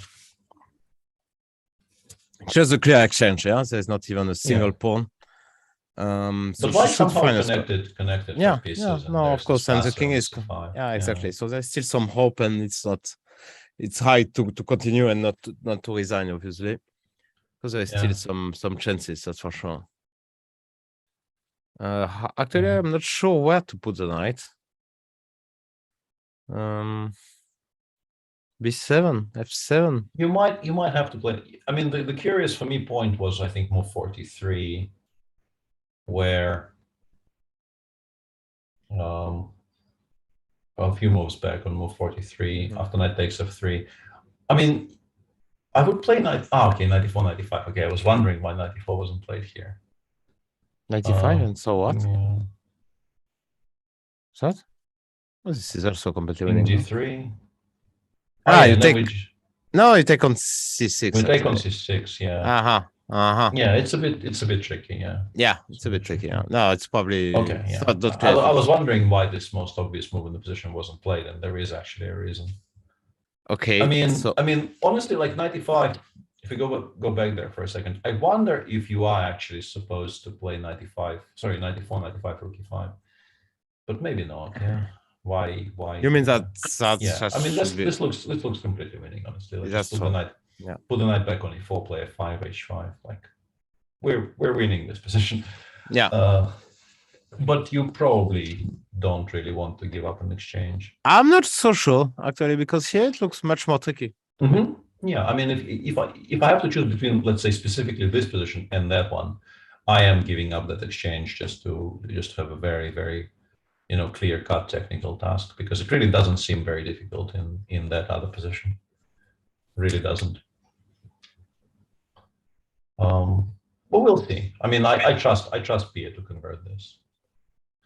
So what's happening in the open section? What are we watching? Okay, Maze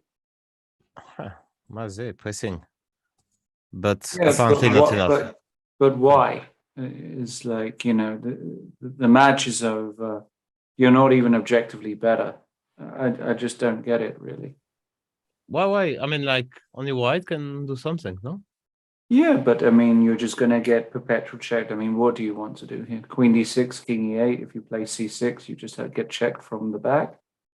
I mean, what? Yeah, that's not even queen a1 here or something. Queen a1. You can't make any progress. Like, what does he want? I was very surprised he didn't. But what's wrong with tying? I mean, like a4. Okay. No, yeah, I'm not entirely sure what Lawrence's point is. Like, he's a chess player. He's continuing to play chess. I mean, why are we criticizing it? Yeah, well, I mean, just with the match situation and. Well, I mean, he wants his, goal of prestige or whatever you want to call it. Yeah. They don't want to lose to zero. Tie break. I mean, and tie break as well. I mean. Yeah. I mean, maybe there will be a mix for. Oh, you played for. You are playing for 4.5 hours. If you think you're straight debuter, I would keep on playing. And actually, after a4, I don't think it's so simple for black, or I'm missing something. And I do have always the door. I mean, like, this is. Yeah, we run zero risks. Yeah, we run zero risks, so why not? Yeah, it's a bit of a strange argument for me as well, honestly, Lawrence. And I am one of the first ones to offer a draw in any situation. So trust me. Well, I just think I understand the general impulse, but like in a position which we never ever lose, and black can actually lose their mind and misplay it and allow something. Why not continue? It's difficult. Like, I think we're actually watching the Vishy game, because everything else seems to be in dead rubbers, and seems like Anton missed his chance there, according to the heartless machine. That was such a complicated game. Yeah, I mean, this endgame is just an extremely messy and difficult to play endgame. Like, Anton played knight b5 c3, which apparently throws away the win, and the correct move was knight a7. But I mean, I can sort of understand not allowing c6, but the problem is you are actually allowing c6 because white can go knight b4, and knight b4, and you have to play bishop c4 because a2 pawn is very important, and the pawn still gets to c6. But somehow this position after knight b5 is much better than the other one. It's just a very, very tricky endgame. I think it's extremely difficult for humans to play it perfectly. Knight c3, c6, bishop c8 played, and you cannot tell it. I mean, when you run with a king, the problem is that it's g5. So that king looks a bit dumb on h6, but actually. I'm wondering if there are some positions in which we can actually go g5, hg, king, g6, and start pushing the h pawn. Yeah. That could be. Yeah. So now we have to be careful, and we cannot play with a king, probably. So we have to. Yeah, we choose between knight d4 and knight b4, I would guess. Yeah.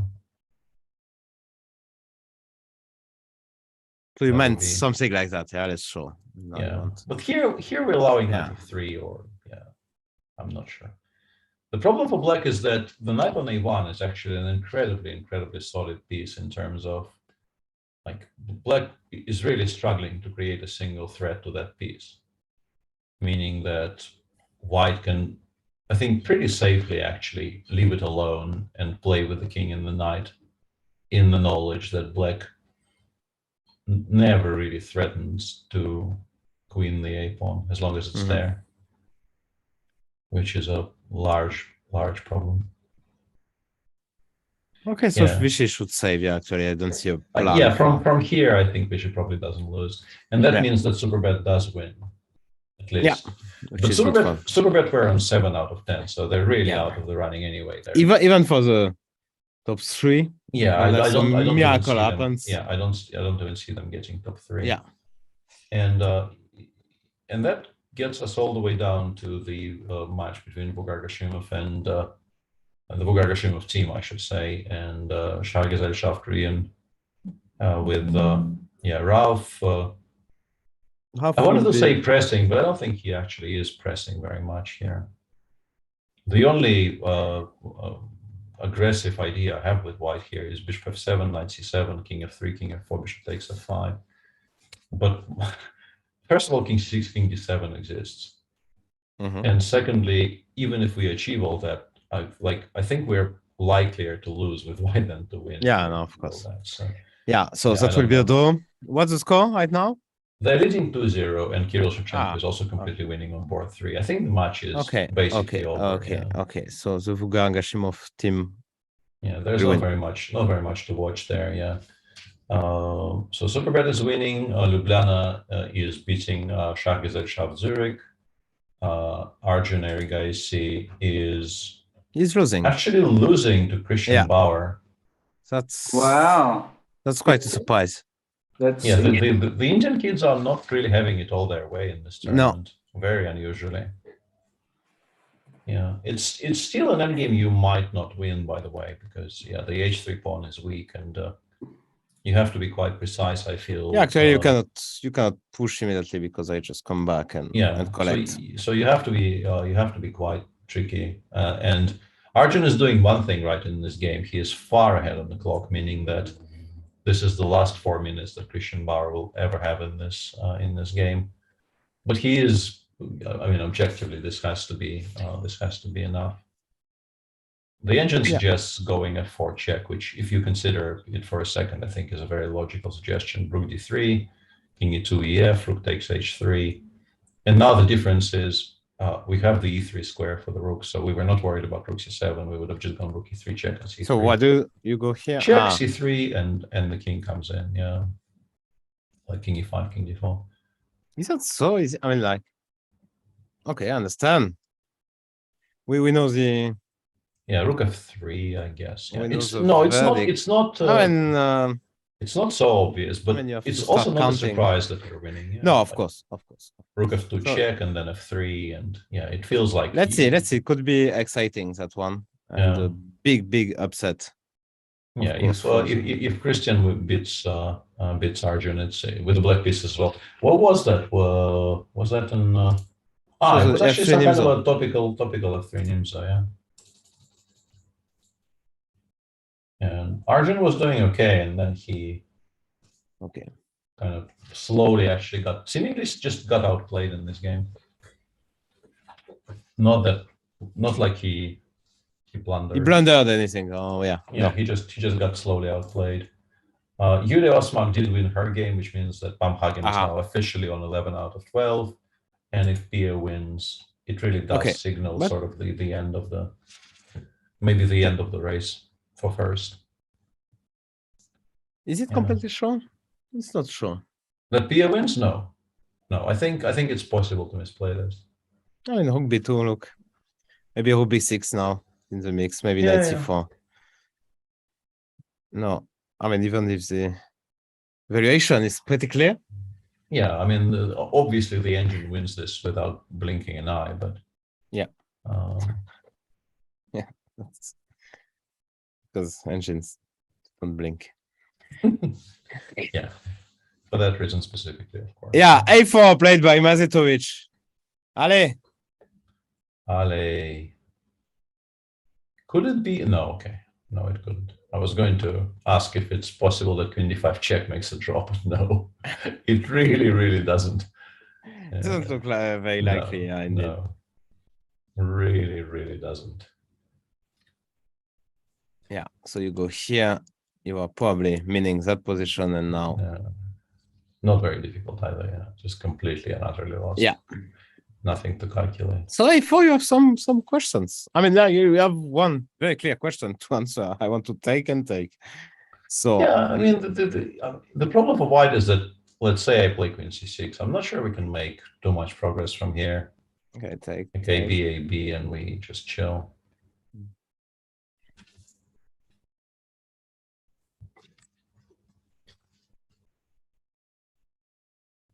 There might be smarter things to do, but if we just kind of do it in the most straightforward way possible. Yeah, agreed, actually. King c3, what do you do? King e8, huh? Oh, what do you do? Yeah, king e8 is okay. Okay.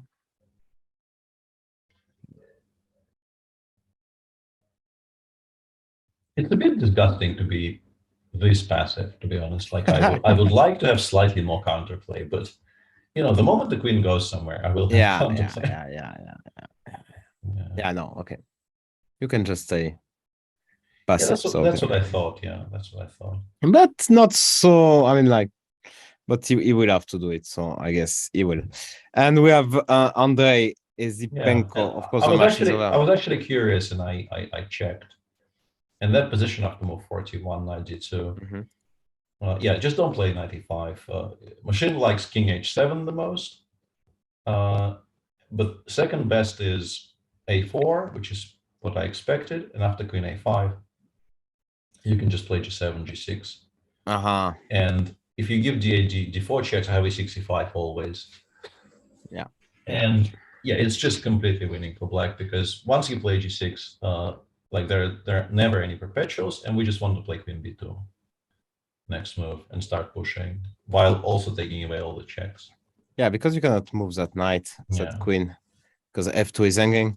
So you cannot move the queen because you have to keep protecting the knight on d2. So it's I guess knight e4 is maybe a little bit scary. I can, now that I look at this position, I can sort of understand why Andrei probably wasn't a big fan, yeah, too happy with it, yeah.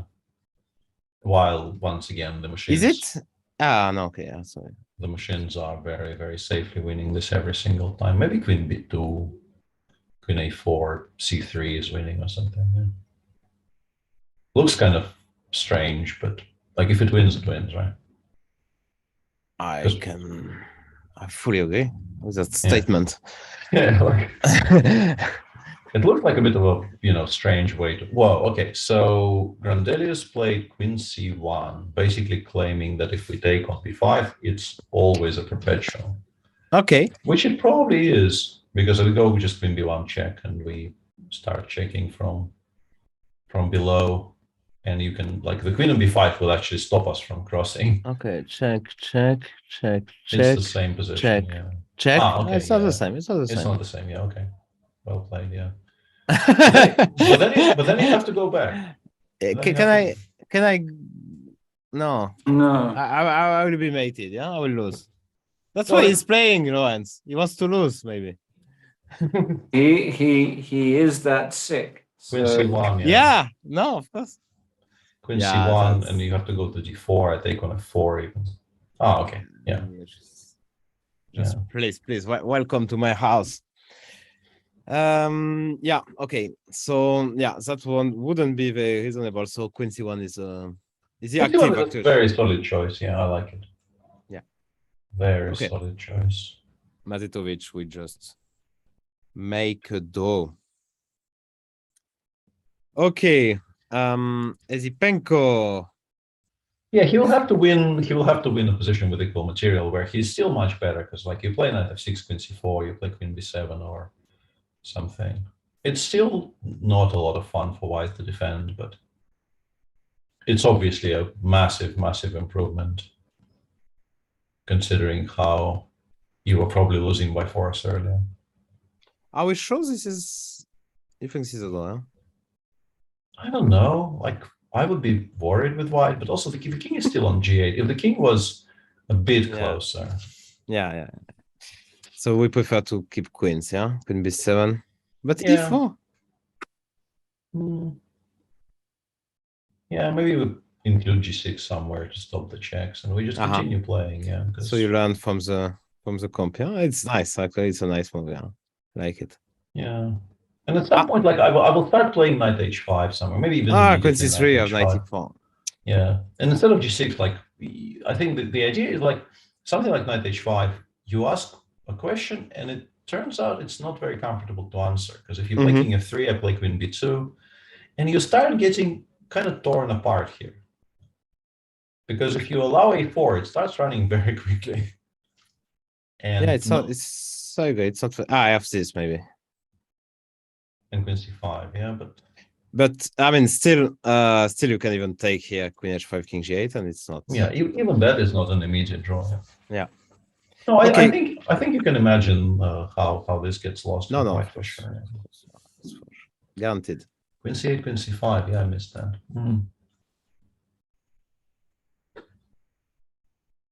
And Bauer played. He played d5. Oh, he played something, yeah. Which makes some sense, actually. Very King d7. Yeah. And now there's a choice. You create a pass pawn, but you leave this passes. Yeah, you take here. Quickly. So if e d5, he just wants to take on d5, right? And then start pushing the c pawn. So I should give it... but if I give it checks, then you just... Yeah. Can we try rook h3? Is it actually a queen, or... Like, it probably is a queen, right? Why? Rook h7, king c6, rook h8. But yeah, I was afraid of this kind of... No, I think there's a bigger problem. King b7. King b6. Rook h8. Rook c5. I thought rook c5, but you have rook b8, rook b1. Yeah. But you're probably losing that position. King a... No, you should go forward. Sure. King a5, rook b1, and I think I'm in time with c2, king b4, king b3. Yeah, this probably wins. Most likely, yeah. Probably wins, yeah. Yeah. But the evaluation bar seems to show there is a door, so maybe... Yeah, d5 maybe was a little bit too fancy. And Anton Korbov actually played what we were discussing, exactly like we were discussing it. 94 g5. It was no, you scrolled up from it. There. Okay, it's typical idea, yeah. To go. I don't know. Yeah. Knight f3 as well. Yeah, my big question is knight f3. Yeah, like we've given up a pawn, and we're not really pushing our passer all that aggressively. I don't know. 95 knight. Yeah, I don't know. Maybe you just lose. Actually, no. I was about to say that I would collect your pawn, but that was a lie. Oh no, maybe that was not a lie. I want to go king e5. Can't I go king e5? King e5 here? You know, previous move. Sorry. I wanted to run to d6. Yeah, I just thought like. That makes a lot of sense. Yeah, let's just go after it. Yeah. Yeah. No. Okay. No, I just yeah. Okay. What happened? Yeah.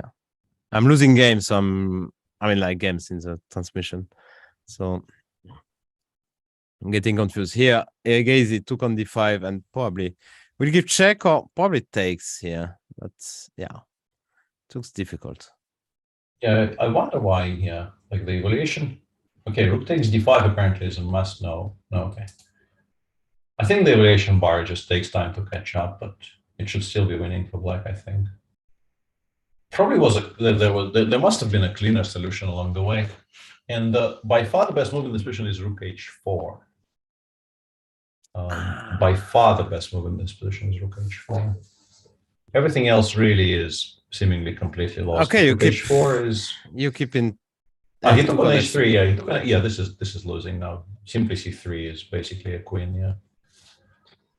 Yeah, rook h4 looked like... He had 22 minutes. Wow. Had 22 minutes, maybe he should have... Yeah, but when the guy is on 2 minutes, you know, it's always a bit tempting to play fast. Sure, yeah, you can understand that. But yeah, now c3, and I guess after c3, we actually kind of, we show exactly. Yeah. Because basically the problem is, if you play rook h4 now, rook c5 is a full rook, probably. Because the rook never even gets to c1. So you have to give a check. Previous move, you have to give a check, but then I guess what we described just happens. I think, yeah, king c7, king b6 probably winning sometime, yeah. And that final position with the white will manage to create a passer after rook b1, rook c1. You start pushing your own stuff, but like black still has exactly. I felt like but okay, it's probably too much. G4 takes even. No. I mean, even if even if yeah, but probably even this, right? Yeah, it's completely winning. Even this. I mean, king e4 I can even. Yeah, we can go back to that idea as well. So you have to play like. No, but that's just lost. Yeah, it's just it's never enough. Yeah, it's never enough. I don't think it's even close actually. Yeah, doesn't feel like it is. Yeah, very very poor decision by Alireza, played in no time. Okay. Yeah, he really isn't playing his best chess in this tournament. It's pretty clear. For sure. And even when playing his far from his best chess, he is only. I mean, he is on 3 out of 5. He is not doing. I mean, 3 out of 6 will actually, by his standards, be a bit of a disaster. Yeah. But until now, yeah, he was kind of doing okay. And yeah, Irene Sukandar, yeah, she did something that was logical, but I think which made her advantage smaller because after knight g8, I mean, it looks like we've achieved the absolute maximum, but we still need to find a way to win from here. And the engine was recommending to just actually create it, not try to win the entire king side, but to actually create a passer now and start pushing. So just go f4 here, gf, bf, and start pushing, which I understand is maybe not such an easy move to make, because I think you are very, very conditioned not to decrease the number of pawns on the board because you want all of the material available. But this is just very, very poor for black because none of your pieces move. And instead she played knight g7, rook g6, which looks very logical, winning the pawn on h6. But it allows black exactly what Alina did, which is breaking the pawns. And now it's 2 against 1 without an obvious passer for white. You can still lose this with black, I think, very easily. No, that's for sure. Yeah. But it's an improvement. It is clearly an improvement compared to some of the positions Alina could have had. It looks actually, I mean, let's say I go here.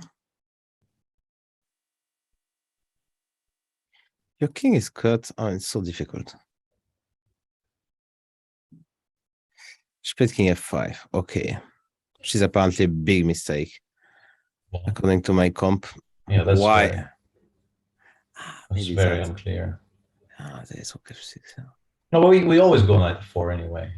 I think the knight is supposed to go to f4 to have the e5 square for the king. Yeah, I don't really understand. Whoa, and rook a6 played, and now the engine just suddenly says black has lost the game. And I also don't understand why that is. Like, I think knight f4. No? Yeah, probably something like that. Yeah, knight f4 followed by king e5, and everything falls. Yeah. Actually, yeah. And rook g6 also. Rook g6 just threatens to win. Yeah. Yeah. Ooh, so that's good news for Woodgain.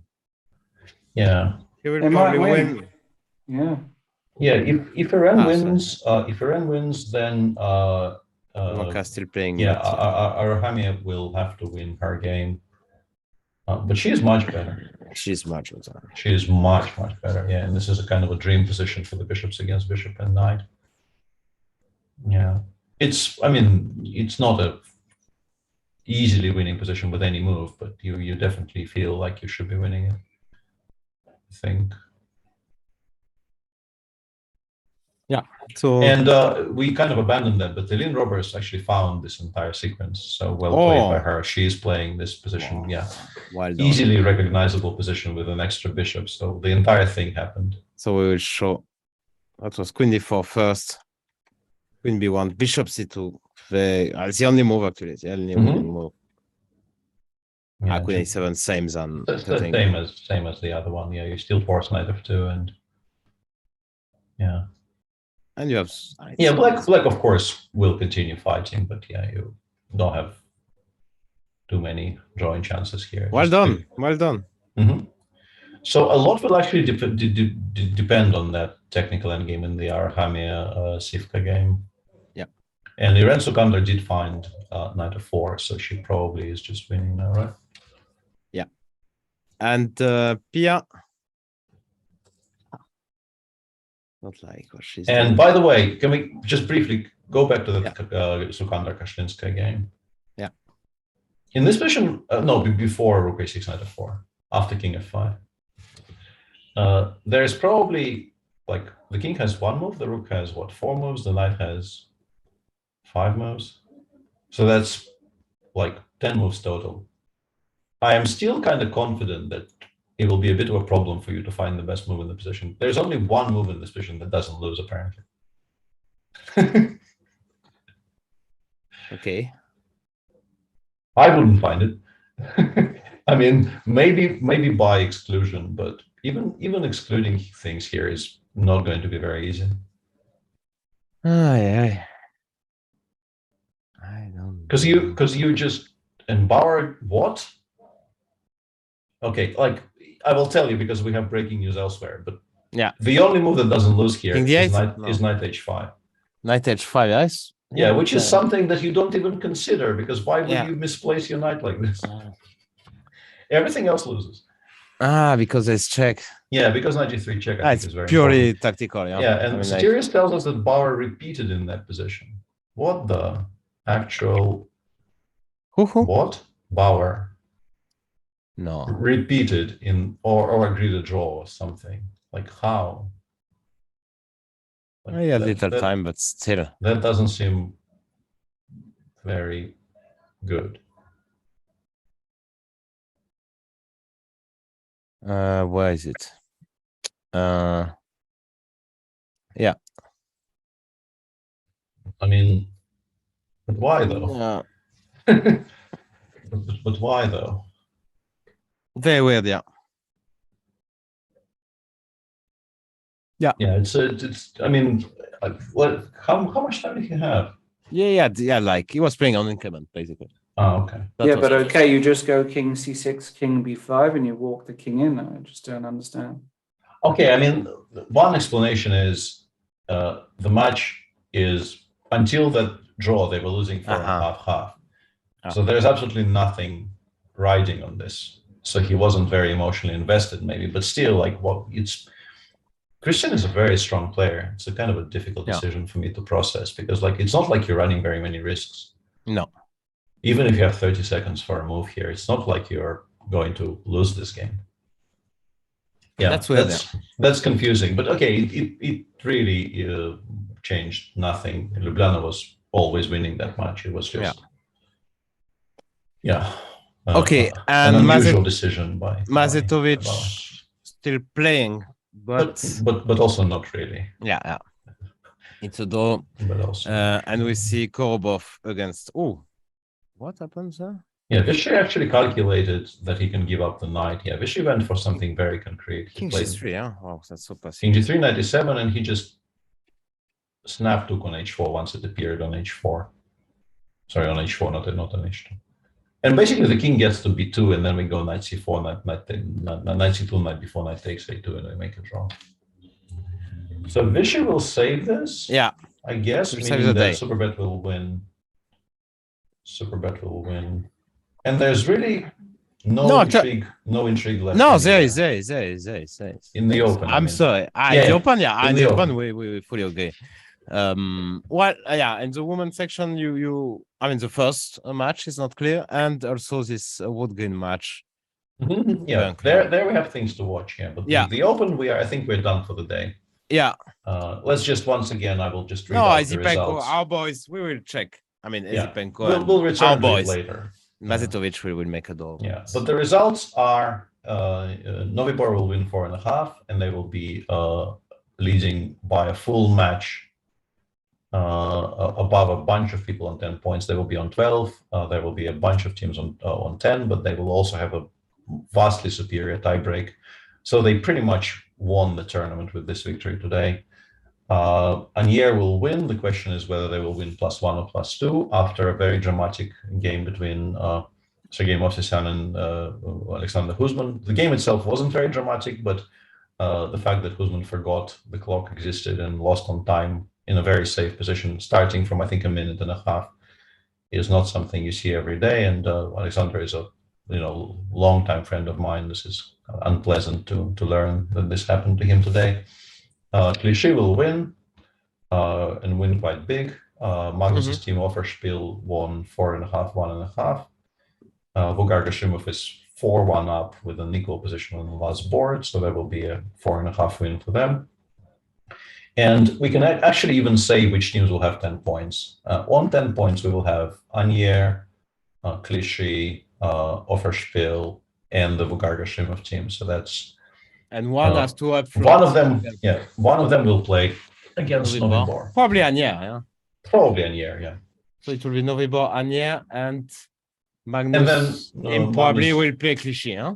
Yeah. So Magnus probably gets Maksudlu or maybe Rauf. Okay. And somebody gets downloaded and plays Virenheim or Superbet or somebody. Okay. That would be interesting. And yeah, let's switch to the women's section, which still has a lot of intrigue left. It's clear that Magnus will try to.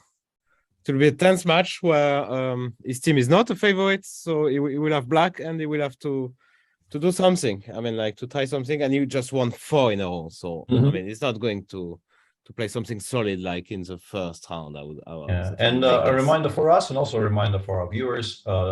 Tomorrow's round starts three hours earlier than usual. So that is 2 p.m. Central European time. Okay. No, 11. 11. Yeah, sorry. Yeah. So 11:50. So we take. I mean, there's a 15 minutes delay, so we start around 11:10, something like that. And for this last round, which is always, I don't know how you feel, but it's always the most important, and we always play at a different time, which you don't see actually in other sports. It's not great, yeah. It's not great. And I say that as somebody who actually wakes up very early, and for me, it's probably better than for a vast majority of other people, because I wake up at 8 a.m. every day, and I'm not very happy that I wake up at 8 a.m. every day, but I do. So I still am not a fan. Yeah, okay. And there are some people for whom, like, I've played for teams with, let's say, Alexander Morozevich, who would just say, like, the moment the schedule is announced, he just says, I will play whichever rounds you want, just not the last round, because like I'm physically incapable of waking up for that time, and he wasn't kidding either. And you make accommodations, because there will be some people who just it just doesn't work for them, the early start. Yeah, just a bit difficult for me, not anymore. We get older. Yeah, what can I say? And the kids get older, and I know. Yeah, I know what you mean. Yeah, I used to get up at noon, and then my kids were born, and like, that changes things a little bit. Yeah, that's true. Yeah. Okay, so what do we do? Can we just be cynical? But Sure. let's be cynical. Mm-hmm. As long as we don't take, I don't like rook takes d4 here. I think giving the white king the f5 square is. No, I wanted to, but it's 2 pawns, but it's a bit. So actually, I think you're right. Yeah, and no, and then I don't know. Like, I don't know. Rook d5, rook a5. I guess. Yeah, I think this does win actually. Yeah. I don't know if it's like, the machine Pia is just so good. Yeah. Pia thought for a bit and play king g7, and now the same threat is just so much stronger, because king g5 will be mate and king g6 will be mate and all that. Yeah, and now she is just completely winning. This is a very good move. That's very well played. Yeah, just improving your king actually. I mean, like That makes a lot of sense. Saying that basically I can bank my knight takes d4 threat because you can't really do anything anyway, so I can postpone it for as long as I want. No, actually, I don't know what she did, but she seemed to have good counterplay as well. But I mean, like the last few moves.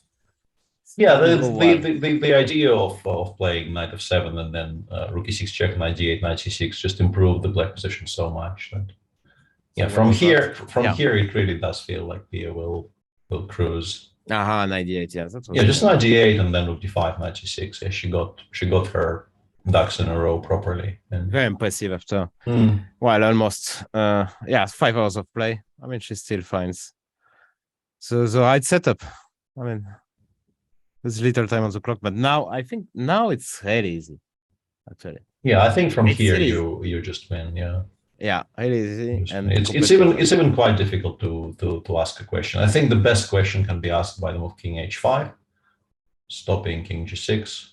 But if we want, we can even go g4 check and then take on d4 twice, and the king gets shifted to the third. And once the king is on the third, we can figure out a way to win from there.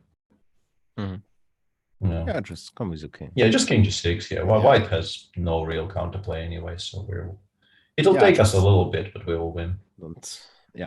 A question, chess culture question for you, Fress.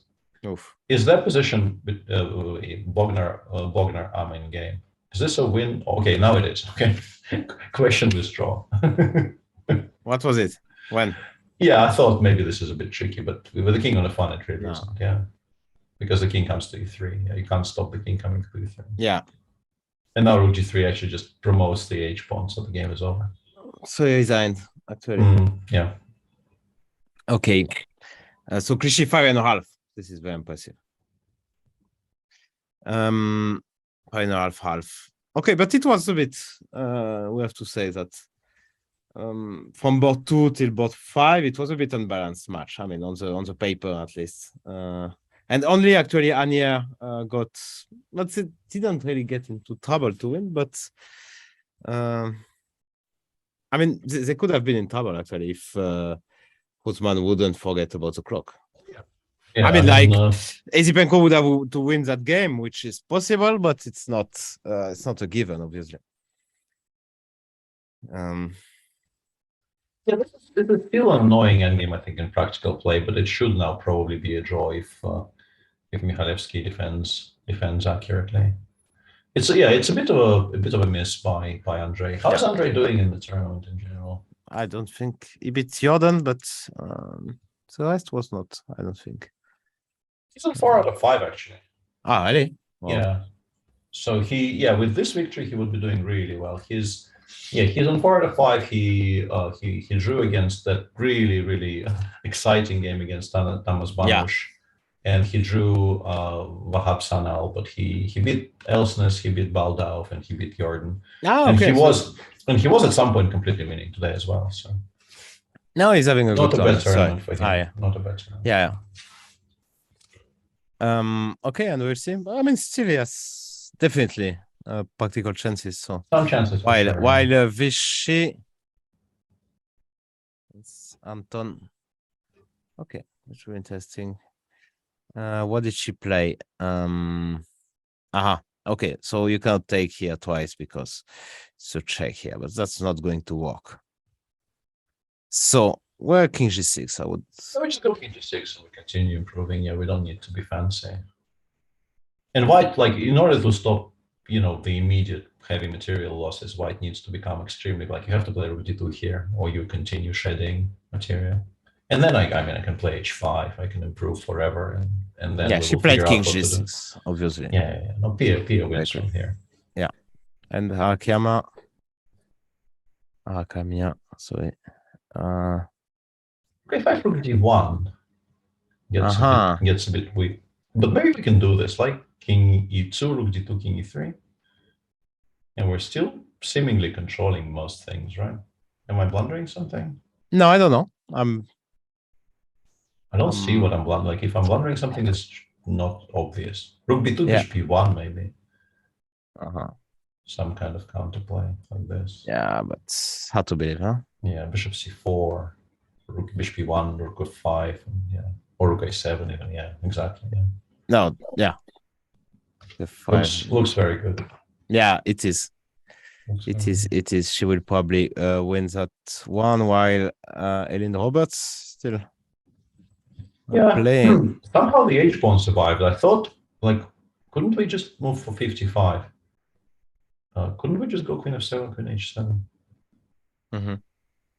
Like, what was she worried about? F2, f4, f3, I guess. So king c6, I guess. Queen h7, f3. And because the queen h7 has no checks, we have some queen b1, queen f1 counter. Okay, well, actually, it's a bit boring. I mean, I go queen, I don't know, a7 or g7 here, queen g7, I guess, yeah. I would actually prefer this. I think it's fine because if g king g1, I don't think there's ever queen b1, queen e4. Yeah, I can understand not. Yeah, no, I can understand as well. Yeah, I can understand that. So what happened in Vishy's game? It was draw. I think it disappeared. Yes, yeah. So it must have been a draw. Yeah. Yeah, I didn't insist, Anton.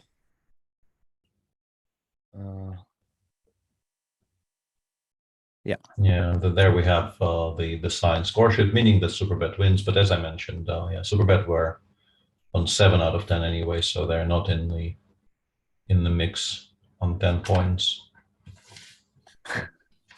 Yeah.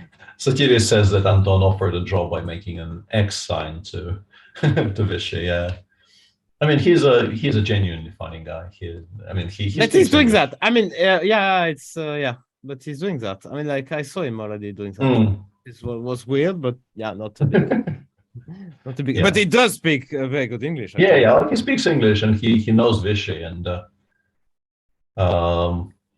yeah, he just does this for fun. Okay. Yeah.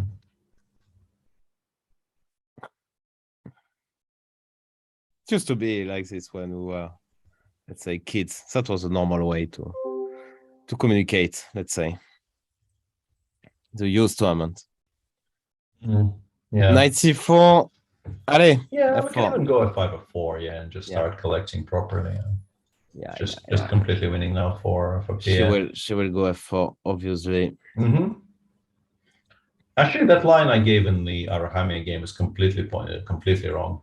I figured it out. And it's not even very difficult. If you go rook a5, I think it probably is an immediate draw because rook d1, king e2. I can go rook e1 check. And go back. I mean, there is king e3 and then bishop e2, but it looks awkward. And Ketty instead goes bishop f5, just unpinning her bishops. Okay, so let me. She played bishop f5. Okay. Bishop f5. Okay. Yeah, we are such fish compared to Pierre. Why play f4 if you can play rook e4 and win? She played rook e4. Yeah, just like we're just so complete fish. No, but she played f5. Okay, yeah, that's e4, rook e4. Yeah, just no. Why play f4 when you can win? I mean, she doesn't give a single. Pawn, yeah. It's not funny anymore. She doesn't give. One single. Nothing. Like she really gives nothing. Just amazing. I've always really liked watching her play and her in general. And yeah, it's this tournament and like the Olympiad as well. But take rook a4. Yeah, yeah, it's just awesome to watch her at work. Actually, I saw who told me, like, Ulf Andersson showed up there. I saw some picture with Ulf, who doesn't play much these days, fortunately, but that's the same style. Exactly. Yeah. This extremely clean technical style. Yeah.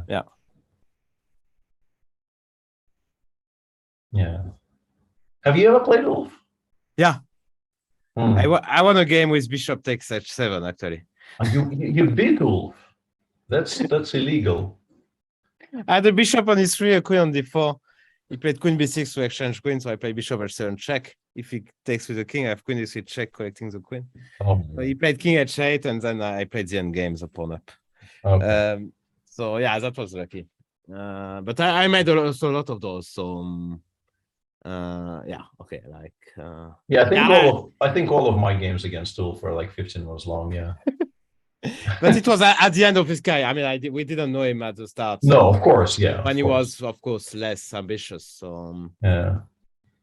The point was like he was. Even improving a little bit. Yeah. Getting the king to G3 and then Rook A4. Yeah. And by the time I started playing against Ulf, he would be extremely, extremely okay with the game lasting like half an hour. Yeah. But then you would go and have a post-mortem with him. And that could last 3 hours easy, even though your own personal game against him contained nothing. Yeah. So at some point, you would have to switch to other topics. But yeah, he still loved the game, but he did not really love playing the game so much. He appeared on your screen signing the score sheet there, just winning very comfortably. Hang on a second, Ketty blundered something. Oof. She did. Yeah, this is not great.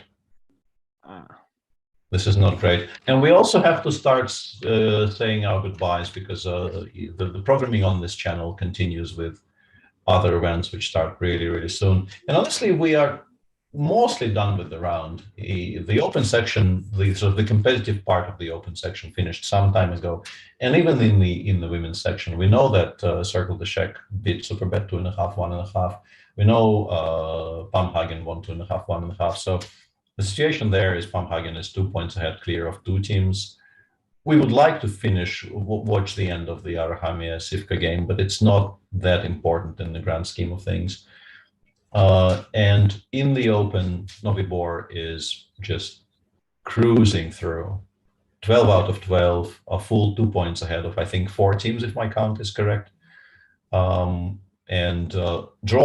makes them very easily, automatically makes them the champions, but probably even losing the match with a kind of a minimal score gets them there quite comfortably. So yeah, well, a tremendous performance by the Czech squad in this tournament.